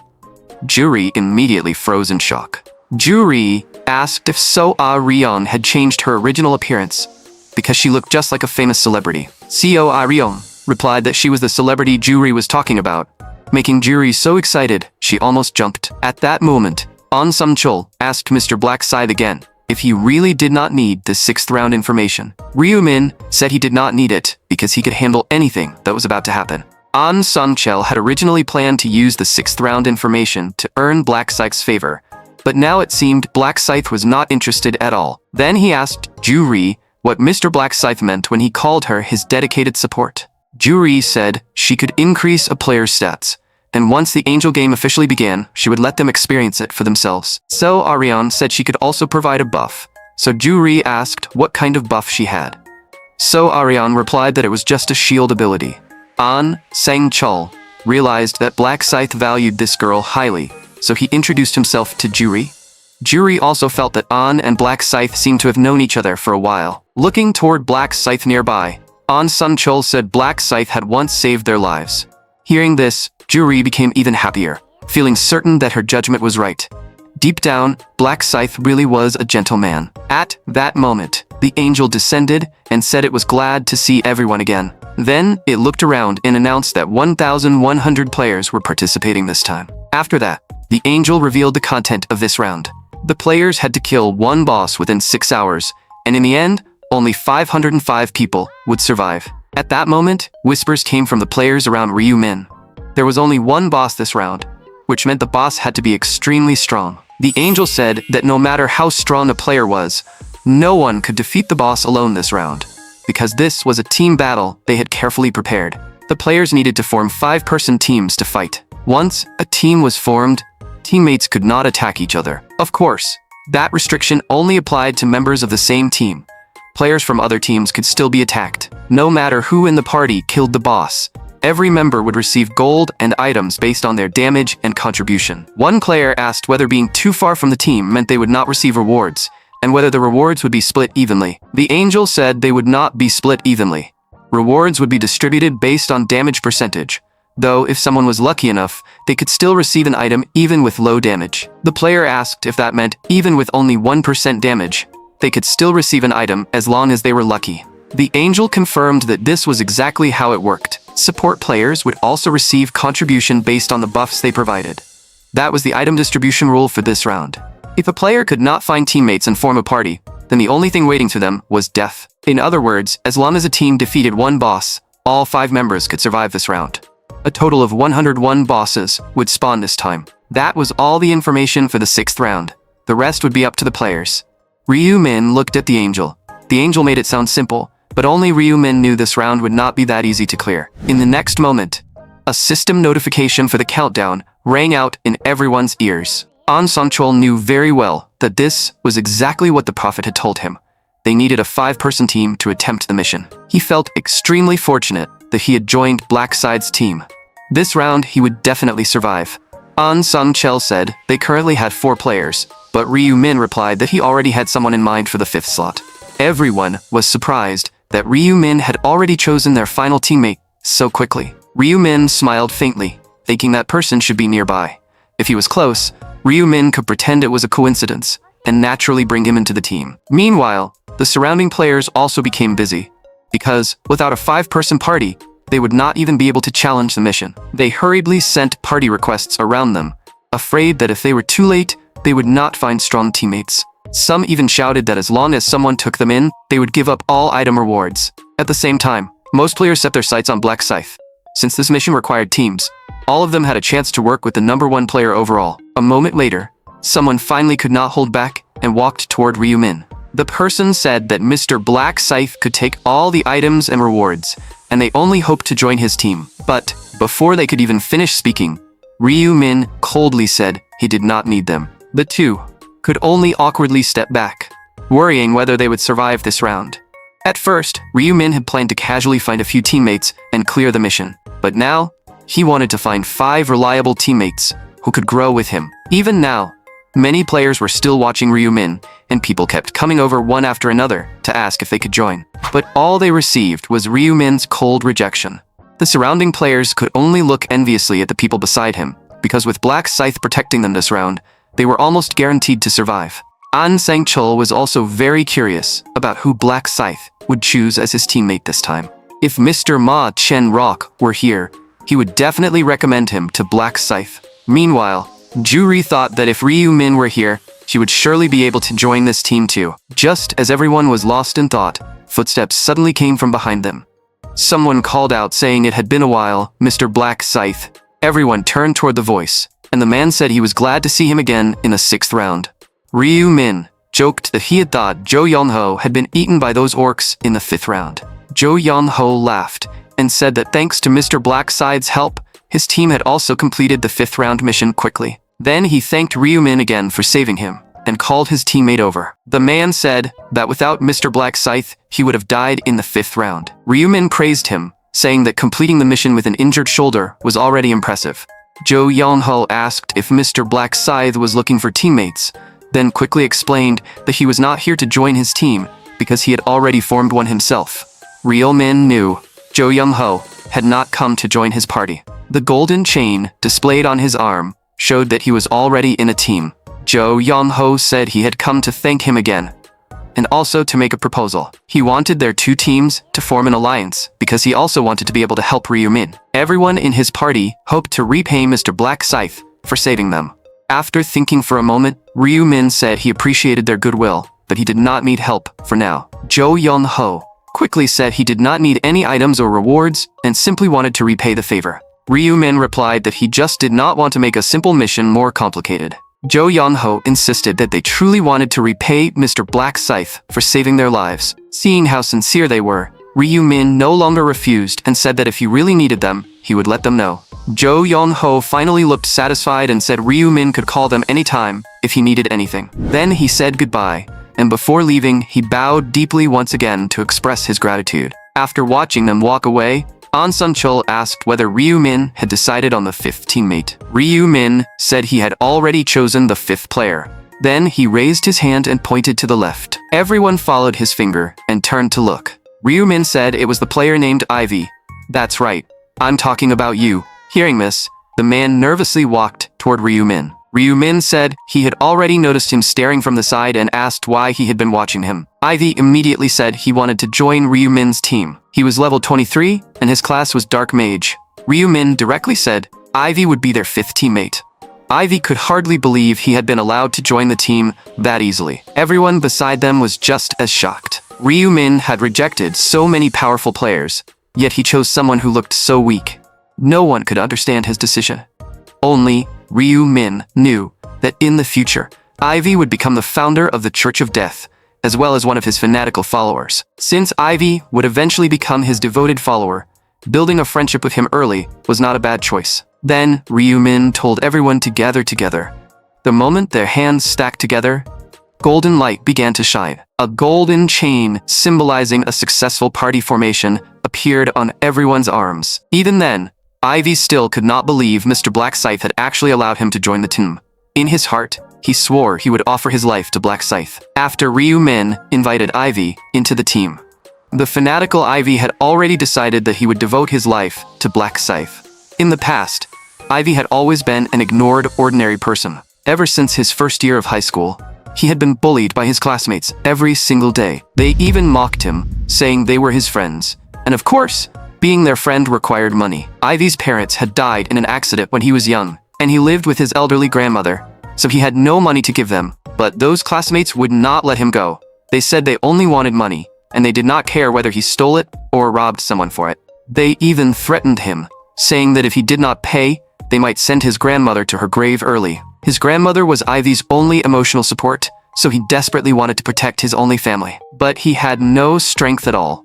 Every time he resisted, all he received was endless beatings and even harsher bullying. Ivy had thought about ending his life more than once, but reason told him that if he died, there would be no one left to take care of his grandmother.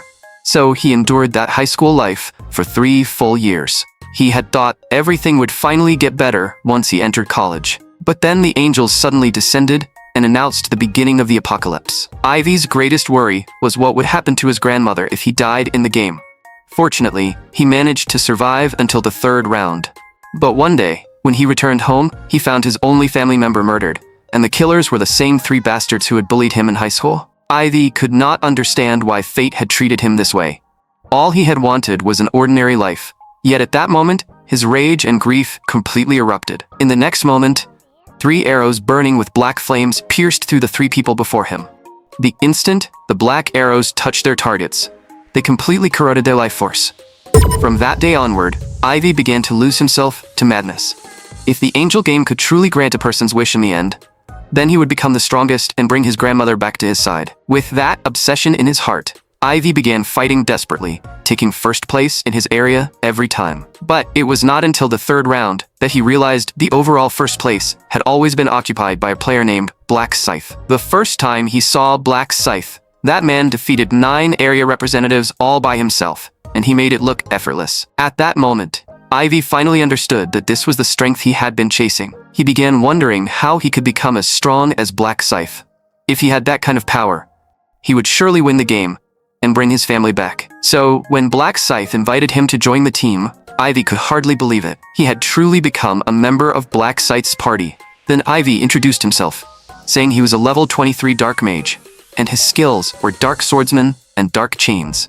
Looking at Black Scythe in front of him, Ivy silently hoped that he would not be looked down on. Ryu-min's expression did not change at all, and he simply said they could move out. But Juri told everyone to wait a moment, then applied her blessing buff to the entire team. A system notification rang out, announcing that all stats had increased by 60%, with a duration of 3 hours. In the next moment, Juri activated her swiftness skill as well. Another system notification rang out, announcing that attack speed and movement speed had increased by 60%, with a duration of 30 minutes. This left everyone around her completely stunned. Seo Arion was especially dazed, thinking that such powerful support abilities must be the reason Juri could stay beside Black Scythe. After coming back to her senses, Seo Arion said she would also do her best to help everyone.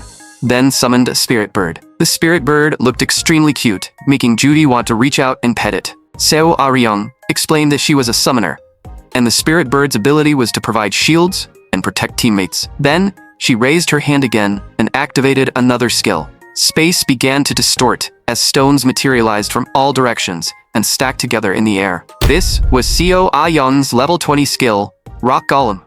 It did not have powerful attack ability, but it could draw monsters toward itself. After that, Ryu Min said it was time for them to move out and begin the mission. Ivy was deeply shocked. So this was Black Scythe's team. Even their support abilities were incredibly powerful. A moment later, the group appeared somewhere in the desert. Ivy heard the sound of intense fighting coming from nearby. He immediately jumped onto a nearby sand dune. Then, he leapt to the side to get a better look ahead. There, a 3-meter-tall centaur warrior was roaring violently. The surrounding players became excited, never expecting to find their first target so easily. Without the slightest hesitation, they charged straight toward the centaur warrior. But they had not expected the centaur to be so powerful. The moment they clashed, the man's sword was knocked out of his hand. The man quickly backed away, pulled out a spare weapon, and said they could not fight it head-on. They had to split up and wear it down. A woman shouted, asking exactly how they were supposed to move. The man shouted back that every time the centaur attacked, they should look for a chance to strike from behind. Ryu Min watched quietly from a distance and thought their teamwork was decent. But their strategy was wrong. In the next moment, the man who tried to attack from behind was instantly kicked away by the centaur's hoof. Ryu Min watched coldly, because the hind legs were the strongest part of a centaur. Although the centaur warrior had incredible strength and speed, the archer in that party and the woman controlling the sword were both ranged attackers. After a long period of wearing it down, the centaur warrior's health finally dropped to its lowest point. In the end, the centaur warrior still fell before that random party. Ivy was shocked. Had they really killed the boss already and become the first team to clear the round? That random party was extremely excited since this was the first time they had completed a mission so quickly. Ivy could not help asking if they had already killed the boss, and whether Ryu Min's team was still going to keep waiting. He had never expected the fight to end so quickly. And he began to worry. Ivy thought Mr. Black Scythe must be disappointed too. But to his surprise, Ryu Min still looked completely calm. Soon, the party that had killed the monster began to panic, asking each other if anyone had received the mission completion notification. But no system notification appeared. They could not understand what was happening since they had clearly killed the centaur warrior.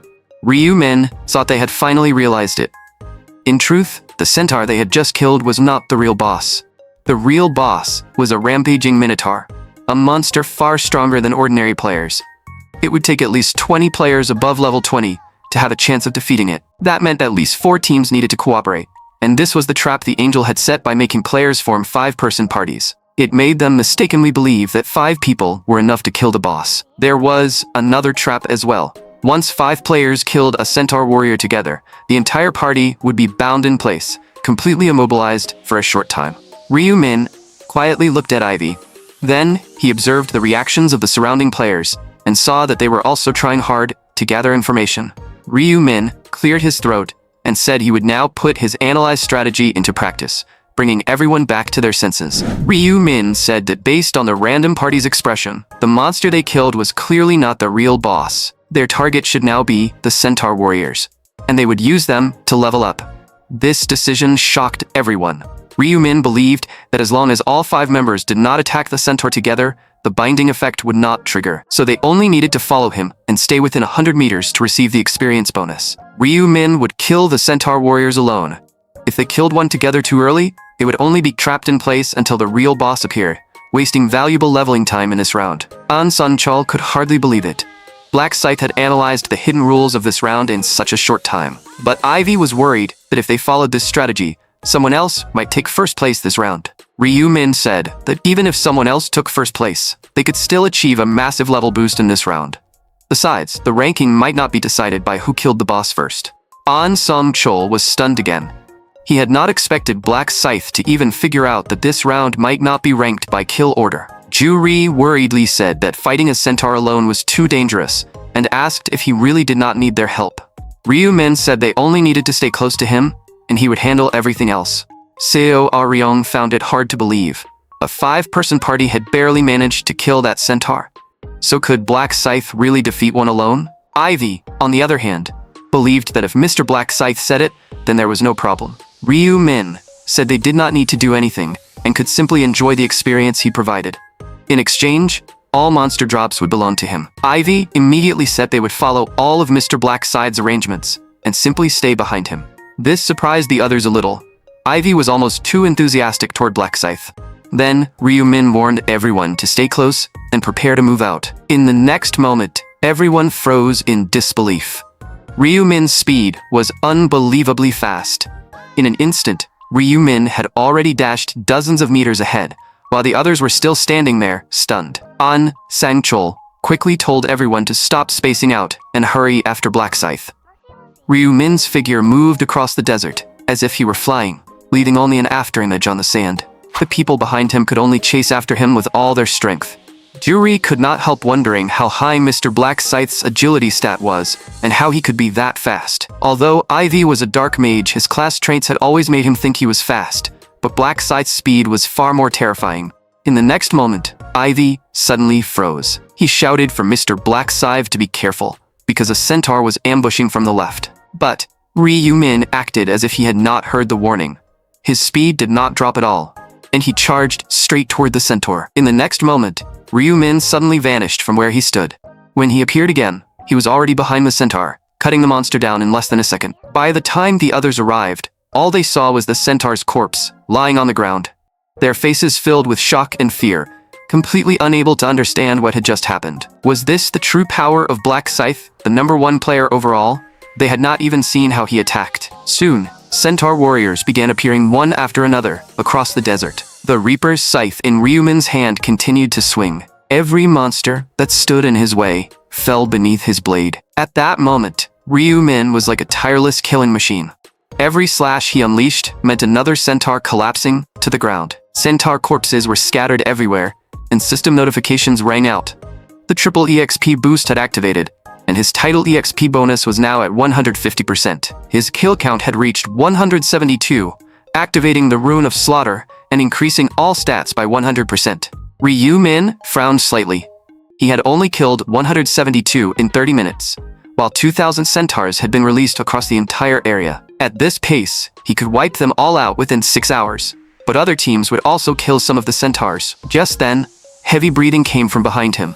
The others had finally managed to catch up, their faces already filled with exhaustion. Seeing this, Ryu Min decided it was time to stop and let them rest. Then he told everyone to take a 10-minute break. Juri panted and said that just keeping up with his speed was already extremely difficult. Everyone collapsed onto the ground, completely shaken by what they had just witnessed. Simply staying within 100 meters of Mr. Black Scythe had already pushed them to their limits. Juri looked at him with admiration and said Mr. Black Scythe was unbelievably fast, but he could still kill centaurs with ease while moving at that speed. Seeing Juri's flushed cheeks, Ryu Min gave her a gentle look and asked if he should slow down a little. Before Juri could answer, Ivy spoke up, saying Mr. Black Scythe was the most terrifying person he had ever seen.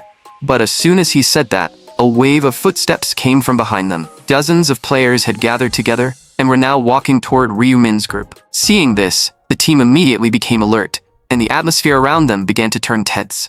Ryu Min's expression gradually turned cold as a large group of players walked toward him. Just as the atmosphere became extremely tense, a man stepped forward with a flattering smile and said it was an honor to find Mr. Black Scythe here. Ryu Min's expression remained icy as he asked what the man wanted from him. The man quickly said he had come to seek cooperation with Black Scythe. But before he could finish speaking, Ryu Min directly said he did not need anyone's help.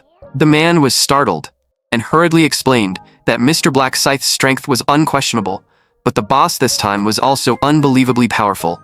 Had Black Scythe not seen it? Then he pointed toward a sand dune in the distance, saying the bull-headed monster over there was the true boss of the 6th round. It was as massive as a small hill, and was not something a single team could fight. A random party had passed by earlier, and after merely glancing at the Minotaur, they were all killed within 1 minute. That was when the man realized this boss could not be cleared by only one 5-person team. Ryu Min said coldly that he had no interest in joining their boss raid. The man grew nervous and quickly said they did not need any items, and that even the final hit on the boss could go to Black Scythe. Ryu Min's gaze became even colder as he said he did not want to repeat the same answer a third time. Seeing this, The man panicked and backed away, repeatedly apologizing for disturbing Mr. Black Scythe. After returning to his group, the man looked embarrassed and said that no matter how he invited him, Black Scythe refused everything. The others could not understand it. Black Scythe also needed to kill the boss. So did he really think he could do it alone? They looked toward the Minotaur in the distance. Although they were terrified, they knew they had to work together and take it down. With that, the group walked toward the Minotaur with anxious hearts. But the moment they entered within 20 meters of the Minotaur, it immediately noticed them. The Minotaur turned back with a vicious glare, and even the full 20-player group had not expected its alertness to be so high. In the next moment, the Minotaur charged toward them at high speed. The players were shocked, not expecting the monster to actually rush at them first. After a brief moment of panic, the party members quickly took battle positions and began surrounding the Minotaur. Ryu-min also jumped onto a sand dune at that moment, curious to see how long it would take 20 players to clear it. In Ryu-min's eyes, the Minotaur was not an especially difficult enemy. Its attack power and defense were terrifying, but its speed was much lower than most monsters. Experienced players could easily dodge its attacks and counterattack at the same time. Although the Minotaur's defense was extremely tough, as long as everyone kept up a dense barrage of attacks, they could eventually force it into a passive position. This was how they made up for their lack of damage through attack frequency. Finally, one player charged his skill into a long axe. This strike consumed more than half of his mana. The axe cut through the air and smashed heavily into the Minotaur's chest. At last, after more than 10 full minutes of being surrounded by 20 players, the Minotaur's defense was finally broken. Seeing this, the players became excited and immediately charged toward the Minotaur. A rain of attacks poured down, all aimed at the Minotaur's chest. One player tried to take the chance to deal even more damage, but because he got greedy and attacked one extra time, the Minotaur instantly grabbed him. In the next moment, his body was crushed in its grip. As the final fireball spell landed, the Minotaur let out a resentful roar, and its mountain-like body finally collapsed. At the same time, one player's body was instantly wrapped in a barrier of light. Right after that, the other 4 players were also protected by the same light. They had finally killed the boss. It seemed that once the mission was completed, a barrier would appear to protect the players. The players inside the barrier could not help wondering if they were supposed to just wait there until the game ended. It looked like the others would have to keep forming teams and search for new bosses, so the man could not help looking back, wondering if he should invite Black Scythe again. But in the next moment he turned away, knowing Black Scythe would definitely refuse. Then Ryu-min said the result was exactly as he had predicted. If they challenged the boss too early, they would only waste a lot of time. Now they needed to speed up the mission, so everyone had to keep up with him. As soon as he finished speaking, Ryu-min shot forward at incredible speed. Time passed quickly, and more players were wrapped in protective barriers, one after another. They all sighed in relief, saying they had finally survived this round. At that moment, one player suddenly shouted, asking if that was Black Scythe. They saw Ryu-min charging toward a centaur warrior. With just a casual swing, he killed the centaur instantly. Everyone around him was in disbelief. After all, a centaur warrior normally required a party of at least 5 players to defeat. The random parties could not understand how strong Black Scythe truly was. With that kind of power, he should have completed the mission long ago. If he completed it only now, he would no longer be able to earn a higher ranking. Some had thought Black Scythe would take first place again, but it seemed no one could stay first forever. Just then, Ryu-min killed the final centaur warrior. A system notification appeared, saying no more centaurs could be located. A total of 2,000 centaur warriors had been released across the area, and Ryu-min alone had killed 1,920 of them. At this point, only 20 minutes remained in the game. In other words, Ryu-min had practically wiped out every centaur in the area by himself. Juri panted and asked if they could rest for a moment, because simply keeping up with Mr. Black Scythe was already difficult. Ryu-min said the centaur hunt was already finished, so now they could take their time looking for the boss. Still breathing heavily, Juri asked if that meant they no longer needed to keep chasing centaurs. Ryu-min said that according to his tracking skill, all the centaurs in the entire area had already been killed. An San-chol instinctively checked his information. In the next moment, he shouted in disbelief and told everyone to check their levels. Everyone froze after looking at their status windows, unable to believe how much their levels had risen. Ryu-min asked An what level he was now, and An said he had originally been level 20, but was now level 34. So Ryung had also reached level 34, while Juri had reached level 35. Ivy could hardly believe that he had already reached level 36. Even without any extra EXP boosts, they had all gained around 13 to 14 levels. As for Ryu-min, with his 4 times EXP bonus, he had also gained 14 levels and was now level 54. He had obtained 19 mana stones, 9 pieces of common grade equipment, and several other items. On top of that, he had obtained a required material for god grade synthesis, the shining horsetail, which gave off a faint magical fluctuation. Their levels were not the only things that had increased. Each person had also earned around 110,000 gold. An Sang-chel looked overjoyed, because this was the first time he had ever owned so much gold. Ryu-min told them it would be best to spend their gold in the shop on essential skills, such as tracking, enhanced vision, and interference skills. Hearing this, Ivy did not hesitate and bought every skill Ryu-min mentioned, spending 60,000 gold in one go. Once everyone was ready, Ryu-min said it was time to kill the Minotaur boss. Then, Ryu-min activated his tracking skill and rushed north. A short while later, he stopped. A large number of players had already gathered there, and a few of them noticed Ryu-min's arrival. Someone immediately asked if Mr. Black Scythe had also come to kill the Minotaur, and invited him to join their group. But Ryu-min said he had no intention of cooperating with anyone. He would kill the Minotaur boss alone. Hearing this, the players immediately began whispering among themselves. They knew Black Scythe was strong, but even he should not be able to face the Minotaur boss alone. Someone could not help warning him that killing a Minotaur boss required a team of at least 20 players. If Mr. Black Scythe challenged it alone, that would be far too arrogant. Ryu-min spoke coldly, asking if the man was calling him arrogant, and telling him not to lump him together with ordinary players. The man quickly explained that he did not mean it that way.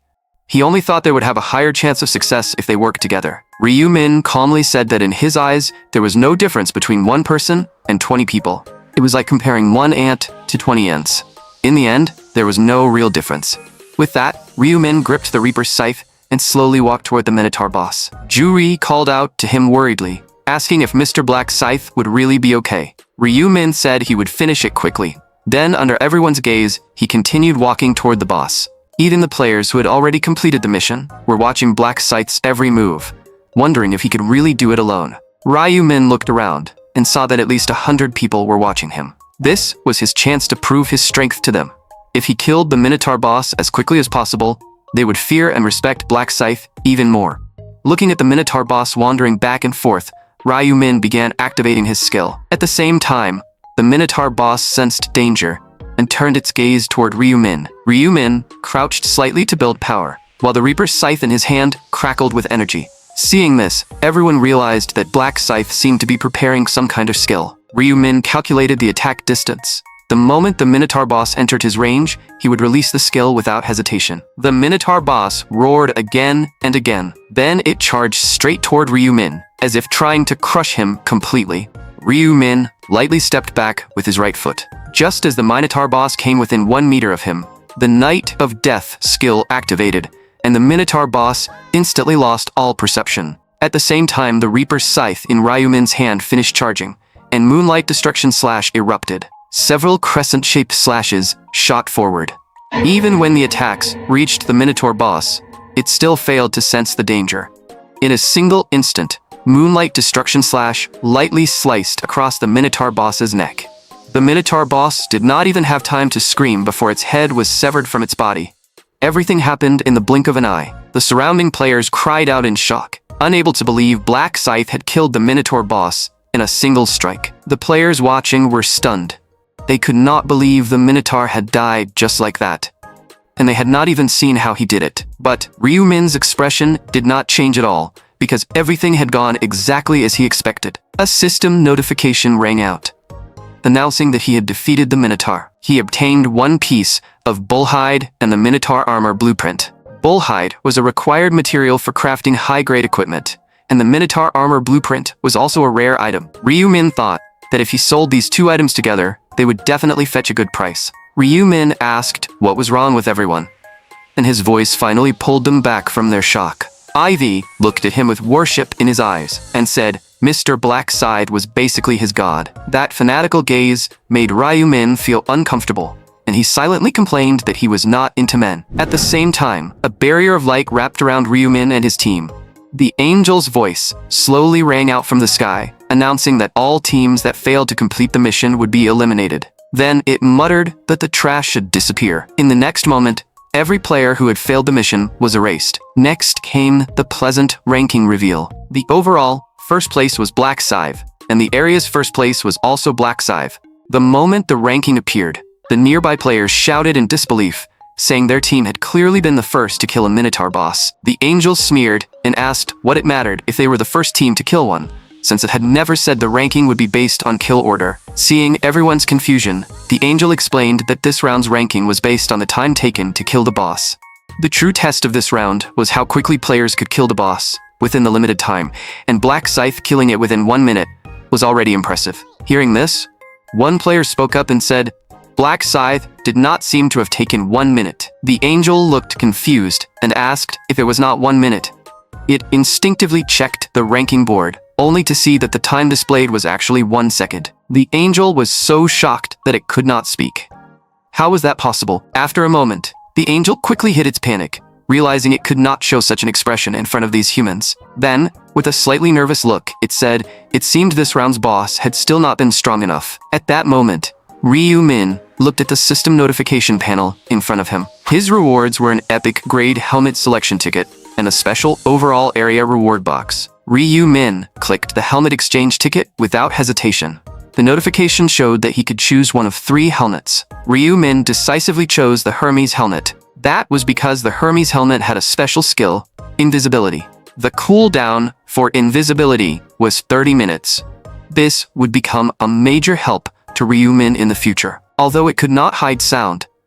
If paired with Ryu Min's stealth rune, he could move almost completely silently. After that, Ryu Min opened the overall first place reward box. He directly chose the material reward. After all, Ryu Min knew exactly how every material was used. At this stage, he had to choose the golden powder, because it was a required material for god-grade equipment. Angel Gold Powder was powder made from an angel's hair. A system notification rang out, announcing that the rewards had been claimed and the round had ended. Ma Chunrock had just returned to reality from the angel game. Before he could even gather his thoughts, An Sung-chol's voice came from outside the door. Ma Chunrock asked what An was doing here since he had only just returned from the angel game. An said Ma Chunrock's level must have risen quite a bit too, since he had followed Black Scythe's team for 6 full hours. He was curious how many levels Ma had gained to come report so excitably. An Sang-chol then said he had gone from level 20 all the way to level 34. Ma Chunrock froze for a moment, asking if An had really said level 34. Even he was shocked by that level increase. An was just as stunned, saying that simply keeping up with Black Scythe had been exhausting, and Black Scythe's strength was unbelievable. He never would have dreamed that he could gain so many levels at once. Ma Chunrock also had not expected An's level to surpass his own, since he was only level 29. Hearing this, An Sung-chol immediately fell silent. Ma Chunrock told him not to be so nervous. After all, his own level was not only lower than An's now, but might even be lower than So Aryung's. Then Ma told him to continue, asking if Black Scythe's speed was really that fast. He had also seen the ranking record showing that Black Scythe killed the Minotaur boss in 1 second, but he still found it hard to believe. An Sang-chol said Black Scythe had used a skill he had never seen before, moving so fast that his figure almost blurred. Ma Chunrock's expression became extremely serious. Was this the gap between him and Black Scythe? His Dark Knight class was unquestionably powerful, but even so, he still could not keep up with Black Scythe. Ma realized he had to raise his level faster, and he also needed to replenish his dark mana more quickly. Black Scythe was putting an enormous amount of pressure on him. Then he told An Sang-chol to find the prophet and ask when he could meet him. An hesitated and asked whether Ma really thought the prophet had survived this round. Ma coldly said that was something An needed to confirm, not something he should ask him. Ma Chunrock stared blankly out the window and muttered that he would definitely surpass Black Scythe. Meanwhile, Ivy lay in bed, unable to calm down for a long time. Black Scythe's strength was deeply engraved in his mind. In Ivy's eyes, Black Scythe was an overwhelmingly powerful god. He felt frustrated that he had been completely useless in the game and had not helped Mr. Black Scythe at all. He desperately wanted to help Mr. Black Scythe. But if Mr. Black Scythe was a god, then what did a god need? A god needed followers. Just as Ryu Min returned to reality, he suddenly shivered, feeling as if someone had set their eyes on him. At that moment, his phone began ringing. Ryumin picked it up and saw that it was an international number. When he answered, Daniel's voice came through the phone. Daniel excitedly thanked Ryumin, saying that without his warning, he would have died. He had already booked a plane ticket and would soon come to Ryumin's side. Ryumin was startled, because he did not remember anything like this happening in his previous life. Then he said Daniel was welcome to come anytime. The next day, Daniel and Ryumin met again. Ryumin said Daniel had sounded especially excited on the phone. But before getting into it, they should sit down and talk properly. Looking at the delicious meal in front of him, Daniel said he had not eaten anything this good in a long time, and Ryumin told him he could eat as much as he wanted today. Daniel said he should be the one treating Ryumin, since Ryumin had saved his life. Ryumin said that if Daniel wanted to repay him, he could restore the durability of his equipment. Daniel did not hesitate at all, and instantly restored Ryumin's equipment durability to full. Then Ryumin asked what Daniel meant when he said Ryumin had saved his life. Daniel replied that he had followed Ryumin's advice and spent all 6 hours raising his level. In the end, he barely managed to kill a minotaur, nearly dying in the process. If he had not listened to Ryumin, he would already be dead. Ryumin said he was glad he could help. Daniel smiled and said he still could not believe he was currently the highest level blacksmith in the game, which was why he had come to join Ryumin's team. Ryumin welcomed him, saying this would help Daniel become the strongest blacksmith in the world even faster. Then, Ryumin asked if Daniel had followed his investment advice, and Daniel said he had invested 70% of his money into that company. He did not know exactly what the company did, but he trusted Ryumin's judgment. A short while later, they arrived in front of the company building. Ryumin said he was glad Daniel trusted him so much, but he still needed to explain what the company actually did. This was a company aimed at players, and in the future, it would become a massive trading platform. Daniel asked in surprise if this company would really become the #1 player platform in the world. Looking at the huge company building, Daniel also wondered if it was really okay for them to just walk in like this. Ryumin said that although he was not the CEO, he was the controlling shareholder. This had originally been an international trading company, but he had now transformed it into a player platform. Daniel said he was a simple man and did not really understand these things, but he fully trusted Ryumin. Then they headed to the office to talk properly. The moment Ryumin appeared, the receptionist's expression noticeably stiffened. An Sang-chol happened to be guarding the office door. He asked with slight surprise why Mr. Ryumin had come here. Ryumin said he had something to discuss with Ma Chen-rock, and that Daniel was his friend, someone he wanted to introduce to Mr. Ma. An Sang-chol stammered slightly, saying Mr. Ma was currently meeting a guest in the office. Seeing this, Ryumin immediately understood that Ma Chen-rock had probably told An to stand guard outside and stop anyone from entering. An Sang-chol's loyalty was 100%, so who exactly was Ma Chen-rock meeting? An kept complaining inwardly, wondering why Ryumin had to appear right when Ma Chen-rock's fiancé was here. Thanks to the rune of inner thoughts, Ryumin was startled, so Ma Chen-rock's fiancé was here. In other words, that woman was inside. A moment later, Ma Chen-rock hurried out and asked why Ryumin had suddenly come. Ryumin calmly said that was a strange question. Was he not allowed to come to his own company? Ma Chen-rock quickly said that was not what he meant. In truth, Ryumin understood very well that in Ma Chen-rock's eyes, he was nothing more than a useful human. And deep down, Ma still looked down on him. Ma Chen-rock could only keep apologizing, saying Ryumin was of course welcome to come to the company anytime, but he usually notified him in advance.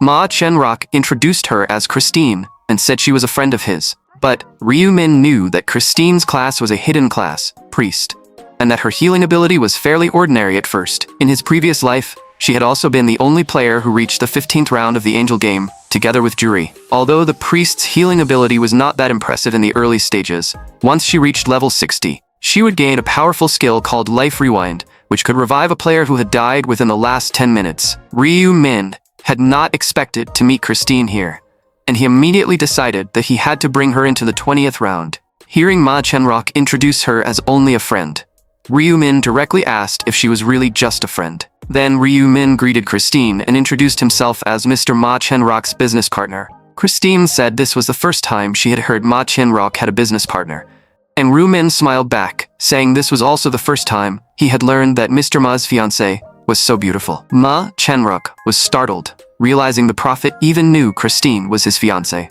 He nervously asked if Ryu-min also knew about Christine. Then, Ma immediately apologized, saying he had not meant to hide it. Ryu-min said he understood why Ma wanted to keep it hidden, but as business partners he did not want Ma lying to him. Ma Chen-rock deeply regretted making such a foolish move. Christine was also surprised, because this was the first time she had ever seen Ma Chen-rock act so humble. Ignoring Christine's surprised expression, Ryu-min told Daniel to wait for a moment, because he was about to tell everyone the information about the 7th round.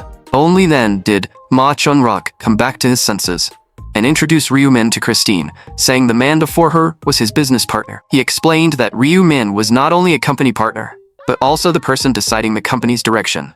Then Ma looked to Ryu-min for permission. After seeing Ryu-min silently nod, Ma added that Ryu-min was also a prophet. Christine looked confused and asked if they were joking, because how could a prophet possibly exist? Ryu-min told her not to be surprised. Just as Mr. Ma said, he possessed a one-of-a-kind prophetic ability, and he could tell her how to win the game. Christine urgently asked Ma Chen-rock if this was really not a joke. Ma said Mr. Ryu-min's prophecies had always been extremely accurate, while Christine asked why Ryu-min would reveal the secret that he was a prophet to her. Ryu-min said it was because he was about to tell them the secret to clearing the 7th round, and of course, he would not ask for anything in return for this information. Christine could hardly believe what she was hearing. Ryu-min knew that unless he produced real results, this woman would never believe him. So he gave them the 7th round information directly. Do not be deceived by temptation. As soon as he said this, even Ma Chen-rock looked surprised, not expecting the information this time to be only one sentence. Ryu-min told them to engrave that sentence into their minds like a spell. As long as they were not deceived by temptation, they could survive. Then Ryu-min looked at Christine and said there was one more prophecy he needed to tell her in private. In truth, the main reason Ryu-min had come to the company was to meet her. His prophetic power had shown him Christine at the company, and in the prophecy he knew she would die in the 11th round. Christine asked in shock if that meant she would die in the 11th round game, and if she only had 1 year left to live. Ryu-min said she understood correctly, but he could change the course of her life and help her survive that fate. A while later, Christine sat on a plane, unable to stop thinking about what Ryu-min had told her. Would her life really come to an end? Could his words truly be trusted? Thankfully, her father was not by her side, or he would definitely scold her for worrying over something as vague as superstition. But the prophet had also told her that in the 11th round, he would save her. Yet, when Christine asked how he would save her, Ryu-min said he did not know yet. His prophecy was far too vague, and he did not even know how he would save her. Yet he still claimed that he would. Before long, the plane landed. When Christine saw Jeffrey, she asked in confusion why he had come to pick her up at the airport. Jeffrey asked if she had enjoyed her trip, then said someone had asked him to come pick her up. He had also been told to bring Christine to see her father. Christine became even more puzzled. She had only just gotten off the plane, so why was her father in such a hurry to see her? A moment later, Jeffrey knocked on the door and said, "Father, Christine is back."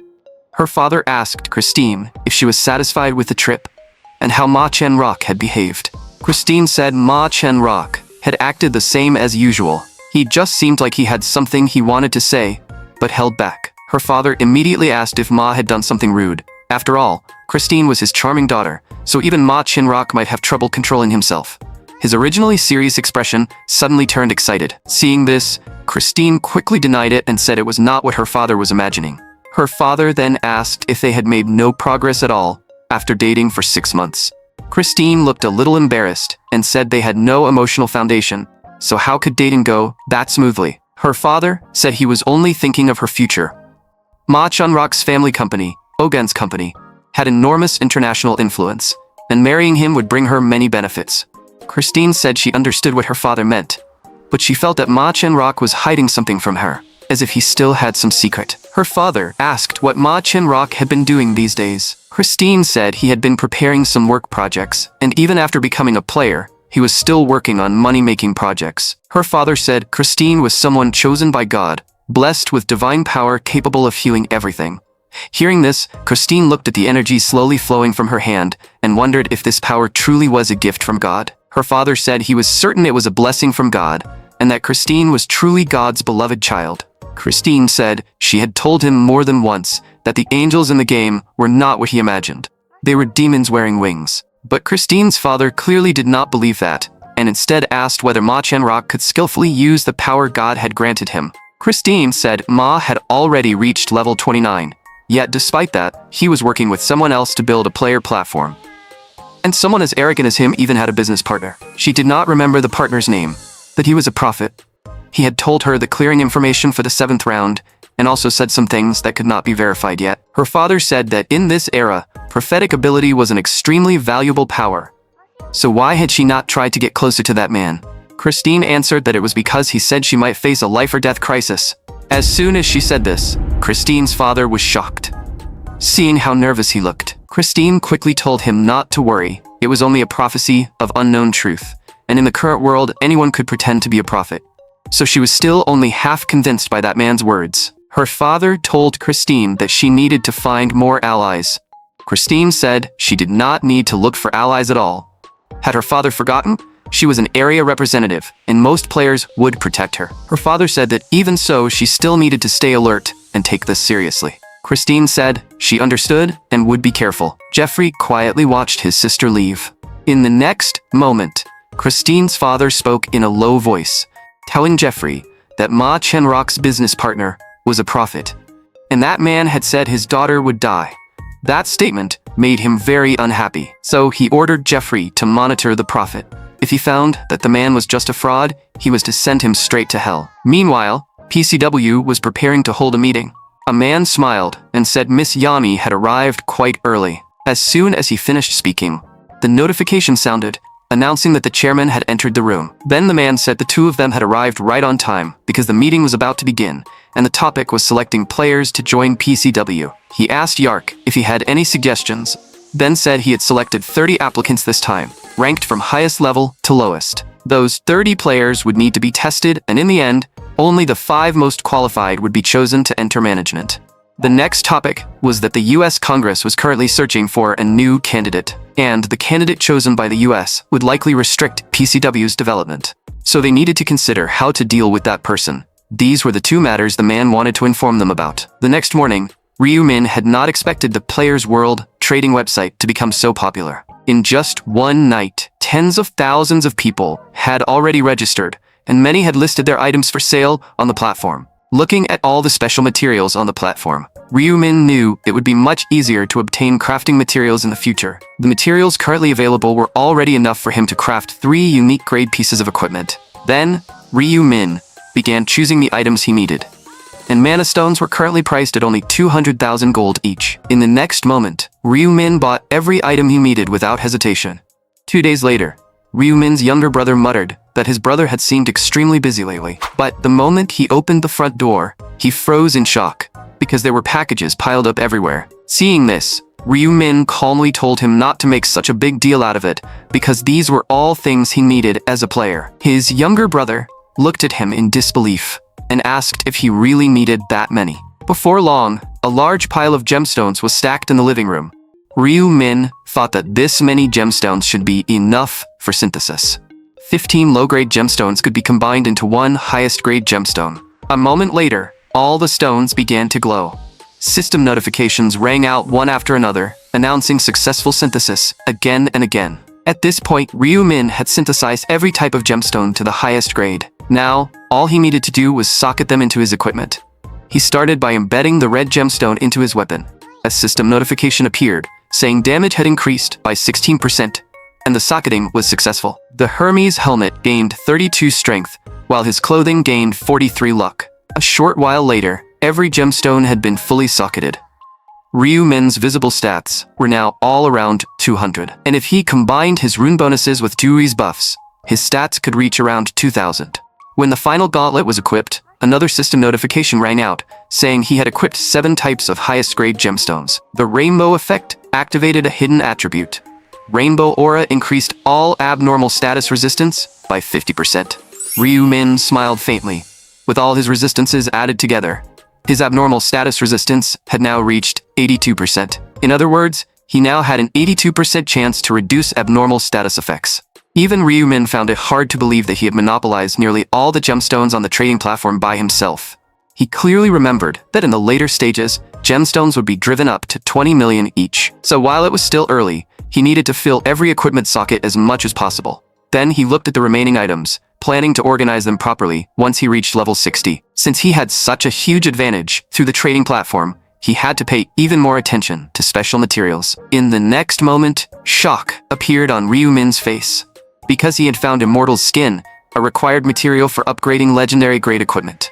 In the Angel game, equipment grades were divided into normal, rare, epic, unique, legendary, and the highest grade, God grade. Equipment above epic grade could only be obtained through upgrading, while ordinary players could at most purchase epic grade equipment directly. The higher the equipment grade, the stronger the monsters required for its materials, making them far harder to obtain.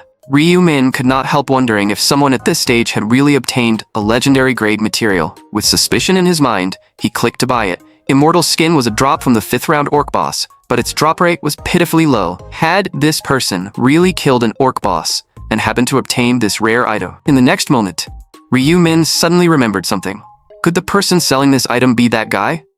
He was strong enough to kill an orc boss, and he also possessed a special item-related ability. If that person was really the one who listed this item, then this was very likely a trap. That guy had requested an in-person trade, so 9 times out of 10, he was setting a trap, but Ryu Min had to obtain this material. Then, Ryu Min sent him a message and proposed a location for the meeting. After the meeting was arranged, Ryu Min smiled faintly. That guy really treated other players as prey, using high-value items to lure them in. Then he would kill the players and steal their items. So before he could hurt even more people, Ryu Min had to meet him personally. At that moment, the man who received the trade request looked speechless. His listed price was clearly 1 million. Yet this person still wanted him to lower the price. Did he not know what kind of item he was trying to buy? This was something the man had obtained by killing the 5th round boss. Back then, he had genuinely thought he was going to die at the boss's hands. However, although the item was extremely rare, he still had no idea what it was actually used for. The person trying to buy it should know its value. So when they met, the man planned to torture him properly. At that moment, another player who had also come to trade was lying on the ground, begging for mercy. The man said with contempt that he had not expected him to be so poor. Out of all the items he had offered, only this weapon was barely worth looking at. Without the slightest hesitation, he drove his dagger into the man and killed him. He muttered that this was disappointing, and that the man had wasted too much of his time. He hoped the next player coming to trade would be a little more interesting. Ever since he was young, this man had felt that life was far too boring. Nothing could truly spark his interest. He had once tried focusing on studying, but he always became the top student in class far too easily. Eventually, he gave up on studying, and when his grades fell, his parents harshly scolded him. From that day on, the man found his own kind of fun. While his parents were yelling at him, he killed them with his own hands. That twisted thrill drove him completely insane. Because he had been young when he killed his parents, he ultimately escaped legal punishment. But he did not change his ways. Instead, he became a psychotic serial killer. When the Angel game descended, he became even more obsessed with the feeling of killing. With the drop rune, he obtained a large number of valuable items. And what truly pushed him over the edge was the 4th round, where players killed each other. That round made him completely sink into madness, and from then on, he became obsessed with the thrill of killing. The man wanted to turn the real world into a battlefield as well, so he began luring and killing players in reality. The man in front of him was the 7th player he had killed. He lifted the corpse from the ground, preparing for the 8th player he was about to meet. Then he dragged the body toward a nearby trash bin. He laughed to himself, thinking that once the trading player came near the trash bin, he could activate the corpse explosion skill and blow him away. Even if the player somehow survived the blast, he could still use Curse of Fear to subdue him. The man grew more and more excited, deciding he would properly toy with his prey before killing him. Just then, low footsteps sounded from behind him. The man became thrilled, thinking his target had finally arrived. As soon as the other person got close to the trash bin, he would immediately set off the explosion. In the next moment, Ryu Min, disguised as someone else, appeared before him. The man stared at Ryu Min and unconsciously muttered for him to come closer. Yes, just like that. 5 more steps would be enough. But in the next moment, Ryu Min stopped walking. The man cursed inwardly, wondering why he had suddenly stopped halfway. At that moment, the disguised Ryu Min asked if he was the person selling the item. The man secretly gritted his teeth, thinking that if Ryu Min took just 2 more steps forward, he could activate his skill. Ryu Min asked what he was doing over there. Since he was supposed to be selling Immortal's skin, The man standing in place smiled and said he had not expected Ryu-min to arrive so quickly. Inwardly, he calculated that if he moved closer, he would also enter the explosion range. He could use Curse of Fear to subdue Ryu-min, but that would be far too boring. Ryu-min asked if they were not here to trade. He had already come all this way, so why was the man still not coming over? The man said his leg hurt a little, and asked Ryu-min to come over to him instead. Seeing this, Ryu-min asked if he knew how far he had walked for this trade. He then asked if the man even wanted to trade, or if he had lied about having immortal skin. The man held back his temper, and said his leg simply hurt. Ryu-min pressed harder, asking if his leg really hurt. They had agreed to meet and trade, but now he was stalling. Was he trying to lure him over and rob him? It looked like he was just a scammer who did not have immortal skin at all. Ryu-min cursed in disgust, saying it was rotten luck to run into a scammer, and that people like him would be better off dead. The man trembled at Ryu-min's insults, unable to suppress his boiling rage. In the next moment, the man finally shouted for Ryu-min to look, saying this was the real immortal skin. Hearing this, Ryu-min gave a sinister smile and said it really was genuine. The man's heart tightened. What was wrong with this guy? Why had he suddenly started smiling? In the next moment, a slash suddenly fell from thin air, cutting the man's arm clean off. The man screamed as the pain hit him. He had no idea what had just happened. The other person was clearly still standing far away and had not moved at all. Then, a low whisper sounded beside his ear, asking if he was looking for him. The man was completely confused. He could not understand why there were two identical people. Ryu-min gave him a mocking smile and said the game was over. The man fell into confusion, still wondering why there were two of the same person. Ryu-min sneered that there had only ever been one of him from the beginning. As soon as he said that, the Ryu-min in front of the man vanished into thin air. The real Ryu-min lowered his head and prepared to pick up Immortal's skin. At the same time, he coldly said he had no obligation to explain anything. Hearing this, the man flew into a rage. Never before had anyone looked down on him like this. In the next moment, he activated Curse of Fear. This curse required eye contact with the target, and its success rate and control duration depended on the target's resistance. But Ryu-min did not move at all. He simply stared at the man as if he were looking at an idiot. A system notification appeared, saying the target had resisted the Fear skill, and Curse of Fear had failed. The man looked utterly shocked. This was the first time his skill had ever failed. While he was frozen in disbelief, Ryu-min's fierce assault came crashing down on him. The man had never expected that even with his stats, he would be completely unable to block Ryu-min's attacks. Facing Ryu-min's assault, he could not even see his movements clearly. A moment later, the man was sent flying, crumpling like a beaten dog. His body trembled uncontrollably. Was he really going to die here this time? But in the next moment, Ryu-min activated the heal skill. Fairy-like particles of light surrounded the man, and he stared in shock as all his wounds recovered. Ryu-min coldly asked who gave him permission to space out, because he was not done beating him yet. Then, Ryu-min gave him another round of brutal punishment. Every time the man was beaten to the verge of death, Ryu-min would activate the heal skill again. The man desperately endured Ryu-min's beating, convincing himself that Curse of Fear had only failed because of bad luck. This time, he would make Ryu-min regret toying with him. The moment the skill cooldown ended, he immediately tried to use it again. But before the skill could fully activate, Ryu-min pierced both of his eyes. Ryu-min coldly asked when he had ever allowed him to fight back. The man was furious. This was the first time anyone had toyed with him like this. Now blind, the man could only swing his sword wildly in front of him, trying to hit Ryu-min. Seeing this, Ryu-min did not hesitate. He blocked with his sword and kicked the mat away at the same time. The force sent the man flying several meters back. The man staggered and half pushed himself up, realizing he could no longer see and that one of his arms had been cut off.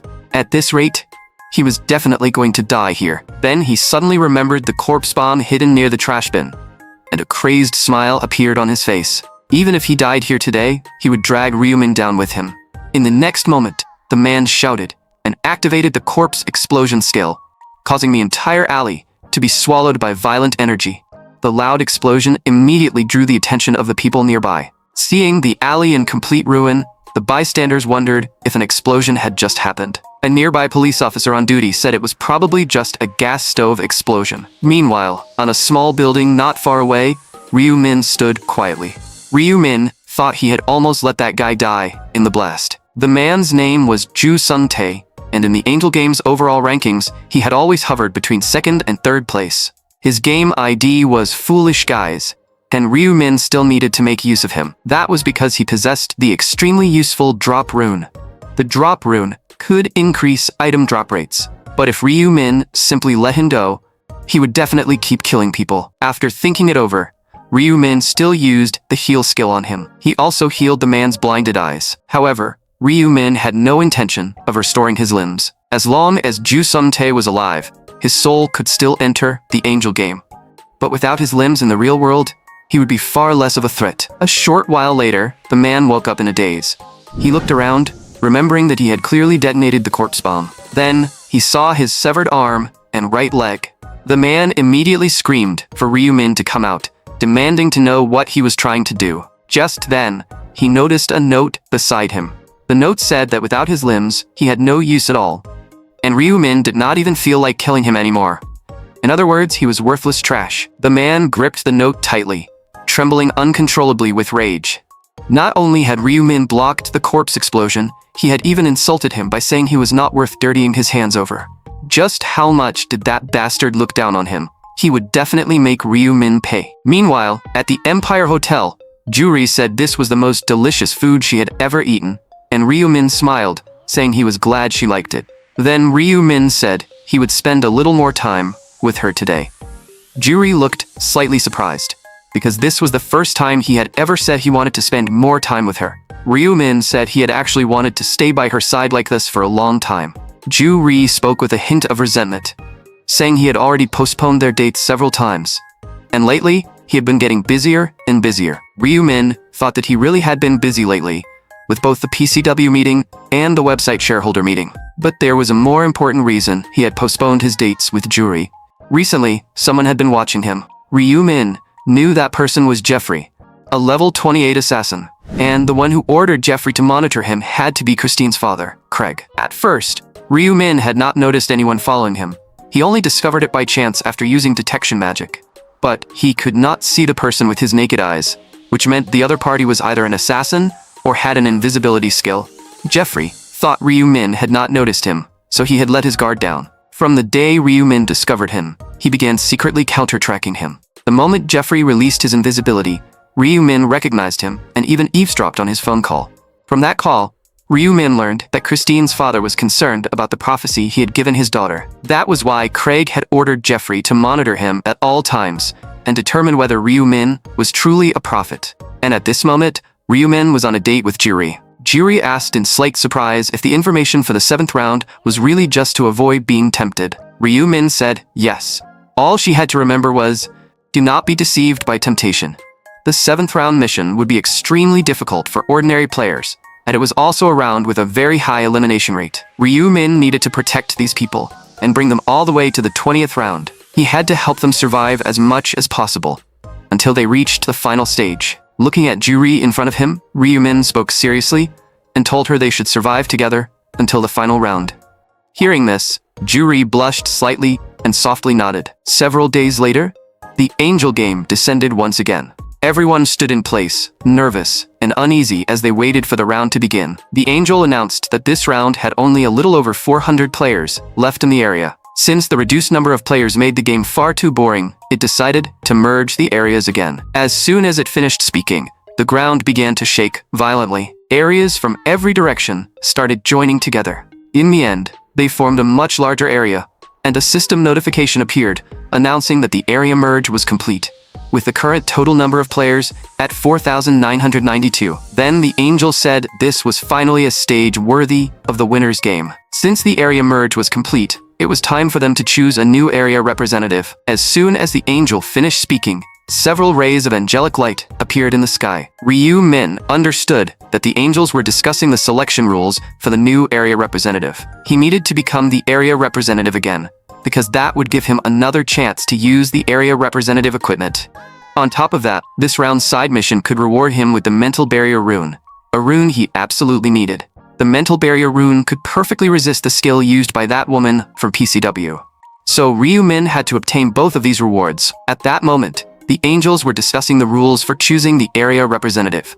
One angel mentioned that during the previous area merge, they had played an interesting game where the area representatives fought each other. The representative angel of Ryu Min's area gave an awkward smile, saying her area had lost back then, so she had been forced to host that game. Then, she smiled and suggested that they could decide through combat again, this time. But another angel shook its head and reminded her that her area had Black Scythe, the only warrior class player in the entire game. Hearing this, the representative angel of Ryu Min's area asked what better idea they had.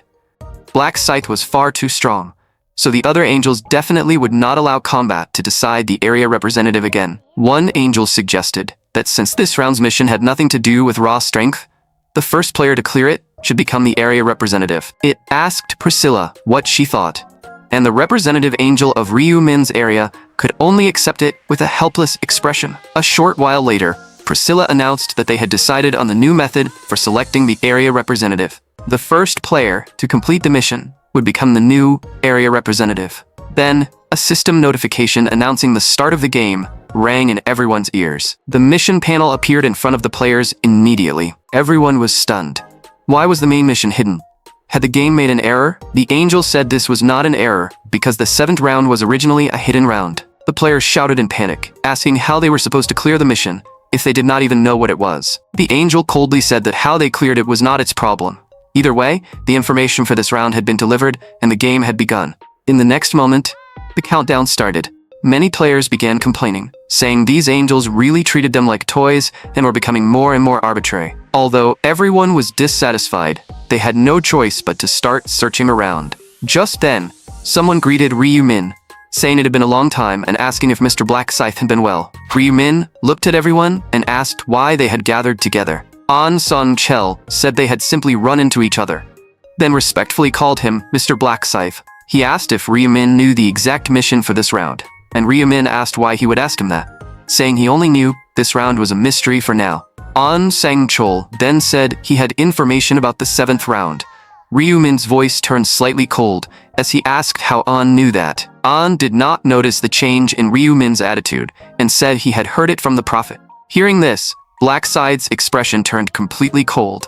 In the previous round, An had helped hide the source of the information, but now Ryu Min understood that An was no longer trustworthy. Only then did An notice that something was off about Ryu Min's expression, while Ryu Min calmly asked if a prophet really existed. Thinking Ryu Min did not believe him, An quickly said that So Arion had also met the prophet. Ryu Min thought that So Arion was another person he could no longer fully trust, then told An to explain what the prophet had said. An said the prophet had told him, "Do not be deceived by temptation in the 7th round." Juri, who was standing nearby, thought in surprise that the prophet An mentioned might actually be Ryu Min. Juri quickly asked what "do not be deceived by temptation" meant. An said he did not know the exact meaning either because the prophet had only given him that vague sentence. Ryu Min quietly sighed in relief, glad that none of them knew he was the prophet. Then Ryu Min thanked An for telling him the game information, but said they still did not know the true meaning of the phrase, so they should split up and gather information. An froze for a moment and asked if they were really splitting up this time. Ryu Min said that since they did not know the mission details yet, splitting up was the best choice. Juri asked nervously if she also had to separate from him. After Black Scythe confirmed it, Juri answered in disappointment. Then Juri walked toward the forest, alone. Black Scythe shook his head helplessly. In this round, he had to clear the mission as quickly as possible and obtain the mental barrier rune. But at that moment, Juri's scream suddenly came from the forest. Ryu Min immediately rushed toward the forest. In less than 10 seconds, he reached the edge of the forest. But the scene before him made Black Scythe freeze in place. Blood stained the ground, and Juri was weakly slumped under a tree, her abdomen brutally pierced. Black Scythe realized Juri had been ambushed and instantly fell into panic. Unable to understand how this could have happened, Juri painfully called out, asking Ryu Min to help her. Ryu Min froze and asked if she knew he was Ryu Min. Juri weakly said he had always treated her so well, so she had known for a long time. Besides, he was the first person she had ever loved, so how could she possibly fail to recognize him? Even though Ryu Min had tried to hide his identity, Juri had only been pretending not to notice the entire time. Ryu Min asked in despair who had done this to her. At the same time, he immediately used the heal skill to save Juri. Thankfully, he had arrived in time. If he had been any later, he might not have been able to save her. Ju-ri was shocked. She had not expected Ryu-min's heal skill to be this effective. Ryu-min told her to rest for a moment, then asked her to tell him who had attacked her. But when Ryu-min heard the answer, disbelief appeared on his face. At that moment, An Sengchil's voice rang out, asking if Mr. Black Scythe was looking for him. He said he had been waiting here for Black Scythe for a long time. Ryu-min was furious and asked how these two bastards dared to betray him. An told him not to be so angry, then mockingly said maybe he should call him Mr. Prophet instead. An said he had attacked Ju-ri to test Ryu-min. His actions in the previous round had already made An suspect his identity, and now it seemed this woman really was important to him. Ju-ri cried as she apologized to Ryu-min, saying she had dragged him down. At this point, Black Scythe's rage had reached its peak, and he glared fiercely at An Sangchil. An told him not to stare like that, because when he confirmed that Black Scythe was the prophet, he had been extremely shocked too. Ryu-min asked if attacking Ju-ri was only to test him, and if there was no other reason. An said Ju-ri seemed very close to him, so he believed she had some value as leverage. He never expected the famous Black Scythe's weakness to be a fragile support class player. Ryu-min coldly said An Sangchil would pay for this, then summoned the Reaper's Scythe. An quickly told him to wait, warning that if Ryu-min came any closer, he would detonate the bomb inside Ju-ri's body. Black Scythe was startled. They had actually planted a skill bomb inside Ju-ri. An added that, of course, the one who planted the bomb for him was Ivy. Ryu-min could not believe it. Why would Ivy betray him too? He asked, in despair, why? And why all of them had betrayed him together. After reaching level 40, Ivy could learn the Black Seed skill, which could be planted anywhere. It could be detonated at any time, and when it exploded, it would summon a demonic creature. Ryu-min's face filled with despair. They had actually planted the Black Seed inside Ju-ri's body. Ryu-min questioned Ivy, saying he had treated him as his idol and his goal to become stronger. If Ivy admired him so much, why would he betray him? Ivy said he did more than admire Black Scythe. In his eyes, Black Scythe was practically a god. But a god should be omnipotent, an existence so powerful that nothing could restrain him. And, right now, Ryu-min looked far too helpless. Ivy had no reason to worship someone who had been driven into a corner. Ryu-min then asked what they wanted. An San-chul remarked that he had not expected this woman to be so important to Ryu-min. Ryu-min admitted it. Ju-ri was the person he relied on most in his heart, and as long as they did not hurt her, he would do anything. Hearing this, An San-chul laughed proudly. Ryu-min asked what he wanted, saying he could tell him anything, whether it was the location of hidden treasure or information about the next round. But An said he would not allow anyone to deceive Mr. Ma, nor would he allow anyone to try to control him. That was why leaving Ryu-min alive would always be a threat, so he told him to end his own life right here. Ju-ri trembled and begged Ryu-min not to do it, but Ryu-min calmly said that if it meant saving Ju-ri, he was willing to die.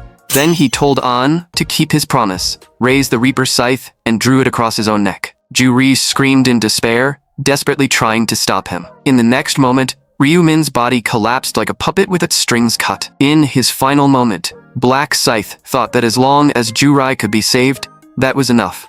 He would never forget the faces of the traitors. Then, a system notification rang out, announcing that a hidden side mission had been discovered. Immediately after, the hidden side mission was completed. Its objective had been to end his own life. Black Scythe had escaped the illusion, and the main mission was to escape the illusion within 2 hours. At that moment, Black Scythe had not fully come back to his senses, and was still standing there blankly. Ju-ri being badly injured, his teammates betraying him. All of it had been an illusion? Only after a moment did Black Scythe slowly regain his senses. He finally remembered. The main mission of the 7th round was to escape the illusion. But if he knew the mission in advance, it would actually be harder to break free from the illusion's control. Before the 7th round began, Ryu-min had used his area representative authority to place restrictions on himself. The command he gave himself was that after completing the 7th round side mission, he would regain the memories he had erased. Before entering the game, he had even placed an even stronger command on himself. No matter the cost, he had to protect Ju-ri, because Ju-ri was the girl he loved most. To other players, this might only be an illusion. But to Ryu-min, who had erased his own memories, it felt like a completely real betrayal. Luckily, he had erased his memories in advance, and planted the command that Ju-ri was the person he loved most. That was why the illusion began its mission with Ju-ri as the trigger, and everything had unfolded exactly as Ryu-min had predicted. Just then, Footsteps sounded beside him, and someone asked if Mr. Black Scythe had also escaped the illusion. Ryumin looked over and said it seemed Soa Ryong had escaped too. Soa Ryong said she had barely managed to break free. Then, Seo Ah Young said the others did not seem to have escaped yet. Right after that, she fidgeted and said this might be sudden, but she had liked Mr. Black Scythe ever since the moment she first met him. Ryu Min showed no emotional reaction at all. Instead, he summoned the Reaper's Scythe. Seeing this, Soa Ryung panicked and asked what Mr. Black Scythe was doing. Before she could finish speaking, Ryu Min cut her down with one swing. With a thud, Soa Ryung collapsed to the ground. Black Scythe muttered to himself that the illusion was still trying to trigger, regardless of the situation. Then, a system notification rang out, announcing that he had completed the main mission.